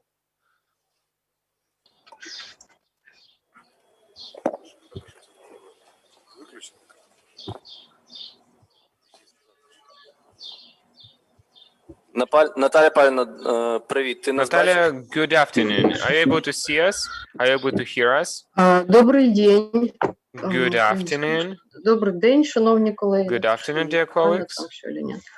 Yeah, I'm just checking Дозвольте whether it's представити fine, вам whether it is доклад not. на Let me тему just present ретинектомії you при the topic травмах regarding ока, the retinopathies ускладнених формах in case there is відчарування the trauma of сітківки. an Перш за eye все, and хочу also the подякувати за complicated запрошення forms of участь retinal в detachment. цій First of all, thanks a конференції. lot for invitation to Що ж participate. таке So ретинектомія? what Вона is вперше була retinectomy? запропонована в First of all, it was 79-му introduced році in як 1979, техніка and для it was a часткового technique to do the видалення partial incision of the сітківки з retina метою with зменшення the main тракційної сили aim сітки to і reduce tractional публікування forces ПВР on the при retina відчаруванні and the сітківки. management of the Ретинектомія, в RED and принципі, advanced можна PVR. вважати як Retinectomy крайнє is typically is the лікування. last resort in the Ви знаєте, treatment. що не завжди можна видалити And you know епідермальні that not мембрани. always we might Це get rid технічно of неможливо, the і коли ви membrane. маєте укорочення It's сітківки, technically то impossible треба to do the removal of звернутися вже EVREM до ретинектомії. because of the Є retinal багато shortening, варіацій which might be significant. So ретинектомії. there are two different variations of retinectomy. Це і кругова, і That's a circumferential anterior центральна, flap і and also the радіальна. radial Вони можуть бути retinectomy. і маленькі. Запропонував They перше are also the ретинектомію small and there при is a big травматичних one. склеральних So they are used in пораненнях. case there is Зіновій any з kind of колегами traumas. потім опублікував So роботу actually, there was a застосування article ретинектомії в published лікування regarding the ПВР usage of при тракційному retinectomy відчаруванні when there was a сітківки. tractional detachment Ви of всі знаєте, retina. що ПВР You all know запускається за that участю PVR is ретинального done пігментного based епітелію on the сітківки, глії, retinal pigment фібробластів, epithelial cells, і glia and розвивається fibroblasts, патологічне заживлення, яке призводить до and there ремоделювання is a тканини pathological і wound healing формування response рубця. leading to the active Механічний та tissue remodeling ішемічний and scar стрес formation. при Mechanical відчаруванні stress at the сітківки site of the ERD stimulates запускає glial cells to release proliferation factors, звільнення which проліферативних causes факторів гліальними клітинами. macrophages and fibroblast proliferation, І and which leads ретинектомія to направлена quite на an important лікування proliferation. ПВР, але The треба application of пам'ятати, retinectomy що can be вона considered не to remove тільки the лікує, PVR але retinal сама tissue, по causing собі вона traction on the теж retinal може surface. запускати So on розвиток its own, ПВР, it тому may що actually є дуже велика раньова поверхня, create a rather і big навіть surface після виконання trauma ретинектомії surface, ПВР and even може after ще the більше retinotomy, запускатись. this kind of Коли damage might be виникає even increased. відчарування So when there is a сітківки, retinal detachment RD, it appears тракційні when сили the та радіальні tractional тракції forces and radial перебільшують tractions адгезію forces ретинальну до are пігментного епітелію exceeding the сітківки. retinal adhesion І to ви the знаєте, що force of the всі retina. методи And you оперативного know that all лікування the surgical відчарування approaches сітківки, regarding the retinal це detachment, вітректомія і that's дренування vitrectomy, субретинального, and also субретинальної the рідини, інтраокулярної тампонади subretinal направлені на збільшення drainage, the ретинально-адгезивних intraocular сил. tamponade, and the Кругова main aim is to reduce the ретинектомія або radial traction субтеральна, and вона призводить tensional до forces. зменшення So радіальних circumferential сил, а retinectomy радіальна ретинектомія, reduces вона the може зменшувати як radial traction and tensional forces, and also it optimizes the retinal adhesive forces. Це приклад радіальної So this is ретинектомії в різних an секторах. example of radial І що можна сказати? retinectomy. Закройте двері. Yeah, please close the Що door. виконання And what we might say that ретинектомії не завжди performing призводить retinectomy до 100% not always leads сітківки. to the 100% attachment of the retina. Відчарування рецидивів. Sorry, the internet connection of the speaker is not really good. I cannot hear everything. Після ретинектомії це фіброз самого краю. So there are some of the ERD mechanisms which are specific for retinectomy, fibrosis of the edge of the retinectomy, and also the underlying detachment. So what are the possible complications that we might observe? So that's the development of the recurrent retinal detachment, which comes up to 48%. That's the postoperative hypotony, which is a common complication. Development of the atrophy of the fundus. A couple of words about the inferior retinectomy. So how to prevent inferior retinectomy? So the one way is to excise all the membranes and remove all the membranes and use silicone oil. Або застосувати Or also to combine the vitrectomy with an external buccal technique. Циркляжем, але є деякі нюанси. There are some kind of things which you need to prove. So this silicone oil is rather hard to remove, хірурги не or володіють some of the surgeons, they are виконанням not внутрішнього aware how підживити to скляного perform the пломбування, external тому buccal як technique. випуск цієї ситуації це виконання So in ретинектомії. this kind of situation, the vitrectomy Переходимо might до be another клінічних option. випадків. Now we are Клінічний getting back випадок to the після clinical case. розриву So склери. clinical case after the rupture of the Це друга sclera. операція, розвивається субретинальний That's the second фіброз. І тут surgery. ми There is the виконали subretinal дуже маленьку fibrosis, ретинектомію для and we need to видалення perform a really small субретинального фіброзу. retinectomy in order to get rid of retinal З fibrosis. маленького отриву So there you видаляється might see this субретинальний тяж, потім ми розправляємо forces. Over there you стерильним may see повітрям how we і open it up using the sterile ear and create the space using the sterile ear. And розрив склери, інкарцівки, also the інокулярний rupture of the розрив sclera. фіброзу, видалення ВПМ. Macular rupture and scleral rupture, which might be observed over there, and then we perform the excision.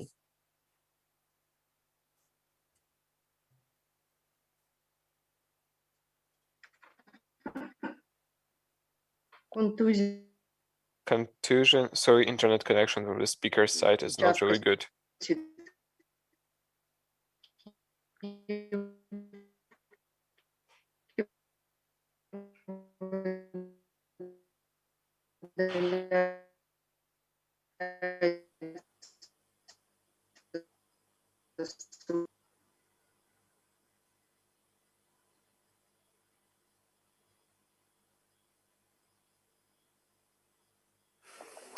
Наталя Петрівна, я вибачаюсь.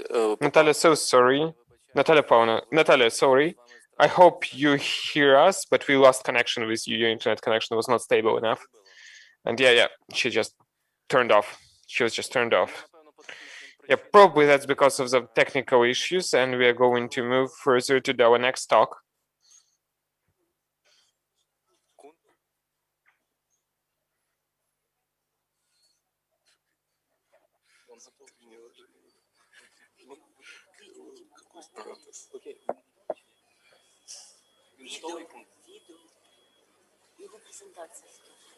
Ага. Він не на зв'язку, Ференс. Підключається. Чекаємо підключення Ференса Куна. So we are waiting for Ferenc Kohn to connect. Hello, Ferenc. Yes, I'm here. Yeah. Glad to welcome you from Ukraine, from Lviv Retina. Thank you very much for the opportunity. And now we wait for your report about intraocular foreign body techniques step by step. Okay. Okay. Can you start? Yeah. Okay.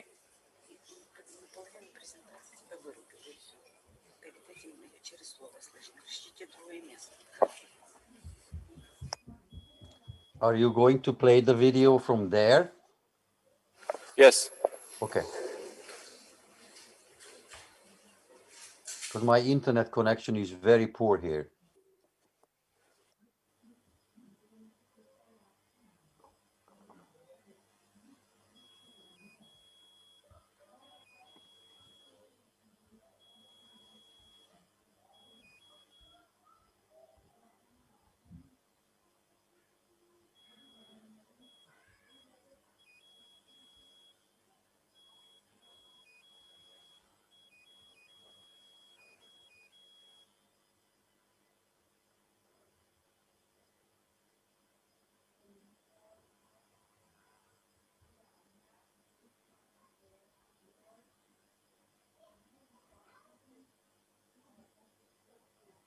Зараз ми подивимося тоді в запису доповідь Ференса. Okay, we will watch the recording.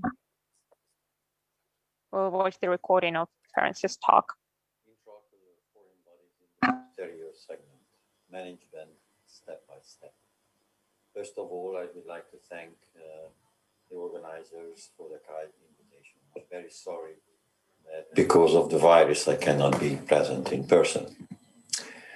So the first question you have to answer when you talk about an intraocular foreign body is whether to remove it or not. And obviously, these are the two options you have.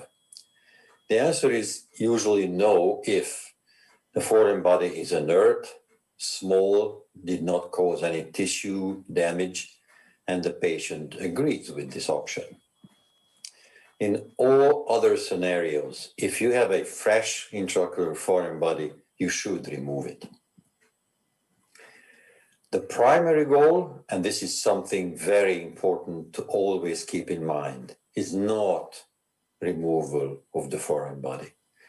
This is very often the case when the foreign body patient shows up, because it causes obviously some excitement, both for patient and for the ophthalmologist, but it's a huge mistake to look at the foreign body as the problem that you face from now on.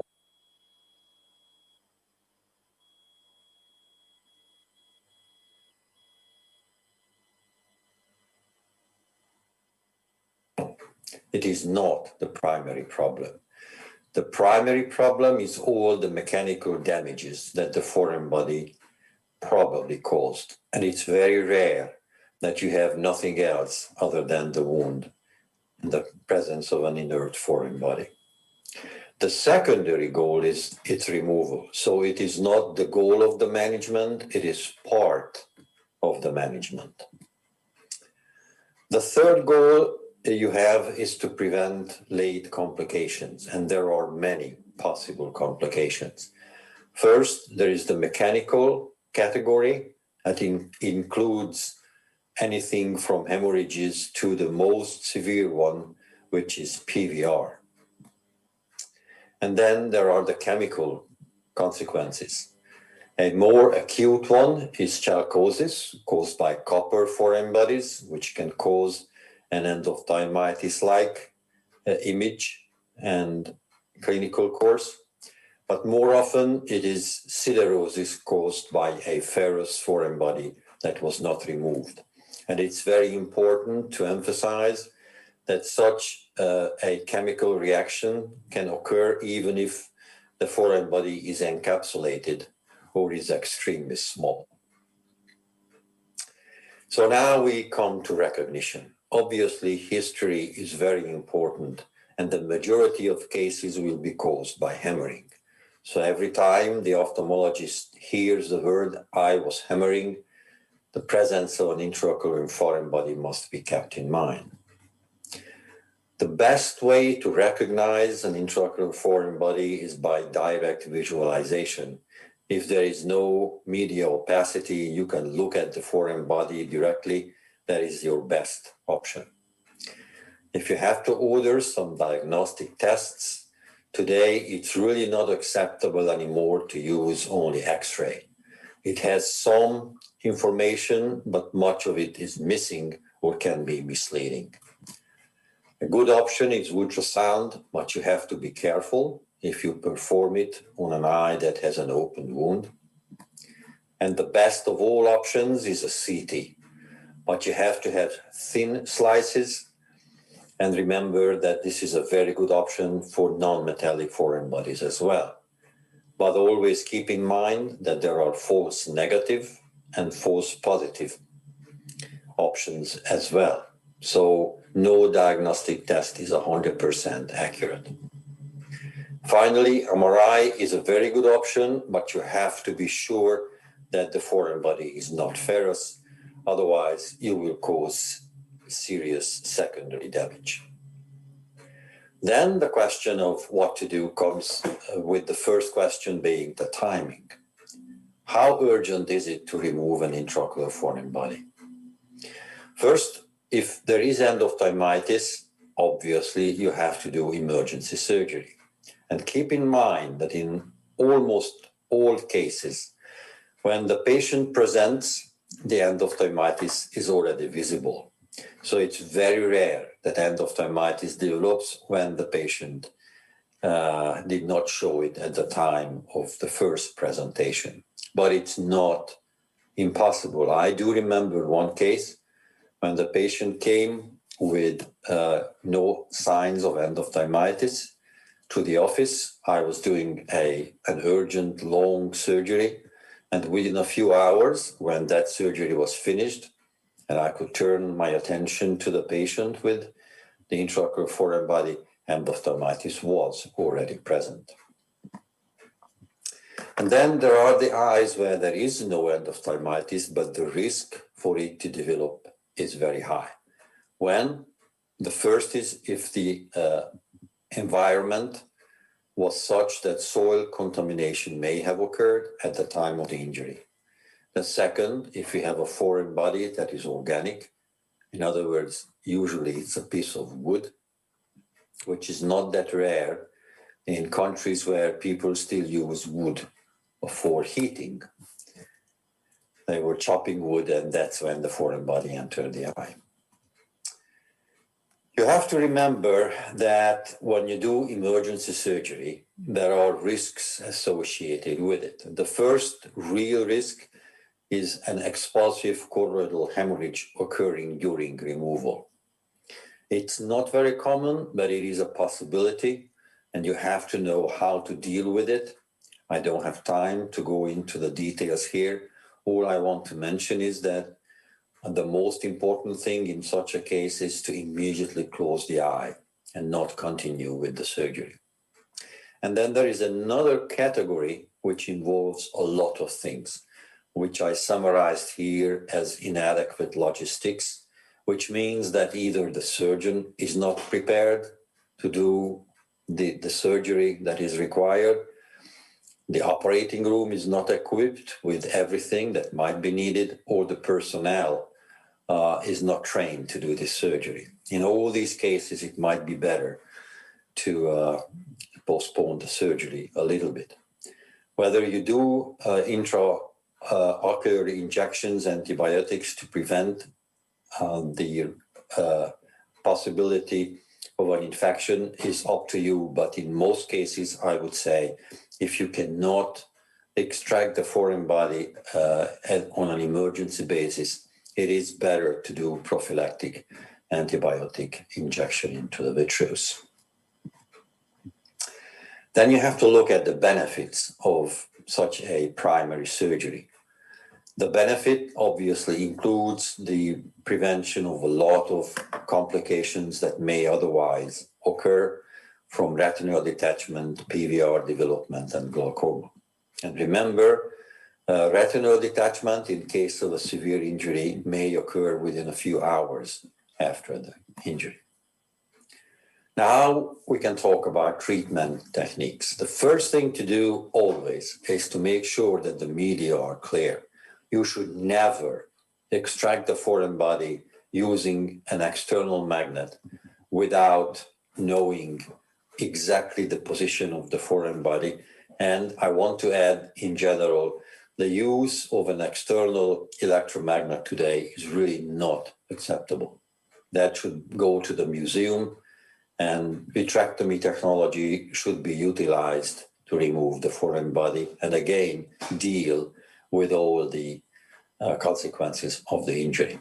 So clear the media from the cornea, anterior chamber, cataract, vitreous hemorrhage, and then deal with the foreign body. If you do a posterior segment surgery, make sure that you detach the posterior hyaloid. It's almost never detached. Even in older people, what you find usually is a vitreous schisis and not a true posterior vitreous detachment. In a young person, it may be very difficult to do, but still, if you leave vitreous on the posterior retina, it will lead to posterior segment complications, all the way from a relatively benign macular pucker to a very serious contraction and retinal detachment. The vitrectomy in this case has to be complete. So that means shaving the vitreous base and removing the anterior hyaloid, which is what you see on this video in an eye where the lens is clear and was kept. You have to do with a little help from an air bubble to show where the posterior capsule is, and again remove the vitreous behind it. Preparing the removal incision is a very important step of this surgery. Today, almost all surgeries are done transconjunctivally, but the foreign body is rarely small enough to be able to be extracted through the cannula. So you need an incision. Many surgeons will use one of these existing incisions, take out the cannula, and then go through the wound directly, and then resuture the wound and put the cannula back. I think it means a lot more potential for complications doing that, because either this wound will leak or it will be too tight. It's much simpler to simply have a fourth incision to extract the foreign body, and then when it's out, suture that wound. The next problem that is very common is to have an inadequate size of wound. First, because the surgeon looks at the length of the foreign body rather than the cross-section. It's not a one-dimensional object.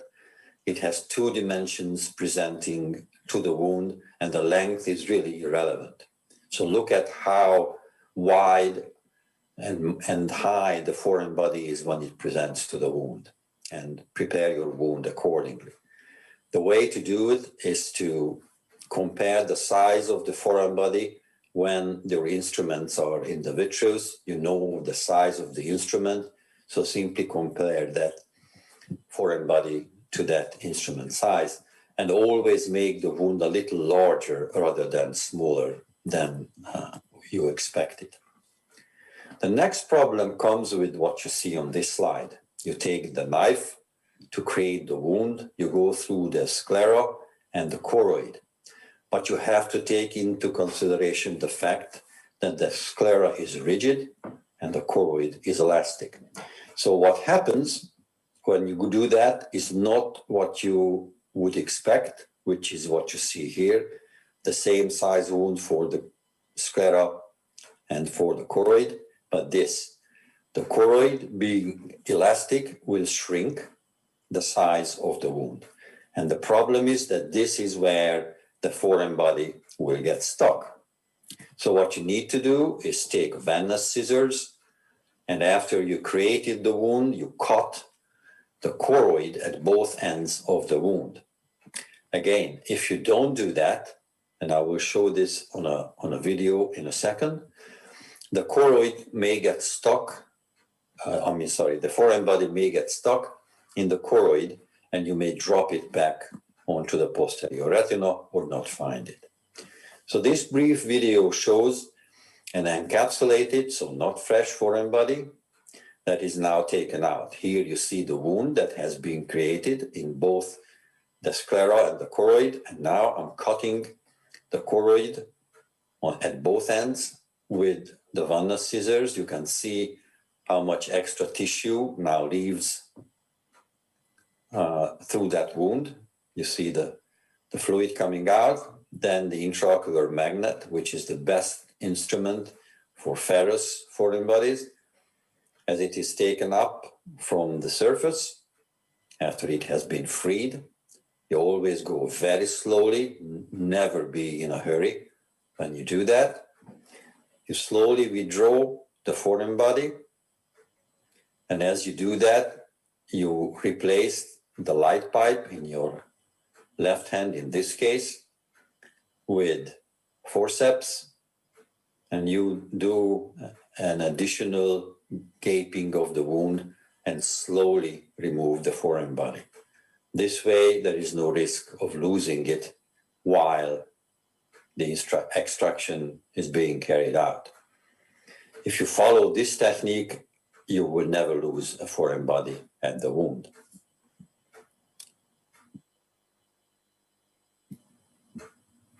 Then you have to, again, think about the consequences of the injury.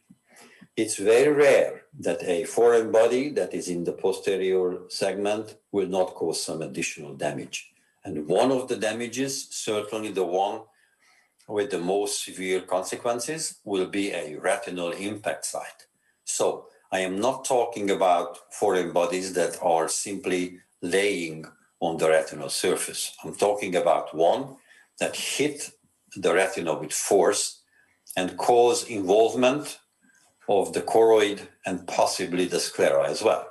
And as you can see, the data from the Hungarian eye injury registry, 68% of posterior intraocular foreign bodies will cause one, and 21% will cause at least two, sometimes more, impact sites.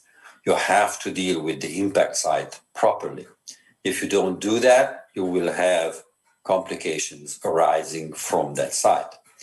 And the complication that most often comes with it from there is PVR. And the way to treat that is to use prophylactic chorioretinectomy, which means that you will use your diathermy probe to go around the impact site to burn the retina and choroid away. So I will show you this in a video. What you see here is an eye that had a intraocular foreign body impact, which was not treated properly primarily. So this is not a prophylactic chorioretinectomy, but it shows how to do this nevertheless. This surgery is done almost a year after the original injury. There is no PVR, but there is a huge number of retinal folds. So what you do is, in this case, I removed the internal limiting membrane as well to make sure there is no tissue left on the surface of the retina. And then here I'm using the endodiathermy probe to go around the impact site, not treat the scar itself. You can see the bubbles forming as the tissue is burnt away. And then once you do that, in this case, I put gas in the eye, but no laser was performed because it just enlarges the scotoma, only a few spots here and there. But if I do this surgery today, I would not do the laser treatment. And this is how the eye looks at the end of the procedure.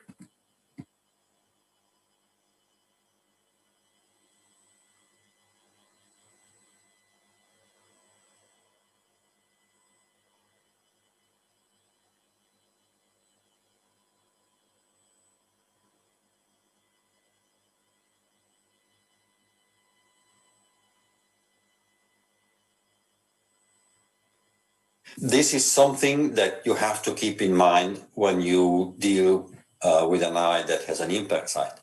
Leaving the impact site as is will have the potential of secondary complications. To deal with it with prophylactic chorioretinectomy, if you don't do this prophylactically, you risk complications which may not necessarily be proliferative vitreoretinopathy, but the retinal folds which can develop, and these will have the potential to reach into the macula even if the lesion itself is far away from it.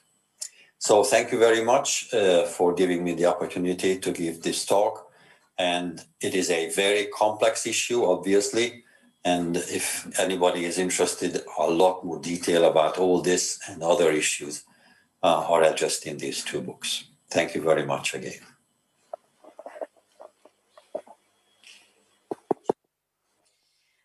Дуже вдячні вам за гарний. So thanks a lot for this great talk, for this great presentation. And actually, we would like to ask one question.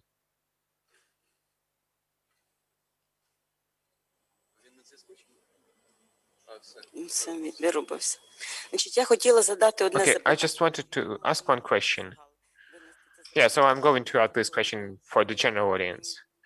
So when you perform the removal of the foreign bodies, it was shown that we always remove the posterior hyoid membrane. So when we remove the posterior membrane, really often we are going to have valve ruptures because we need to make our sclerotomy a little bit wider. And we have the posterior hyoid membrane which gets to the serratus line, and sometimes it has a trend to get inside this kind of wound. And those kind of wall ruptures, I had them in my life, I've seen them. That's why when there is a possibility, I try not to remove the posterior hyaloid membrane before I remove the foreign body. So I conduct the full vitrectomy without posterior hyaloid membrane removal. But sometimes what helps, we avoid those kind of events. So sometimes prurity knows that foreign body is located and we have the posterior hyaloid membrane and we have valve membranes. We have gas and PVR. Any kind of other questions maybe?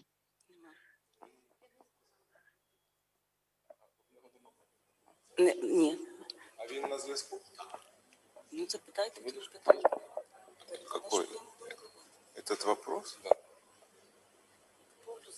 Короче, Удаляем до или после? Ну, спросите.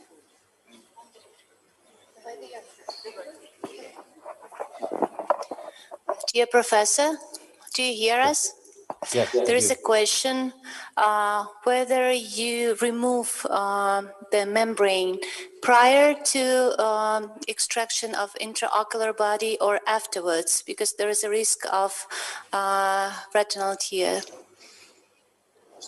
Are you talking about the posterior hyaloid? Yes, the hyaloid. Yeah, so there are indeed two options. Some surgeons will remove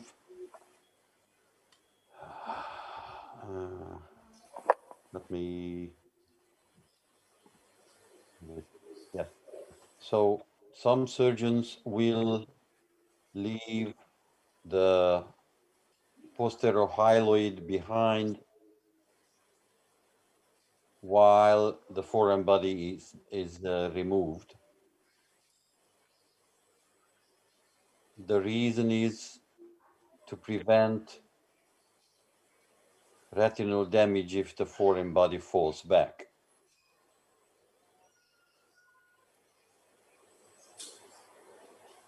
So if a surgeon feels confident that the foreign body will not fall back,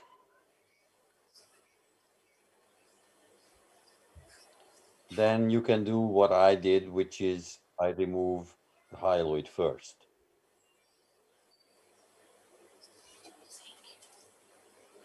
But Thank it's you very not a much. question of one option is good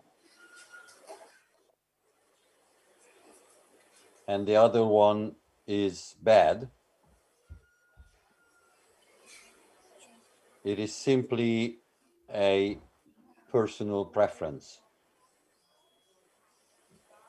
I like to do the rest of it first and leave the actual foreign body removal as the last step. But again, if somebody is not comfortable doing it, then it's absolutely fine to remove the foreign body once it has been freed and then deal with the posterior hyaloid or whatever is necessary after that. Okay, thank you. Thank you, Ferenc. Do you have the second presentation or not? Yes, if I can ask for doing that first, because as I said, I'm not at home and I have some things I need to do, and it would help me if we could do my other presentation now.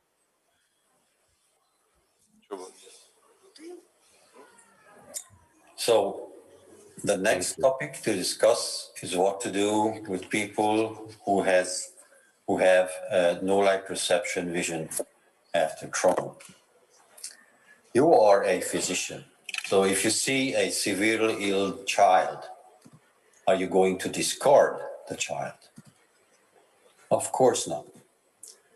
If you see an eye that lost light perception as a result of an arterial occlusion, are you going to discard the eye? Of course not. You have an eye which has hand motion vision after a bad trauma. Are you going to discard that eye? The answer is probably not. But if you have a similar eye, let's say with a 7-day-old scleral rupture, a hyphema, high intraocular pressure, lens injury, vitreous hemorrhage, and suspected retinal detachment, and vision is no light perception, if you ask the same question, many surgeons will indeed remove that eyeball. So what justifies the different decision in the previous scenarios whereas the eye with no light perception? The answer is because many people look at no light perception vision after trauma as a death sentence to the eye. The question is that sentence justified? If you look at statistics, the chance of improvement comparing two eyes after trauma, one with light perception, the other with no light perception vision, is indeed different. If you have light perception, initial vision, the chances of improvement are 84%. If it's no light perception vision, it's only 14%. And then this becomes a self-fulfilling prophecy. Because if you remove an eye which has no light perception vision, of course, that eye will remain no light perception, not being an eye. In the United States, traditionally, when you look at numbers, you will see that the enucleation rate is 9% if the eye has light perception, but 94% if the eye has no light perception, a dramatic difference. What are the options for you with an eye that has no light perception vision? Of course, as I said, the first option that many people think about is enucleation.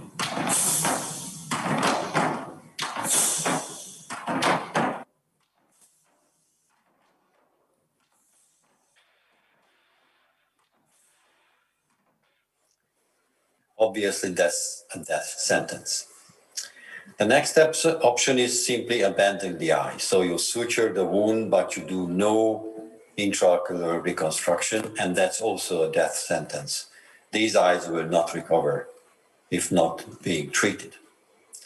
The third option is to do limited reconstructive surgery. You do only as much as the media opacity will allow you to do that. Again, this is not sufficient. The next option is because of the media opacity, in other words, the cornea is too hazy to allow a precise intraocular reconstruction, you simply delay the surgery for weeks until the media starts to clear. The problem with this is that by the time you may get to the retina, you will see what you see on this drawing, which is a tiny bit of retina left, but it's completely detached, incarcerated in the wound, and damaged by the scarring process. So this is not a different outcome from the others. The only one that is acceptable as something that promises some functional improvement is early comprehensive reconstruction. So why is it that so many people will not do this last option, but choose one of those that were listed before? What they say as a reason, the rationale, is this: the risk of sympathetic ophthalmia. What they do not tell you is that this is an extremely rare occurrence. Roughly 1 in about 3,000 injuries will develop this condition. And never forget that the risk exists after normal non-traumatic surgery as well. If you look at all the war injuries after the Second World War, there was a single case of sympathetic ophthalmia reported. And this condition is also treatable. If you treat these eyes properly, over 2/3 of them will regain reading vision.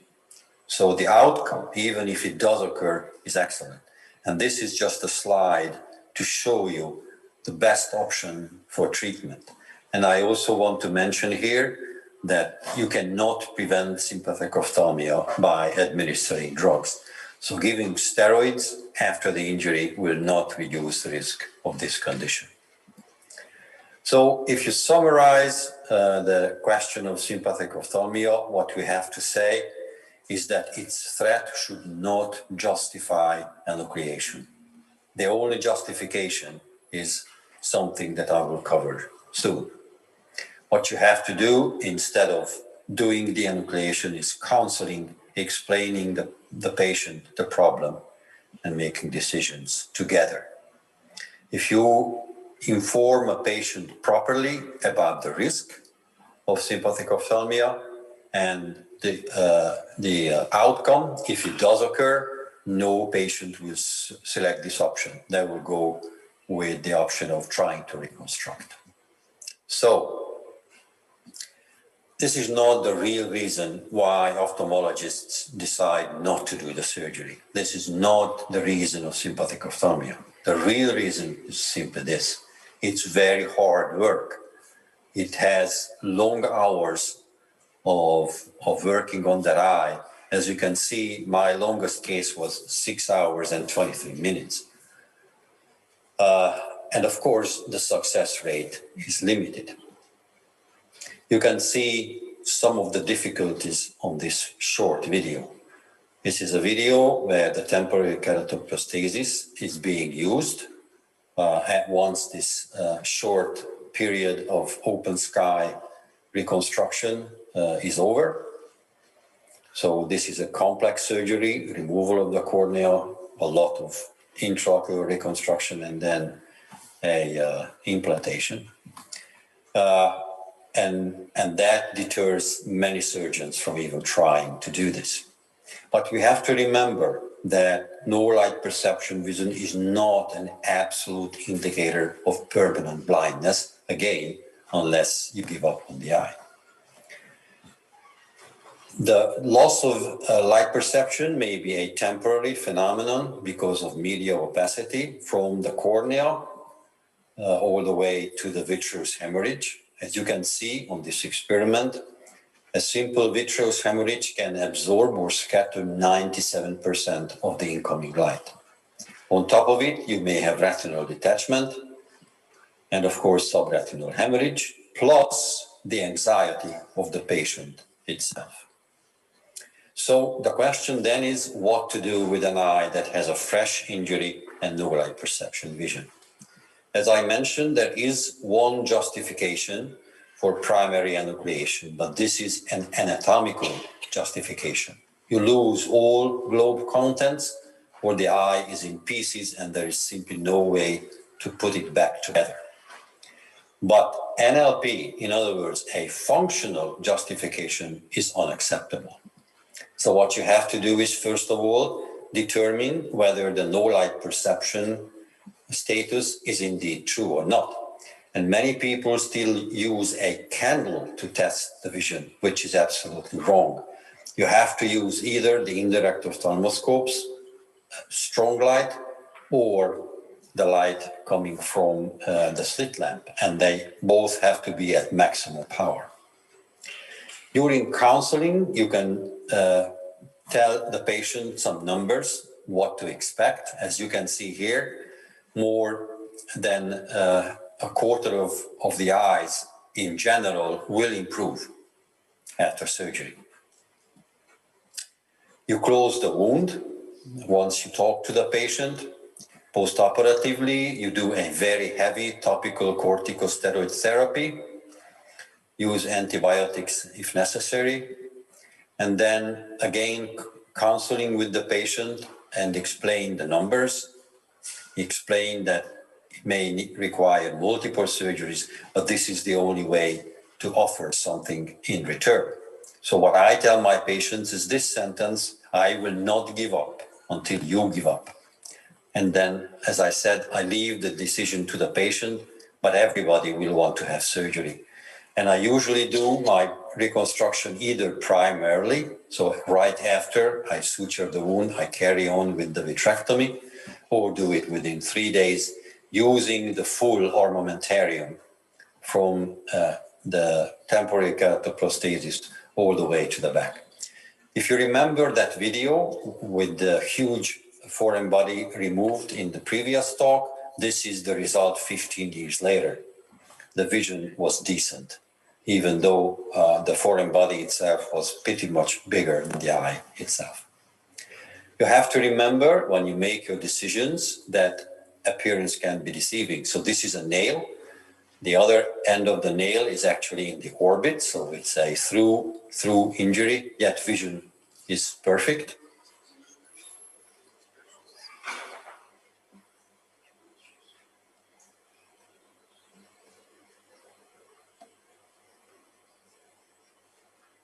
Appearance. The take-home message is close the eye as possible, counsel the patient, and never give up, but reconstruct and do it early. In my own series, 57% of these eyes improved all the way from light perception, which is much better than no light perception, to 15% of having greater vision than 200, and some of them regained reading vision. So if you, for whatever reason, cannot reconstruct the eye, the only acceptable option is to immediately refer the patient to somebody who will do the surgery, because I agree, and paraphrasing one of my teachers, Raria Živojnović, who said, never give up as long as the last photoreceptor lasts. Thank you very much again for the opportunity. Especially thank Professor Novitsky for the kind invitation, and I wish you a very good remaining meeting. Thank you.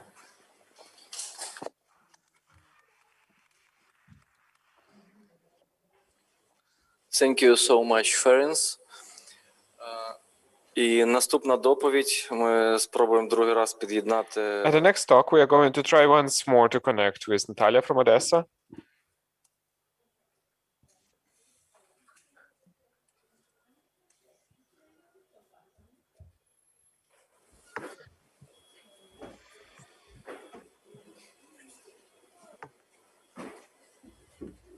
Є зв'язок?